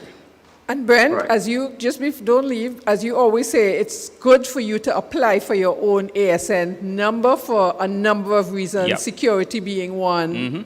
You want to just... Yes, that is absolutely important. And one of the most important reasons is because a provider can get up and leave. And when they get up and leave, everything you have using their IP address space, your DNS entries, your servers, your whole e-commerce system, then that goes down. You lose money, you lose business. But I can always say, okay, well, I have my own independent address space. Let me move to provider number 2. And also to mention, one of the local banks, again, did that for that particular reason, right? Now they have autonomy. And also, they can manage their security much better. But that's another discussion. Right. Thank you so Just much. one last quick point I wanted to add to that, Claire. And I can't recall if this obtains in the Aaron region, but we have within the LACNIC region since about 2017 something called micro and nano categories. So micro and nano categories, you know, typically in both our contexts, it's either you're an ISP or you're an end user, and end user just simply means any other type of entity that needs IPs. And there's also policies in both Aaron and LACNIC that deal with micro allocations for critical infrastructure. But as micro and nano, it makes it a lot easier to get IPs directly from LACNIC. And similarly, as Brent is saying, you probably then also want to apply for your ASN and have a new way of probably some sort of managed service arrangement with the ISP as to how that relationship will evolve. So yeah, I just wanted to mention that last point about the micro and nano categories. Thanks for that, Kevin. And I just want to add, and I think I'm correct with this, these resources are not very expensive either. But we'll talk about that at another session. So thanks again to Nate Davis and to Kevin Swift for this information. I'm sure you all have a lot more information now and are ready to go about implementing your IPv6 and getting us going more efficiently. I now ask Albert, who's been standing in the wings for a while, to come and talk to us about something that is also of interest and should be of interest to a lot of us, and that is the universal acceptance, right? So Albert will speak to us. Just give us a quick overview about universal acceptance and how it relates to us here in the Caribbean. Albert? Thank you very much, Claire. So in the name of the organization that I'm with, ICANN, there are two N's. One is for numbers and one is for names. So far, we've been talking a lot about the numbers part of it. The names part, obviously, is the domain names, which are a key way to express ideas, projects, brands, and everything else on the internet. And as human beings, we tend to actually, work more with domain names on top of the layer of the IP addresses.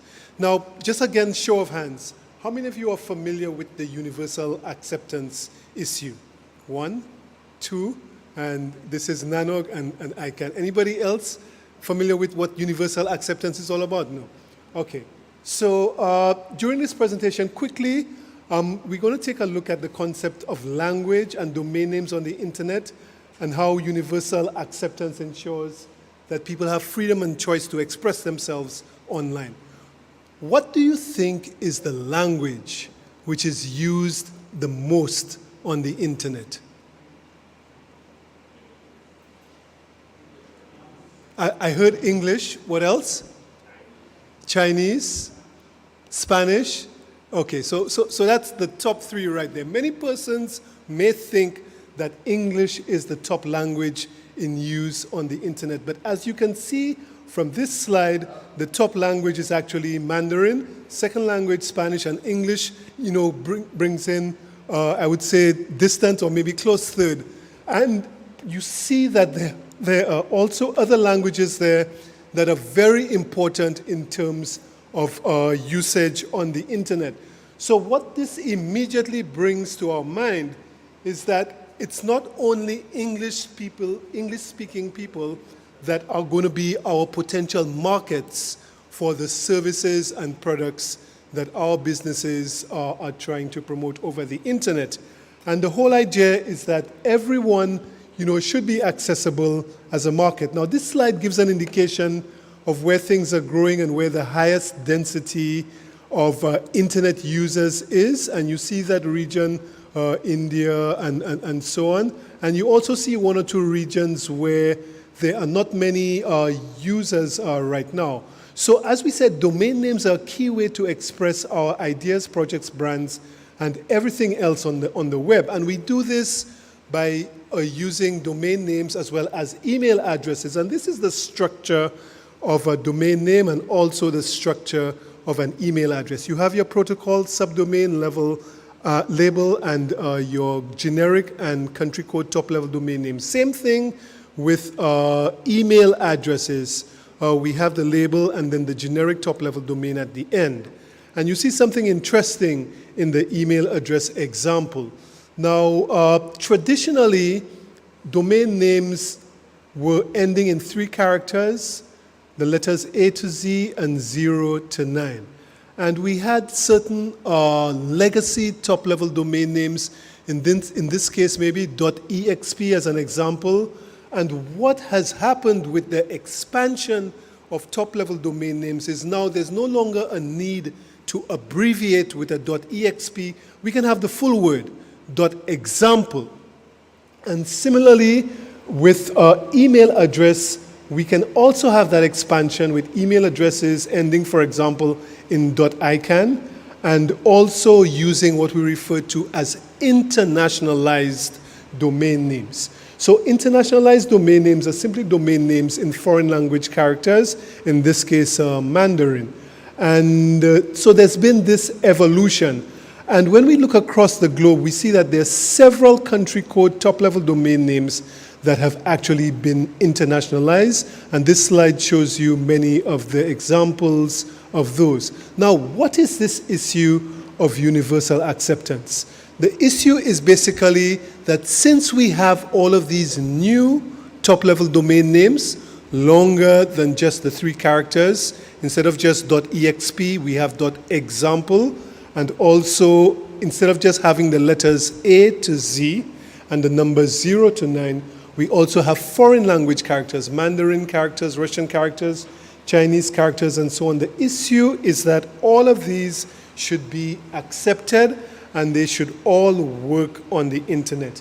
And the truth of the matter is that they all work, but the problem is they are not all accepted by the systems that are built by developers across the globe. So the reason why we need universal acceptance is to have that compliance, to have the freedom of choice in digital identity with regard to websites and emails. Everyone should be able to have their goods and services sold in their languages, and persons from non-English languages should be able to use your services. I mean, Chinese, Russians, Indians, Arabs should be able to put in an email address if they want to book a hotel or if they want to buy a product or service from Grenada and from any Caribbean territory for that matter. So it means that we need to look at working groups on technology, working groups on email address internationalization, measurement, as we've heard about before, and there needs to be some local activity to ensure that all domain names are actually accepted. So these are the verbs that come into play when we talk about universal acceptance. All websites, all of the new ones, all email addresses should be accepted. When our code on our websites and our applications is doing validation, they should all be validated. We should be able to store all of them in our systems. We should be able to process them, and we should be able to display them on all of our websites. And the thing about it is, just a breakdown in one of those steps will cause a problem where a website or an email address will not be accepted. So the email address and the website work. ICANN has made sure that it works properly on the internet with things such as Unicode and so on. But if a local developer, a regional developer, has built a system only expecting to see a 3-character top-level domain like .com, .org, .edu, and so on, or an email address that has the Latin script just from A to Z or 0 to 9, and they have not taken into consideration all of these additional email addresses and website domain names that are available, then they will not be able to use your financial services. They will not be able to book in your hotel. They will not be able to buy the products that you are selling. If you have an Airbnb and they want to put in their email address, sometimes you will get an error message. So the idea is basically illustrated in this slide. Someone tries to put in that email address, which is in the Arabian script, so you see something before the @ sign, and you see two characters after the @ sign, which work perfectly on the internet. There is no problem on the internet. This works because it gets converted into something called Unicode, and it gets routed on the internet. But the whole idea is if the system that has been developed locally does not actually work, then you have a breakdown. This person from that part of the world can't actually use your system. So this is an idea of where we are at right now in terms of acceptance. The long new email addresses pretty much work over 90%. The long ASCII email addresses work, but as you go down to the internationalized domain names, you have a problem where the acceptance is much lower than it is than those that we are already familiar with. So there's a lot that can be done by various parts of society, business, NGOs, the tech community, and civil society. We should first of all take a look at evaluating our systems to see whether they are universally acceptance ready. And there are many other things that can actually be done to ensure that we have a wider acceptance of universal acceptance across of domain names and across the board. Now, you can make a note of this particular website, which is the home of all of the resources related to universal acceptance, uasg.tech. Notice the domain name is actually one of the new GTLDs. .tech, it's more than 3 characters. If you try to put this into a browser that is expecting only 3 characters, like a .com or a .edu, you will get an error message, even though the domain itself and the website itself actually works. If somebody had an email address ending in .tech and your system only accepts the older legacy email addresses, when you type in a perfectly working email address, then you will get an error message. So I will end there. Claire, again, is giving me the evil eye, but the website is going to be, the PowerPoint, is going to be available on the CaribNOG website. And of course, I'm going to be available later today and tomorrow to talk about this a little bit more. But basically, it's a situation where we can have access to, you saw that slide in my first presentation, $9.3 billion US dollars worth of market, coming from those people who are using the new top-level domain names and coming from new people who will now be using the internet because they can use it in their own language. So there's lots more that we can talk about in regard to this topic. Thank you so much, Albert. And I hope, as Albert went through those slides quickly, that you would have been able to see some opportunities and possibilities with understanding universal acceptance, especially for our developers, where now you could stay right here in Grenada and produce solutions for some of these issues. One of the things Albert did not tell you is that March 28th is Universal Acceptance Day. And so we at CaribNOG are very happy to be one of the first events that is promoting Universal Acceptance Day. So you are hearing it for the very first time here at CaribNOG. We don't want to get in the midst of you and your lunch. So it's just a few minutes before lunch, and Caribbean people and their lunch. So let's take a break now, and we return at 2 p.m. for our next session. Thank you very much to all our presenters. Thanks to all of you, and please come back for our next session at 2 p.m.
Hello and good afternoon, everyone, and welcome to CaribNOG 25, Part 2, the afternoon session. I know in the Caribbean, we all sometimes suffer from itis after lunch, different forms of itis. I hope that will not be the case. If you do feel tired and sleepy, especially after such a heavy, delicious lunch, you would just stand up and, but continue to take in the sessions. Yes? We have some, we continue to have some presentations for you this afternoon, and first up is Dennis Augustine. We in Trinidad say Augustine, but we know in different places that the pronunciation is different. So Dennis is talking from Cannabis, is it Cannabis? He's a partner at Cannabis, and he is giving us insights, local services, global opportunities. So let's welcome Dennis.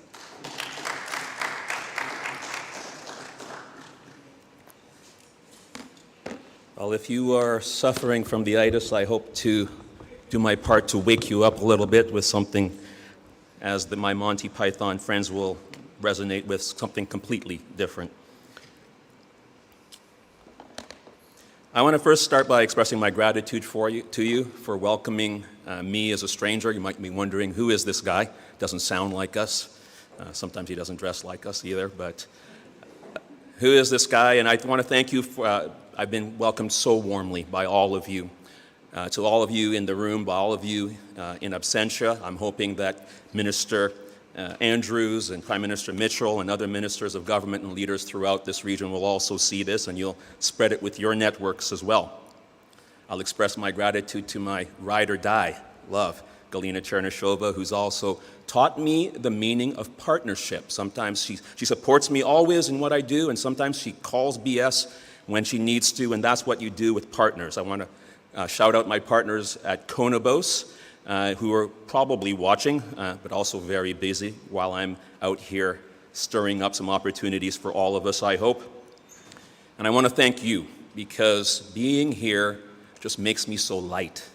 I've spent the last 26 years doing technology in Canada. I am a prodigal son of the Caribbean. I have never been so proud to be a Caribbean man as having returned to this region in July of this year and seeing the sorts of, let me start my timer, and seeing the sorts of talent and possibility and energy that is here for change just makes me so inspired. So I want to thank you for inspiring me. Yes, give yourselves a hand for that. So I am Dennis Augustine. Life is oddly circular in so many ways, isn't it? I am a child of the Caribbean who's come back. My father was a preacher and then a policeman in Dominica and a migrant worker in Canada looking for a better opportunity for us, but he was also a technophile. And I don't think he knew what he was doing when he bought the Radio Shack TSR 80 back in the day and gave that to me. And he lit something in me. And although I followed him into the ministry, as you may be able to tell by my cadence and the way that I speak, when I left the ministry some 26 years ago, the only other thing I knew how to do to support myself was a little bit of desktop publishing. And I kept saying yes to more and more difficult challenges. They said, could you do a little bit of CSS and HTML to go with that thing that you did? And I said, yeah, sure. Could you program that form, Dennis? Yeah. And I figured it out. And fast forward 26 years, and I am now a 3-time software entrepreneur. I have built a wonderful life for myself, and I've learned some lessons that I hope to share with you today. Let me tell you about Conobos a little bit. Conobos, and you can go back one for me. At Conobos, we believe, and this is our mission statement. I am still preaching to Conobos and to everybody else about mission and values and things like that. And we believe in using the power of community to create the world's happiest and most effective digital teams and solutions. That's going to be relevant in the next little while. At Conobos, although we are a team of just 50 people, we built this company fully remotely. This is my 3rd time around. The first 2 times were bricks and mortars, traditional software services businesses. This time has been fully remote, 50 people right now across 6 continents. And although we are only 50 people, 10 of those are what we call Sitecore MVPs. Sitecore is something, it's a digital experience platform package on the enterprise level. And we have an inordinate amount of expertise on our tiny little team. That also will be relevant a little bit later on, and I'll tell you why. Including something I'm very proud of, Mr. John West, the world's only lifetime Sitecore MVP and the former CTO of Sitecore. I say that because we knew we were not going to be big, but we wanted to be excellent.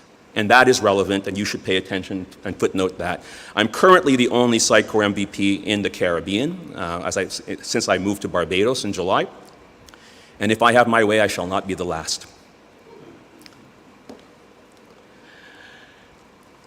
I came here because I heard there was some stuff going on to the region. Somebody called for me. PM Mitchell called for me. He didn't know he was calling for me. PM Motley called for me because they started talking about something I know Grenadians know a little bit about, and our brother Beville kind of Freudianly slipped up and talked about revolution. They talked about, but this time, and oddly enough, and I say life is circular, isn't it? Because yet another former lawyer is trying to lead a revolution of a different sort in this country, and I hope it spreads throughout the region. This time, the revolution will be different because the revolution will be digital. You will be able to stay at home, sister. You will be able to plug in, turn on, and cash out. You will be able to live in paradise. You will be able to skip out and pick up your kids between meetings because the revolution is going to be digital this time. In this revolution, the altitude of your elevation will not be limited by the latitude of your location. You can work from anywhere in this revolution. And it will only be limited by the magnitude of your education and the reliability of your internet connection. Thank you, CaribNOG. This time the revolution will be digital. It will be digital, or so I've heard. So I've heard. In 2018, after Hurricane Maria, after having sold my second business, went back to Dominica to see what I could get done there. And I must say that I was inspired, but I was met with a lot of frustration because so many of the resources were being poured into rebuilding things. And I understand that. That was perhaps not the best time for that. But I also didn't understand a few things that I needed to learn. And I think that having spent the last few years butting my head up against the infrastructures and the bureaucracies and things, I've learned a few things, and I hope to share that with you today. We as technologists often think that if we build it, they will come. Just by the strength of our technology, that will make sense. Everybody will see the wisdom in what we're doing. But we have to be able to connect and build relationships with people and tell folks inspiring stories that will move them, because inertia is a hell of a thing. And we need to be able to get over it. Over the last little while, I have gone from frustration to inspiration. I want to tell you a little bit about the opportunity. Why is it different this time? It's different this time because things like Conobos being built fully remote. And in that sense, the pandemic did us a favor. Yeah, it hurt us when it comes to our hospitality industry. It killed the supply chain. But it also disabused enterprise customers of the notion that they needed people to be on site. I have customers who make billions of dollars. They are large enterprise customers who will now deal with fully remote teams of experts, and this time it's different. It's also different, and dare I say, because we are in a region with peace and stability, while in the East, where so much of that work has been outsourced for years, there is unrest. And it is our time to act now to take advantage of that opportunity. It's different because right now we are understanding that software development outsourcing is a $284 billion a year industry by 2030. That is more than the GDP of this entire region. And although we are small, we are batting way under our weight. It's time that we do better. But of course, there are challenges. We're small. We're forging into uncharted waters. When people talk to me about Dominica, where I was born, they say, what are your major exports? And the first thing I say is Dominicans. That's what we tend to export. The brain drain is a real thing. But there's something else I think that we also have to get over as well, and that's what, the great Bob Marley would have called mental slavery. To think that we're not good enough, and we have to get over that. I happen to have been applying to a certain previously allocated since 2020 project funded by the World Bank. There's money sitting there since 2020, and I have since 2018 and this year for a whole year consistently been knocking on that door trying to get the money for things that check off every box of that transformation project and cannot get it done. And when I check the criteria for that project and say, well, who can I talk to? Who is setting that criteria? Let me put you in touch with the team that's doing that. You know where they are? In Europe. It's outsourced to a gentleman in Europe. And you know who he hires? A guy from Grenada, a guy from Dominica. And you know who makes the money? Him. Who does the work? Us. It's been that way for far too long, and it has to stop. Emancipate yourself from mental slavery. There are certain challenges, of course, I will not lie. But we have certain advantages as well. We are small. But then, as you just said, we are small was a challenge. It's also an advantage. You ever heard of jiu-jitsu? You take your opponent's advantage and you turn it into your advantage. We can pivot much faster than any of those large nations who are currently owning this stuff. We can iterate faster, we can get it done. We have a favorable location. We have peace and stability. Remote work opened up those doors. We understand right now because there's a message out there about overcoming things like climate change and resilience that will resonate with enterprise customers. It's a message that also inspired people like me to leave Toronto and get his butt over here to get things done. So we have an inspiring message. Finally, we have the political will. And I'm so glad to see that in CARICOM and the Eastern Caribbean, we are finally united in purpose to get it done. So we have advantages. Let me try to get a little bit practical about our edge and how we will get it done. So I've come here to promote to you something called the Conobo Software Alliance. And that is a model comprised of 4 key components: community, expertise plus experience, world-class delivery, and marketing and sales. You need all of these things in order to succeed. Community, and I was pleased to hear Stephen Lee of CaribNOG mention community in his presentation. United we stand, divided we fall. That's the thing this region must recognize in order to compete with the Accentures of the world. I compete with our small 50-person team has beat out KPMG and Accenture on contracts. You don't need to be big. But you do have to cooperate with others. You do have to have expertise. Expertise also is something that connects with community in that everybody says they're an expert. But you know how you show that you're an expert? By sharing knowledge with your community.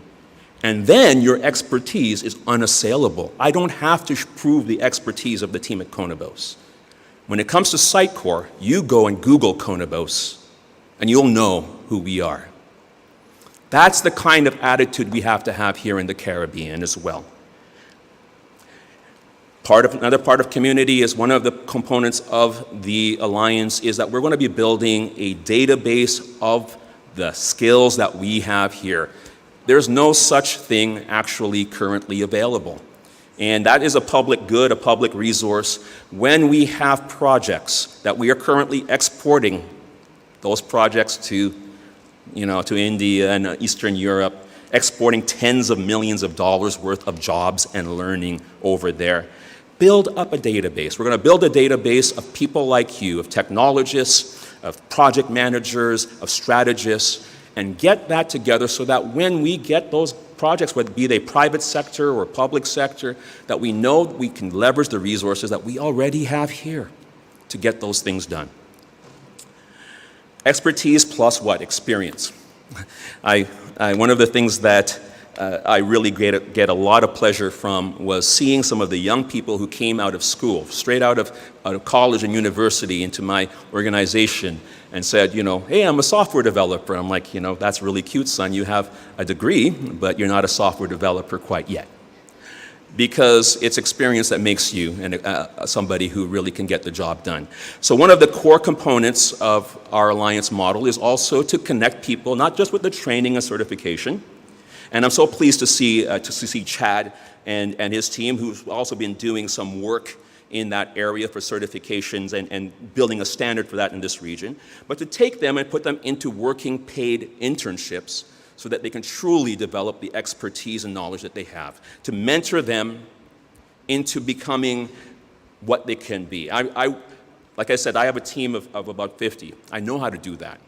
I would love it if there was another 50 people like me around the Caribbean who also had teams of 50. And you can do the math. That's 2,500 people. Now we're talking. Now we can get some things done. World-class delivery. It's all fine that you know how to write code, but unless you can deliver a project on an enterprise level and give enterprise customers the confidence to know that you will get the job done at quality, on time, on budget, consistently, you're not going to succeed. So we're going to focus on those kinds of skills as well. And lastly, marketing and sales, because if you can't sell it, what are you doing? You have to be able to sell it. So I started off as a technologist only doing, I did a lot of code and solution architecture and things. And then I got hooked up with Conobos and they said, why don't you do business development? And surprise, surprise, I discovered that ex-ministers can sell things. And so we're going to also focus on how do we package up and send the message to North American customers saying, if you want your job done very nice and cheap, go over there. But if you want the best architects and solution developers in the world, come here to the Caribbean. That's the kind of attitude we have to have. But we can't do it alone. We need you. Absolutely need you. There's a few areas that you can help today. As I said, the transformation money has been allocated since 2020. You can do a little bit of work to lobby the folks that are controlling those mechanisms to put it to work. It's your money. All of you developers out there, that's your money. It's meant to create jobs for you. Don't let them sit on it. It's time. There's going to be, and I don't want to be the bearer of bad news, but there'll be another hurricane any minute now. Do you want to be set back another 5 years because we didn't act now? It's time and we have to get it done. We're also going to be, of course, it takes money to fund these things, and I am bootstrapping this thing come hell or high water with our own money. But we're also going to be putting out a prospectus to prospective investors in probably next month. So those of you in the investment community as well, hit us up for that. We'll put the prospectus out there, and you can become part of that to help fund the transformation of this region. And then lastly, from you, we also want you to use that QR code and go to conobos.com/alliance. And if you are whether you are a developer or a higher ed partner, and by the way, on the higher ed front, I'm so proud to say that we are in the last stages of inking a deal with the University of the West Indies, hopefully this fall, to be able to deliver our training to internship program there at all of their landed campuses, and that is really exciting. I wish my father was alive to see that today. Or finally, reach out to our Director of Public-Private Partnerships. Some of you might recognize Bennett Thomas. One of the things I learned about the machinery of this was not to hate the game, but also understand how it is played. I know a lot of us say, oh, you know, you have to know people, and I really was frustrated by that. So I went and hired a guy who knows everybody. And that was really helpful. So that's another thing we have to do in this alliance. Learn how to build relationships with the people who make those decisions so you can get things done. So if you are a regional public or private sector partner, reach out to Bennett and he will hook you up.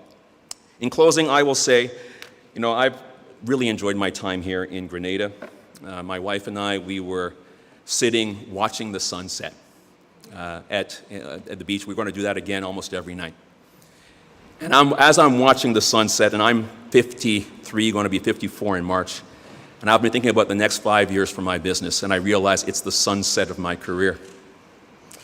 And there's only so much time to get things done. Like I said, there's going to be another hurricane any minute. We don't have a lot of time left. Now is the time to act. I hope I impress that upon you more than anything else. And in a little bit of a shout out as I close to my past as a minister, there was a wise, very wise man who once said, "Let us work while it is day, because the night cometh when no man can work." Thank you.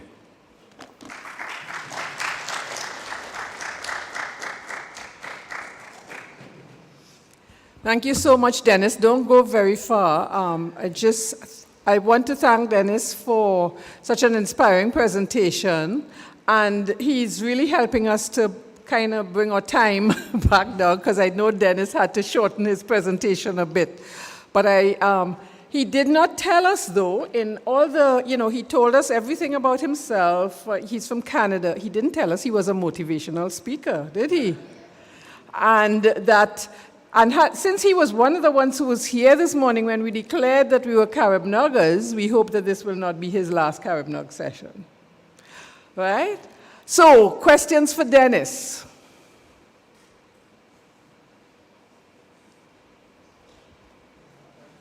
Yes, come to the... No, please, come to the mic. We need to, yeah. No, not for broadcasting.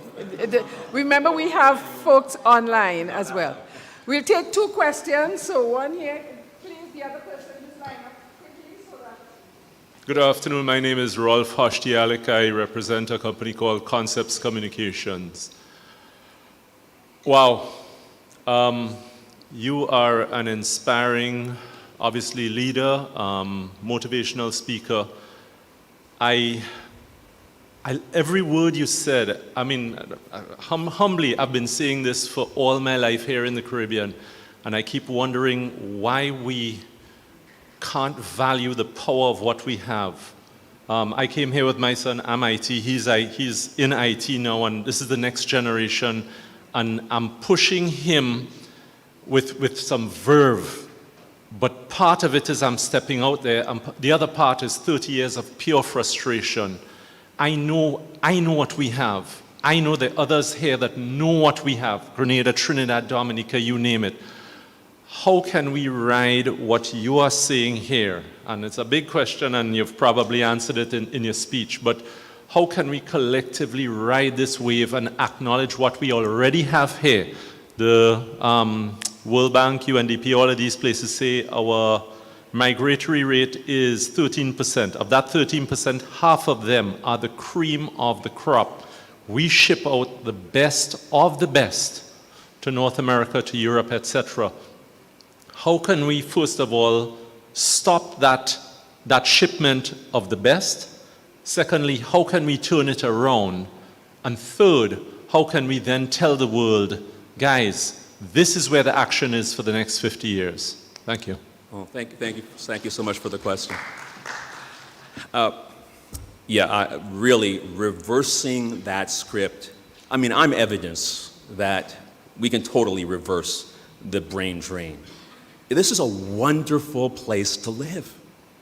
It's a wonderful place to live, and I have been, like I say, especially there are so many. We can start with the diaspora first of all. There's so many of us, and one of the reasons I said I feel light. Over the last 26 years, I've been rising up the corporate ladder in Bay Street, the heart of the evil empire in downtown Toronto. I walk into boardrooms and have to prove I'm competent all over again every time. And here, I've been met with, as a prodigal son, they've slain the fatted calf and welcomed me. You know, I've had an opportunity to speak with PM Mitchell, with Minister Andrews, met PM Motley a couple times, and there's open ears. So I feel lighter. I feel so much lighter because of you. So we can start to spread that message to the diaspora. There's opportunity here, and there's also a way that you can contribute here. One of the reasons I put up John West on my slide, former CTO of Sitecore. John exited Sitecore in 2016 when they got a round of funding. He doesn't need the money. John now, after decades in the industry, just wants something that's meaningful to do.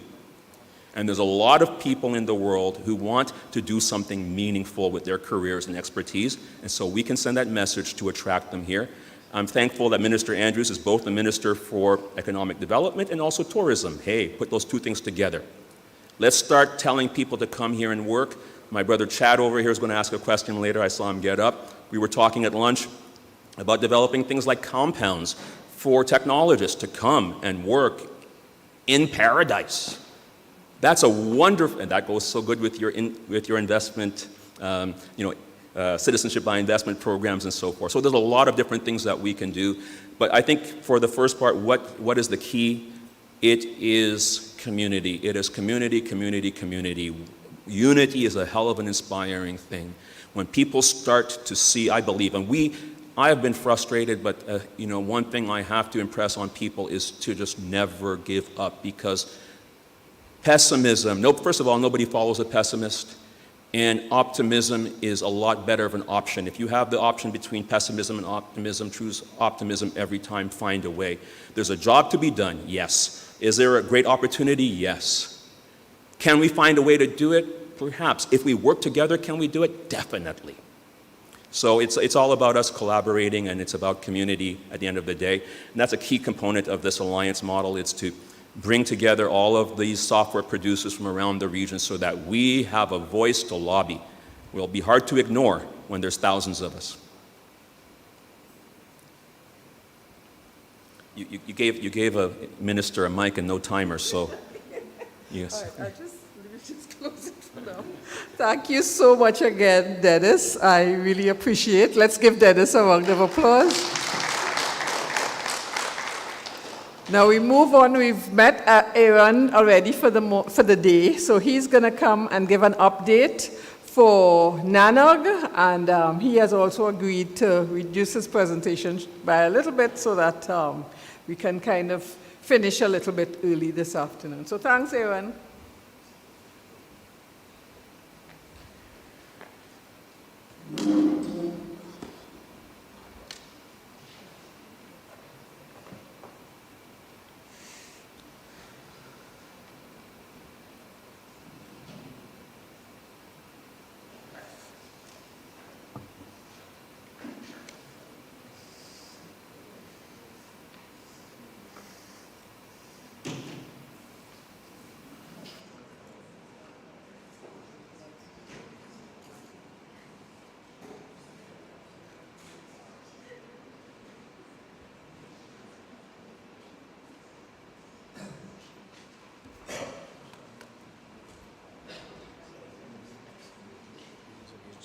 Sorry, yeah.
Okay.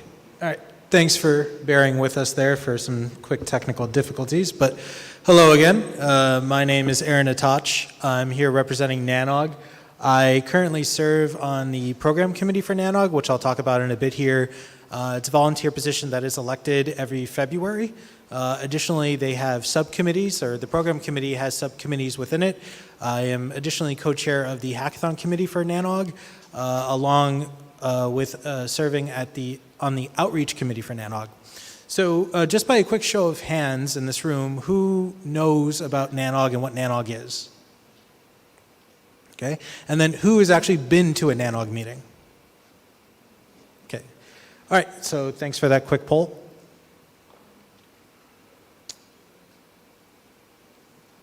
So just a quick recap for the people that are not familiar with NANOG. We are a community-driven nonprofit organization. Our roots date back to 1987 when Merit Network was tasked with re-engineering and managing the NSFnet. Our NANOG's original charter was formed in 1994, and in 2011, the NANOG committee voted for independence from Merit Network. NANOG was the first and is still the largest network operators group. So what does NANOG do? Similar to CaribNOG, conferences that showcase innovative educational content that aims to drive new solutions to the networking community's greatest challenges. Mentoring is a big focus of ours. The next generation of networking professionals is definitely on top of mind. Empowering those supporting internet access in underserved communities across North America, and actively encouraging diversity, inclusion, and collaboration within our community. So here are just some quick statistics about our community. We're 13,000 plus industry professionals and students. 1,000 plus attend NANOG conferences. 200 plus are usually first-time attendees, and 20 plus countries around the world represented. Here are some popular resources of ours. The NANOG mailing list goes back probably well before I was actually born, and has been extremely useful still to current day. In the past, it contributed to significant internet standards that eventually became RFCs today. And continuously is used as a forum for discussion and collaboration, troubleshooting, etc. All of our conference presentations and tutorials, I verified this earlier today, going back to NANOG 13, which I believe was in, well, a long time ago. I forget, I apologize. But we just wrapped up NANOG 87. We have 3 conferences a year, so you can do the math. It's a very long time ago. So all of that content, all of that history is on YouTube, available for you to watch and fetch right now, along with the PDF slides. So you can actually see, as technology's evolved over time, discussions and so forth, how they've possibly come to fruition and standardized as well in those talks and questionnaires. The outreach committee, which I'll talk about in a bit here, is mainly focused on expanding NANOG's reach, specifically focusing on underserved communities. We recently had an event in Montgomery, Alabama. It went well. I'll talk about outreach in a little bit more. And then articles. We have a variety of stories that we're building with senior members of the industry, even students that have just recently become professional in the industry, just graduated, and engaging their experiences, their stories, and lessons learned that they can share with the community. So to talk a little bit more about the program committee, we call it the heart of the NANOG experience. It's made up of industry professionals, and the PC is selected by the board. Anybody can nominate whoever they would like for the PC. You can actually nominate yourself as well. And then every February, effectively, the board takes all of those advisements into consideration and then chooses effectively to fill seats in the PC. The PC self-organizes and then selects its own leadership from there. And then the PC reviews and selects talks submitted by NANOG's community to curate a program of the highest possible quality and relevance. Some updates about the program committee. So I touched already on that we have subcommittees for NANOG, but we have a few that are more recently created that I would like to highlight. Those are for keynote speakers, women in tech, moderators, lightning talks, tutorials and tracks, and hackathon. The hackathon has been going on for some time, but the point of this is that we have more so focused on organizing specific people to be focused on these tasks, part of NANOG, to provide the best quality of an experience for whoever may be involved in any of these activities, or who may be hearing keynote speakers, and who are the best to possibly serve the community. So with our variety of expertise, we can place people within these subcommittees and then effectively find possibly the best keynote speakers, or how can we best promote women in tech, lightning talks and so forth. How can we make all of these experiences to their utmost quality? And you can get involved. Participating on a broader scale helps ensure our future. You can vote by becoming a member of NANOG. Like I said, so one of the more recent committees that was developed was the Mentorship Committee. It's obviously been highlighted many times that we have a new generation coming, and there are senior members of the industry that could definitely help this new generation get their feet wet, feel comfortable, conquer imposter syndrome, and so forth. And so this mentor committee is meant to do just that, is that mentor effectively the next generation of people, or even collaborate of people at similar skill sets, or years of expertise, I should say, on how they can learn from each other. Teach. You can effectively provide a tutorial for the next upcoming conference, a webinar. You can offer to give a talk at NANOG Outreach, and then, of course, last but not least, present, which is the next item at the actual conference itself. Anybody can submit any presentation. The role of the PC primarily is to not only recruit, but then vote on these talks, and our goal is to get them effectively accepted. So if we see that you have material and you have a desire to present, we are going to the best of our ability get your presentation in a format and with the correct context, such that we believe it would be best served to our communities, and you can fulfill your pursuit of presenting. Evaluate. You can serve on the program committee. I touched on that just a bit ago. And then sponsor. Of course, NANOG is always looking for sponsors. So going a bit more in depth on outreach, education is central to NANOG's mission. Through outreach to colleges and universities, affiliate NOGs, and more remote tech communities, we're able to provide greater access to NANOG's tools, resources, and educational programming, which is designed and taught by industry professionals committed to the ongoing advancement of the Internet in North America. So point being, our goal is to tap into these underserved communities, make them aware of NANOG and how it can be used as a resource to, further their education, their career, and network, their social network. Anyone that can help with that in terms of expanding NANOG's mission. So going further, industry education for networking professionals is the main focus of outreach, educational and career development for college and graduate students, and then training within underserved regions of North America. We also have college programs and scholarships. So the college program is referred to NCI, and then as well we have scholarships. Here are some recent recipients from 2022. And the college immersion program, NCI was designed to give educators the opportunity to sponsor up to 5 students at a NANOG conference. So to tap in quickly to how I initially got involved in NANOG, I was studying in Chicago at DePaul University. I think it was either my second or third year. I was majoring in network engineering, and fortunate enough to have the opportunity to attend a school that had such a program, first and foremost, but as well have professors that are actively working in the industry and then coming to teach at night. I was lucky enough that when I was taking this specific class, the professor was already intimately involved with NANOG. I actually am serving with him right now on the PC together. And he mentioned, he made the students aware that NANOG 67 was coming to town in Chicago, where the students could literally just walk to the conference. They didn't have to pay for lodging or airfare, since we're all local. So it was a great opportunity to tap into, you know, what NANOG has to offer, and this further connecting yourself in your professional career with the industry.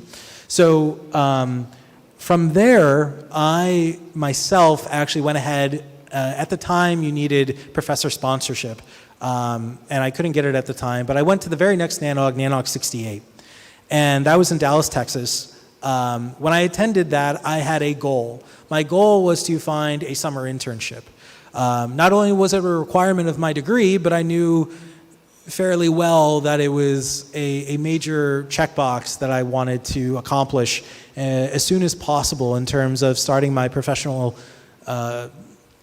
career in network engineering, and possibly landing at a company that I can surround myself with really smart people and get my feet wet before I could even graduate, and then of course, you know, make some money, because college is not cheap. So at NANOG 68, when I went as a student, the NANOG attendee list is public. Everyone is wearing a name badge. If you are hungry enough, you can effectively go up, the community is super friendly, and talk to whoever, you know, you are interested in, and possibly with respect to their company, if they offer summer internships or any kind of internships specifically targeted to university students or what have you. You could be still, you know, well into a career and wanting to shift and completely change, you know, your perspective, and not necessarily be a university student for that record. But anyway, so I was able to go to, you know, not only the talks, but the socials afterwards, and meet people that I was able to exchange business cards with, and then email them my resume. And one way or another, that's how I actually ended up with a summer internship at Akamai that turned into a full-time offer, and now 6 years later, I'm still working for today as a network engineer. So all of that was because of NANOG, and you know, obviously the professor letting me know about the organization and the conference. But the content is rich. The network of people is extremely smart and professional, and as well welcoming. And that opportunity, some schools have career centers. We all have job postings that we can see online, but actually being in person with somebody and being able to shake their hand and make an impression goes a long way. And last but not least, you're as well possibly avoiding the dreadful applying for jobs online, go through various resume filters a lot of the time, and you may never know if your resume actually even gets looked at. Getting somebody's email address and emailing them directly your resume makes a significant impact compared to just applying in the stack of possibly 2,000 resumes online. So new programs, specifically highlighting the educational and mentorship programs. So the educational program is new. It's vendor-neutral courses developed and taught by knowledgeable internet professionals. All courses are vetted by a committee, the educational committee of industry professionals, to assure that all content is relevant to current industry working standards. And the courses are designed to aid students, junior engineers, and career professionals that advance their careers in a competitive marketplace. So just FYI about that. And then the mentorship program I touched on a little bit earlier, but a key to building the internet of tomorrow is to engage and inspire those who build tomorrow's internet. So mentorship is an essential component of professional development. Mentees in our program will have the opportunity to be guided by seasoned industry professionals, and mentors and mentees will be paired at NANOG conferences, create a personalized mentorship program to help the mentee achieve their goals. So this is something that NANOG is definitely passionate about, along with myself. And then virtual access. So the catalyst of this, as far as I'm aware, was effectively the pandemic. I remember going to San Francisco. That was the last NANOG conference in February of 2020 before everything shut down. And from that point, the show can't stop. We have to keep it going. How? We're going to go virtual. So we effectively developed a platform for the ability to stream video, flexible display options, Zoom integration, real-time chats, built-in Q&A, And you can read the rest off that slide there, where now, before you actually had to go to NANOG to see the talks and then, or wait a week or two until they're uploaded to YouTube, which I'll talk about in a second.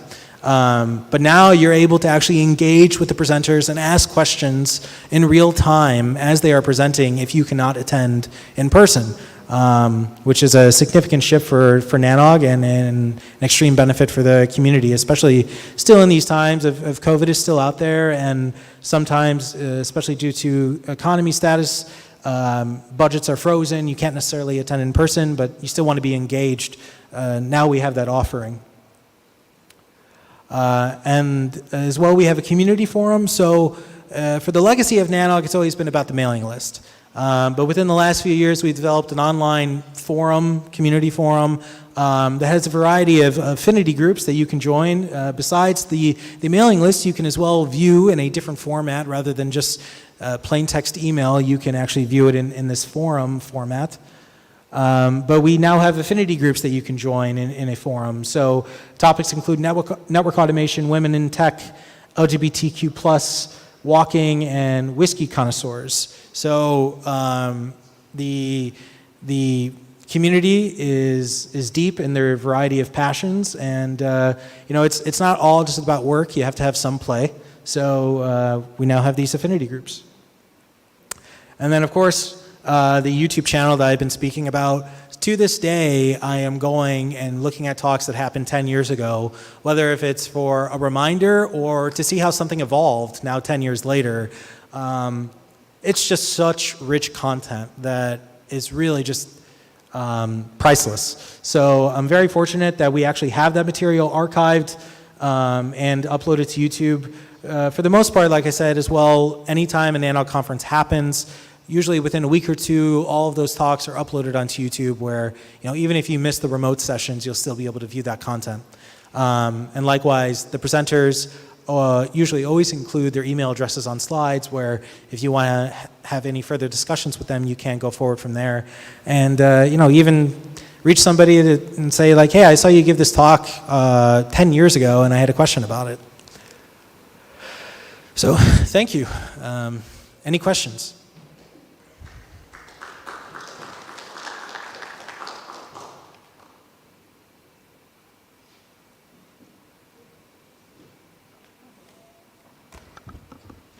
Thank you, Aaron. Any questions for Aaron on NANOG? One question I had for you, Aaron, was can anyone be a member of NANOG? Now, NANOG is the North American NOG. So how, and someone from other regions, what do they need to do? Can they qualify? Yes, so anybody can be a member, no matter where you are in the world or where you're from.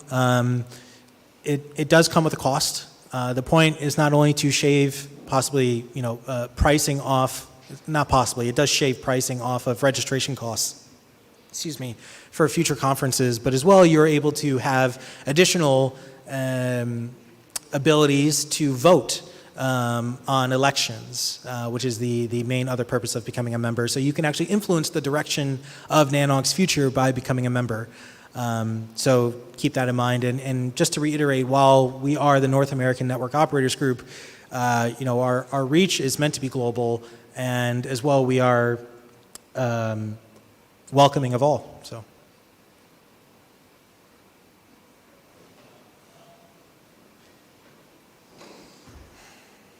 Hi, Aaron. Thanks for that talk. Stephen Lee, CaribNOG. I just wanted, if you could talk a little bit into the NANOG hackathons. Yeah. I know that's something that's promoted all the time, but just to share a little bit about what's usually covered and how that works. Definitely, yeah. So likewise, I said I went to NANOG 68. That was my second NANOG ever. And I didn't attend the hackathon at 67, but I definitely got my feet wet at 68. So that was my first hackathon. And not only was I interested in the industry, but at the time my software engineering skills were slim to none. And I was looking to learn primarily, not necessarily contribute. And so you can definitely walk into there as somebody that has no experience in software engineering or even network engineering for that matter, tech even, and just be a fly on the wall or a flower on the wall observing. So regarding the hackathon, now that I am co-chair of it, time has flown by. We have changed the model as years have passed, and now effectively every NANOG conference usually runs a Monday through a Wednesday. The hackathon actually starts a week prior. We have a welcome call over Zoom. Again, the catalyst of that was the pandemic. The point of still starting about a week earlier than the conference virtually is to curate team formation. So the idea is that you can participate as an individual contributor, or you can form a team or join a team that already exists and focus on a central goal of creating a solution to something. So that could be a bug in some sort of open source software. It could be a feature that is, helpful in currently some open source software. Or possibly it's even engaging certain thought of community members about a topic. It's not really meant to be a talk format, just to clarify, but we effectively pull everybody into a room and we say, we're going to give you a central theme of what we would ideally like for you to work on and curate solutions for. So our just past hackathon that just wrapped up in Atlanta for NANOG 87, our theme was sources of truth. So interacting with IPAM systems, IP address management systems, data center management systems, varieties of configuration databases and so forth, and how this interaction with sources of truth. The goal of a hackathon in general is just to basically create or hack something up that's cool and appealing and helpful for the community to use. So that is still our mission, of course, and however, sometimes people come to the NANOG hackathon and they don't have a theme, or they don't really know how they can find themselves in the event. So that's why we try and give that theme as a step to fall back on. And then at the same time, the committee that I'm a part of is trying to recruit, as we say, maintainers of open source software to come and share what they have already produced and how possibly the NANOG hackathon can further the vision of that software. So by fixing a bug that is impacting or providing a feature that, the goal obviously is within a format of about a week, what can you create? And then, with a network of people that possibly you've just met for the first time and could be lifelong friends. So. Okay. So my name is Nicolas Antonello. I work at ICANN, and I have been with the community, with Nano and CaribNOG and LagNOG, which is the one that corresponds to where I live, for years. So I have a kind of comment and then a short question for clarification, just to add to what you already explained. And as I remember that Claire earlier today and Vivian also, they talk about this, the networking side of the NOGs. You get in touch with technicians from, that are experts and very proficient in many topics regarding networking and all the stuff. If you have an issue when you're running, suppose you work in network operations and you have an issue, or there's a big issue in the region, you just send an email to the list, to the Nano list, and everyone is gonna be willing to solve the issue without skipping all those call centers, even skipping all the having to talk to all the hierarchy in your company. So it's very fast, and that's worth millions of dollars. Yep. If you take it to offline or time off. So 100%. In the case of LagNOG and also Nano, the mailing list subscription is free of, it's open to anyone, so it's free of charge, so you have to pay for that. So my question is, how it works that for Nano? I think that is the same. You can subscribe to the list. Whether if you are not willing to be a Nano member, you can subscribe to the list and you can have that advantage, that networking advantage, right? Yes, it is free. Open for the public. Anybody can join that list. As well, all of the archives of that list go back, I can say actually decades now, at least 2 of them for sure. So it's such rich, priceless content that goes back in those archives of the mailing list that you can subscribe to today, right now, without being a member, and then likewise complement that with the YouTube channel archive. of talks presented. However, I just want to clarify, last but not least, in terms of being a member, the two primary focuses are being able to vote in elections and then as well save on registration costs. So that's pretty much it. Everything else in terms of NANOG is meant to be, for the community and open.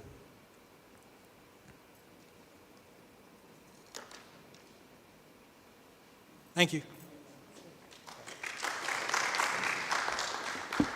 Okay, thanks again, Aaron, and for that presentation on NANOG, that update on NANOG. And I'm sure you heard again today about the resources that are available that doesn't cost us anything, right?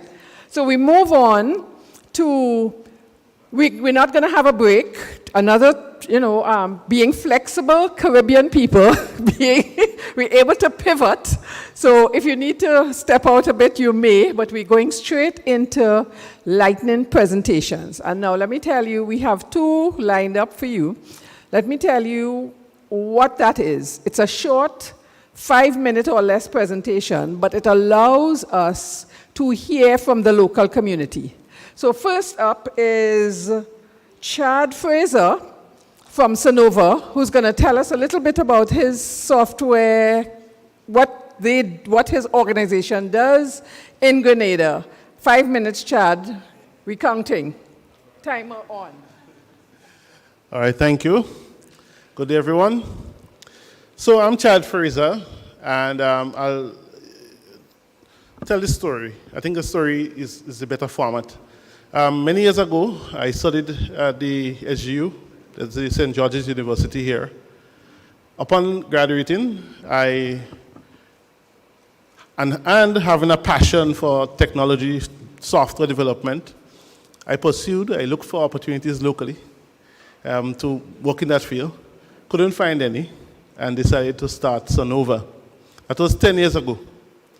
All right, so after starting, we basically started learning to build, and some of the learnings that Dennis would probably have had by working, I pretty much had to learn building solutions.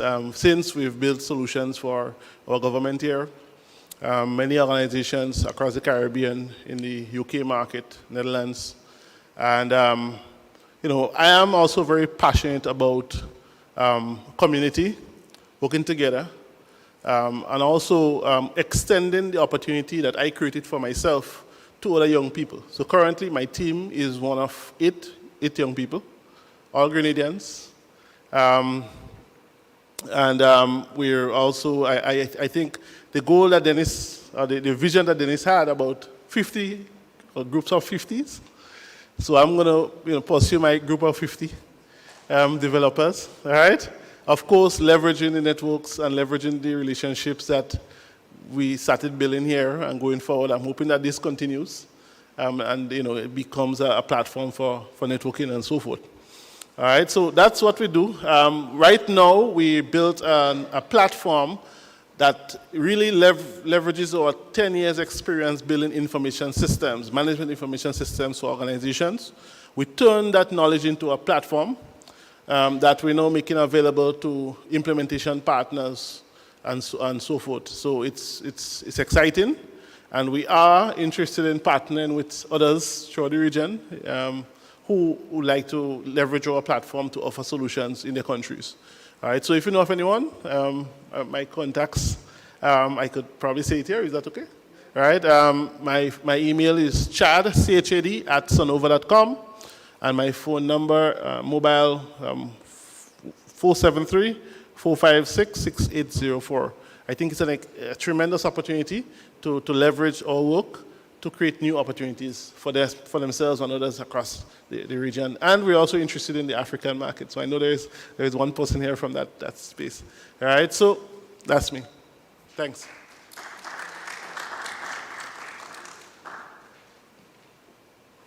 Thank you, Chad. That was really short and sweet. Any questions for Chad on what he does? Just a quick. Right.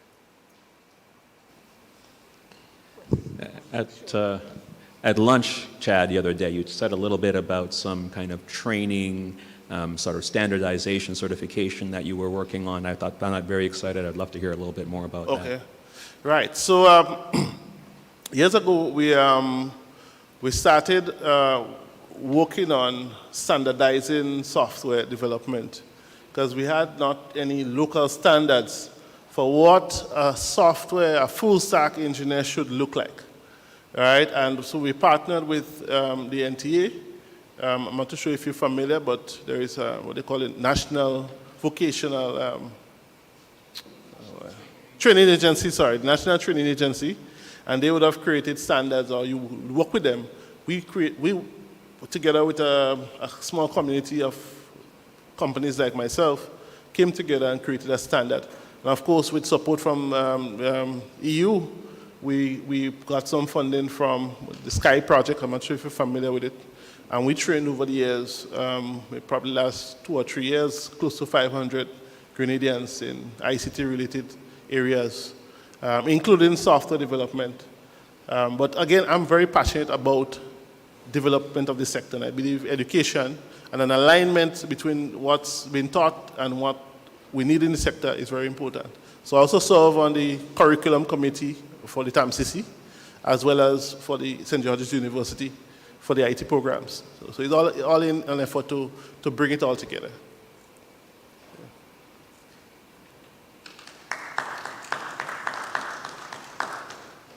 Thank you again, Chad. And this is really an opportunity for us to hear from the local community what is happening. And Chad reached out, he shared his contact information, and please make use of it. Our next presenter is Gervais Dabo. I hope I pronounced it accurately. And he is a member of the Grenada CSIRT, which is the Computer Security Incident Response Team of Grenada, and he will tell us something about what he does and the importance of his organization here in Grenada.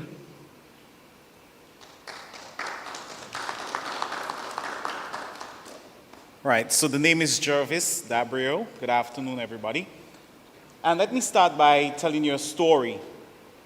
10 years had passed. The Greeks wanted to get into Troy, and they were not able to do so. And so they came up with this nice plan: build a horse, leave it, and let's see what happens.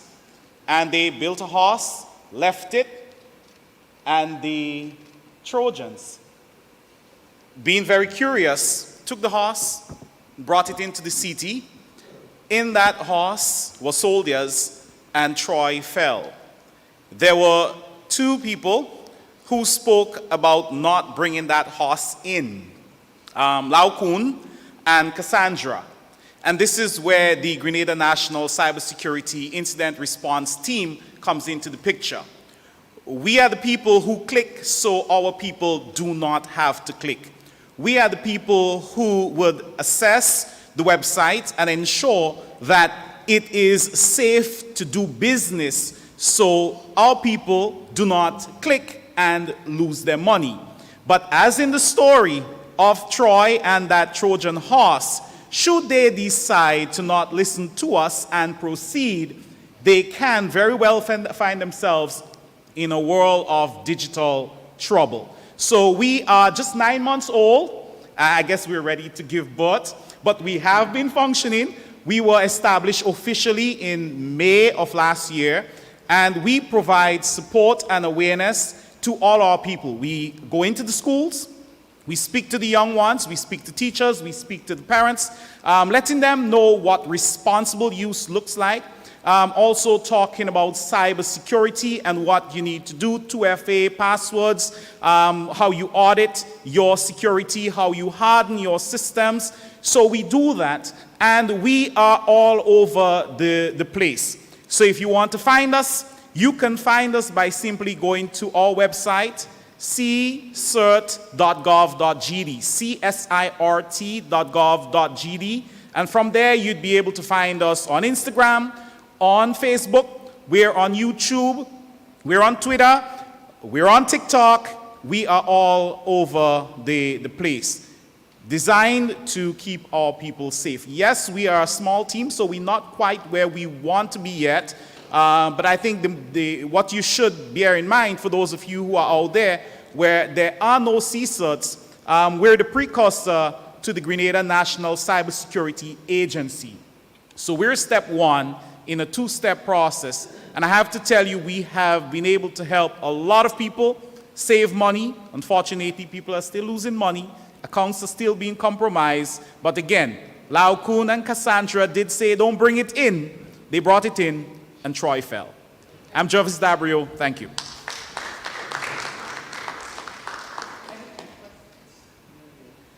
Seems as if we have quite a few motivational speakers here this afternoon to not have us go into the ITIS, right? That was really very good, Gervais. Question? Yeah, thank you.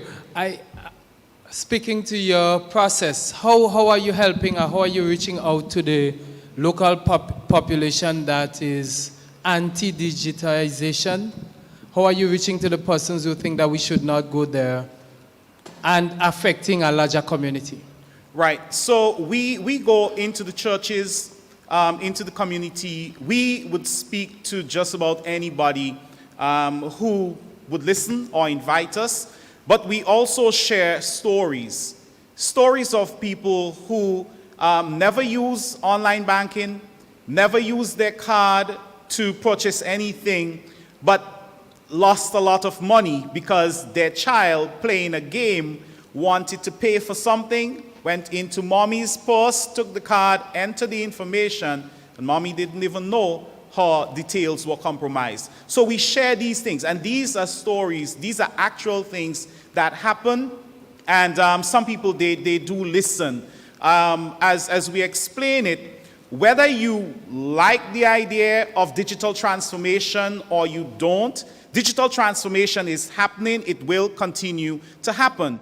You may not like the idea of online banking, but understand if your money is in a financial institution and they are connected, they're online, your money is exposed on some level, you should be concerned. So we simply, lay it out plain, let them know what time it is, and try to do as much hand-holding as possible to walk them into improving their security posture and their level of awareness.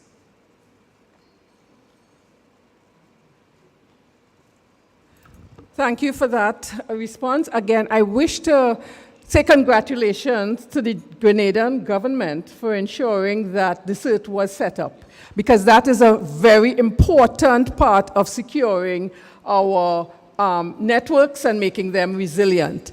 The question I have for you is, how can CaribNOG help in this regard? Help your CCERT to do what it needs to do more efficiently and effectively? Well, because we're small, a lot of the connections we have made, we have struggled to make them. The expertise that we need to address certain things, we do not have it as well in some instances. So as it is right now, any support we can get, people who can, just point us in the direction where we can have greater ties to bigger CSUTs, and we can learn from them, we would really appreciate that. We know within the Caribbean there aren't that many, but there are many out there that we just don't know about. Our team is really, really small, so any support we can get just to help with the networking, we appreciate that. Thanks again. Yeah, thank you for that, and we will definitely reach out to you and see how we could move forward on this. Again, we recognize the importance of having a CCERT, and even though you start small, at least you have started, and that's the important thing, to get it done. We have one more lightened presentation for you, and that is Jerry George. Jerry is St. Lucia, and I'm not sure who Jerry is representing today because he wears many hats. So Jerry, come and tell us. You have 5 minutes.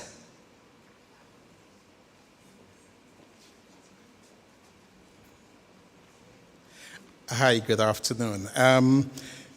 One of the hats I wear, and I guess the main reason why I am here, is as one of the regulators with the NTRC in St. Lucia. However, this is not the hat I'm carrying as I stand up here. I carry the hat as the president of the ICT Association of St. Lucia, SLICTA, and I'll speak from that perspective. If we look at our theme here, building resilient networks, we're looking at resilience and business connectivity. I'm going to take a slightly different angle and a different perspective on resilience, because as Rodney Taylor said yesterday, the day before? Yesterday, he said, technology is easy. All of us technical people know that building resilience is relatively easy. You buy extra hardware, you run extra lines and so on, you replicate things. That's easy.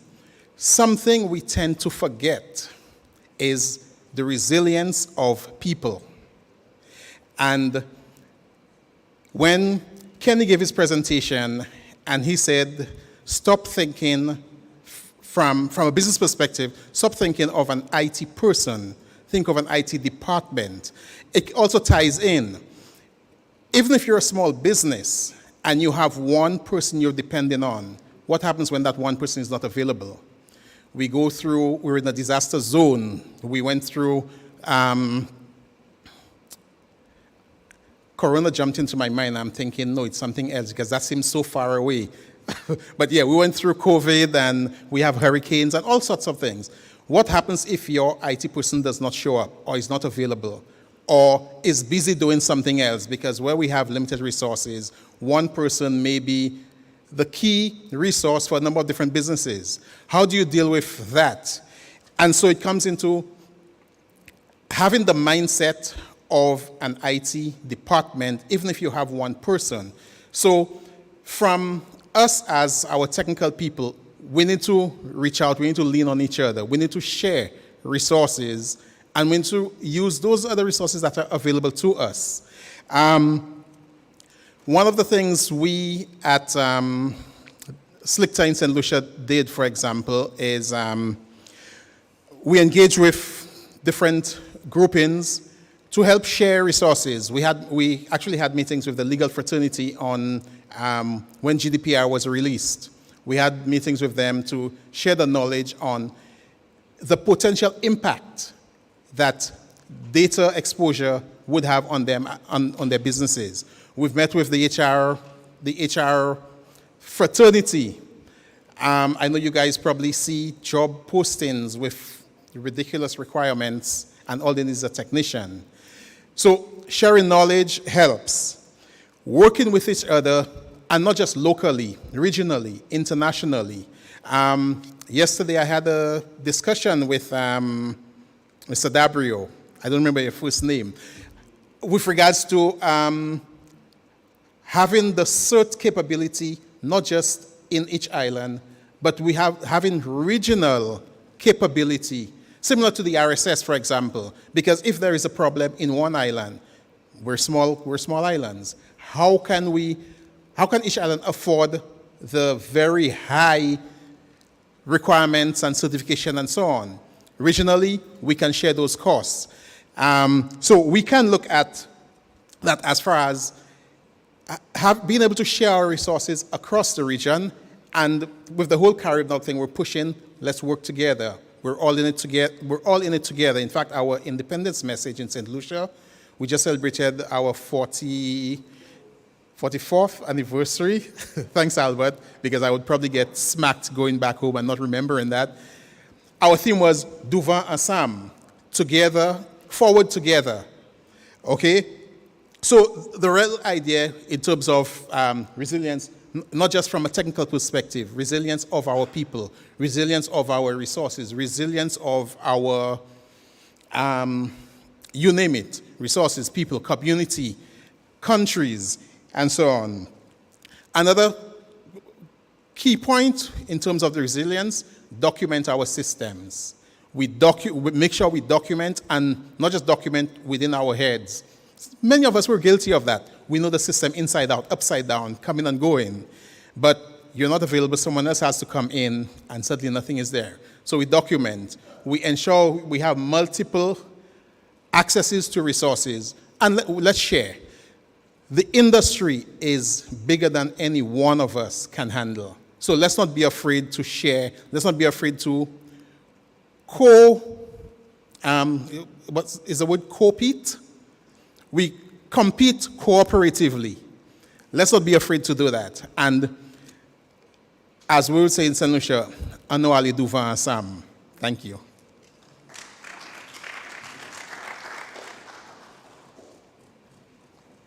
Thank you, Jerry.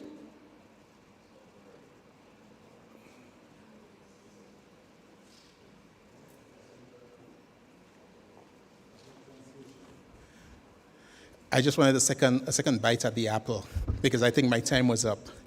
I'm also here to announce, wearing my Slichter hat, that CaribNOG 26 will be held in St. Lucia this coming September.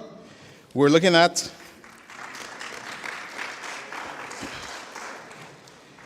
the possible date, subject to confirmation, the week of September 11th to the 15th.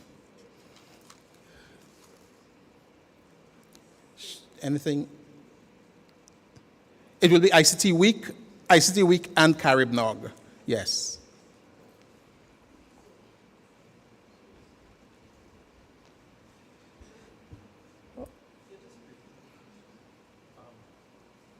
Yeah, thank you, Jerry, and thank you to the team, both the NTRC and the team in St. Lucia, for agreeing to host CaribNOG 26. I just want to make this quick point that it is going to continue with this format of being part of an ICT week. We're going to be taking some of the suggestions that we got here in terms of adding different components. So this week we had the Business Forum and the Public Policy Forum. In St. Lucia, we'll be adding a special forum for educators, particularly those who will be responsible for understanding what kinds of instructions they need to give the technology people for setting up networks in schools. And we also, just based on that conversation Jerry and I had around the hands-on networking, we also want to have a special hands-on workshop for persons responsible for deploying networks in schools and hotels. Because we have seen across the region challenges in terms of setting up and properly configuring those kinds of networks. So our lab in St. Lucia is going to cover hands-on, let's build a wide area network for those kinds of institutions. So thank you again, Jerry and the NTRC team and those in St. Lucia who have agreed. We'll confirm the dates, but the tentative dates is as you saw, as you should be seeing on screen. The tentative dates are the second week in September, and we invite those of you who are interested to either join us online, or I'm sure Albert will love to hear me saying this, or come to the lovely Helen of the West Indies, St. Lucia, for CaribNOG 26.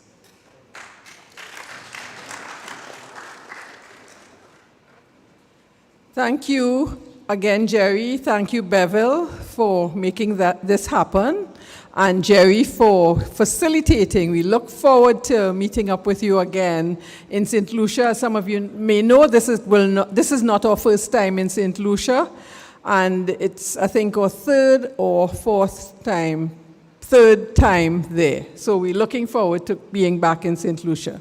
Now, this brings us to the end of our formal presentations for today, but this is where we have an open mic, and we want to hear from you all. We want to hear about we want some feedback, some comments, any questions that you may have had that are lingering.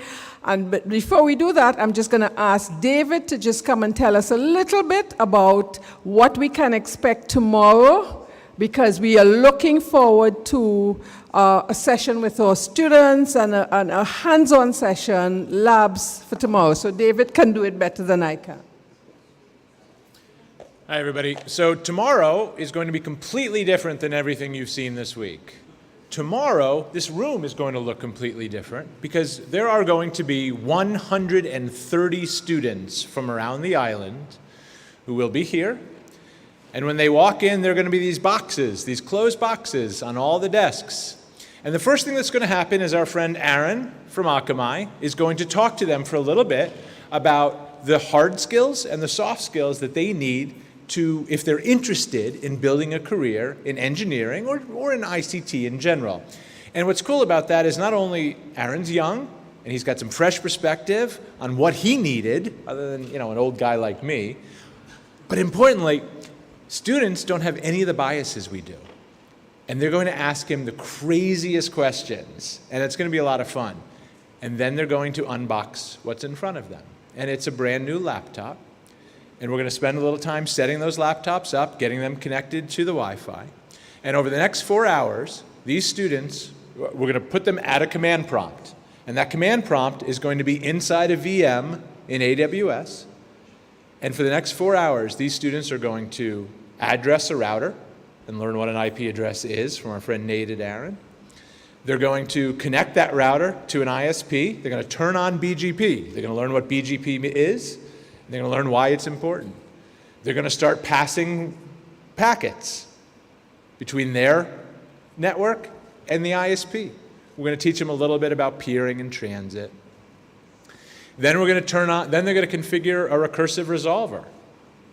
Then, if time allows, we're going to talk a little bit about validation, DNSSEC and RPKI.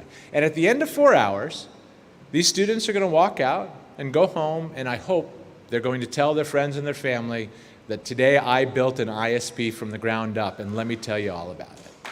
So that's tomorrow.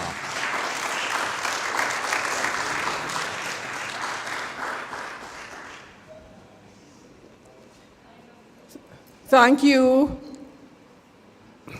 David. He just used the word old, when I came before the mic and I had a senior moment there. So I saw there was somebody with a feedback or question.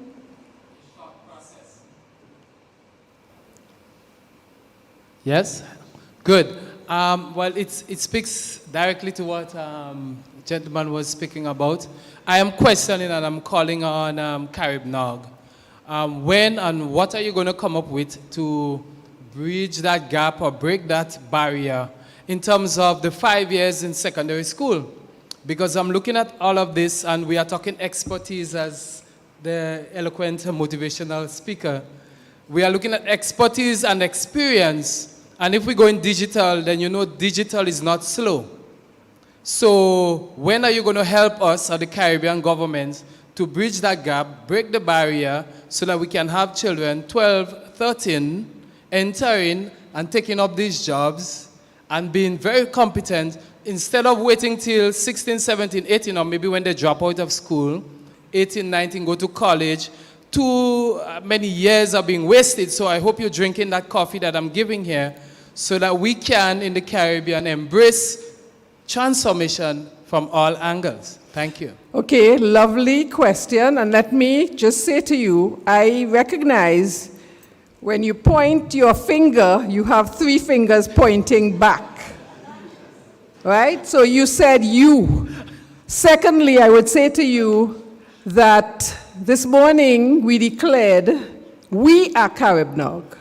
So we are the ones, as the community, to come up with the solutions. Bevel also reminded us it's not the organizing team or committee that does these things. So you have comments, join the mailing list, join the CaribNOG engineering group. We have a WhatsApp group, and share your comments and feedback. And those are the things that drive what we do, and how we can talk to governments and how we can get these things done. You've done a commendable thing by being here today, this week, and that's the start. But we can't let it just stay in this room. We have to take it forward, and each of us needs to take a collective responsibility to make it happen. And that's my response.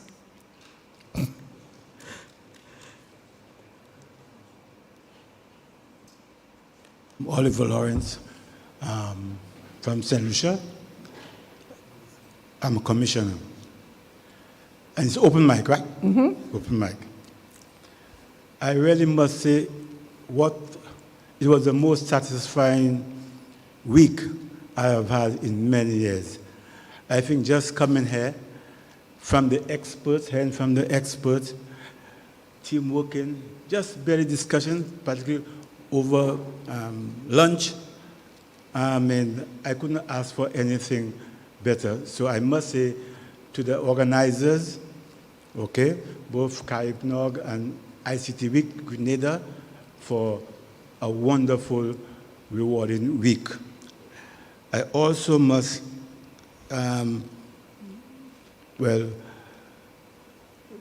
at least guarantee you, as you prepare to travel to St. Lucia to participate in CaribNOG, that you will find the most wonderful set of Caribbean people, and almost guarantee you that that activity there will be as successful as this one, because we all have seen the blueprint for hosting such an activity. And it's my first time at CaribNOG, and again, to repeat, it was really worth the effort. Thank you. And I would like you to say, I am CaribNOG. Right. Great, great. Thanks for that assurance. We look forward to being in St. Lucia. Any other questions, comments, just feedback? Okay. Well, I wish to thank all of you, both in the room and online, for being with us here for the week, and especially for CaribNOG 25, which continues tomorrow.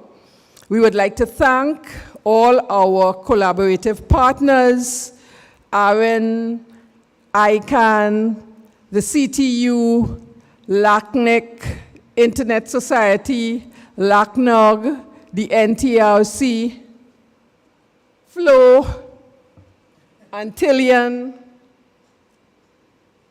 and I think the Chamber of Industry and Commerce Grenada and the Government of Grenada. But NANOG, yes? Right. You know, sometimes you do this and there is somebody that you've missed. I hope I haven't missed anyone. I thank all the presenters, in person and online, who took the time to be here with us. We thank all of you who has come the furthest. I think it's this gentleman, he said his name several times. You've come the furthest. I think you've come from South Africa, is it? Yes, and I know that we also have some online participants who are global. That's what the internet allows. So that's the reason we need to continue to keep the internet resilient and strong. We look forward to your participation tomorrow, as well as your continued participation in helping us to keep our Caribbean internet resilient and strong. Thanks again. Have a very good evening, and looking forward to seeing you tomorrow. Goodbye.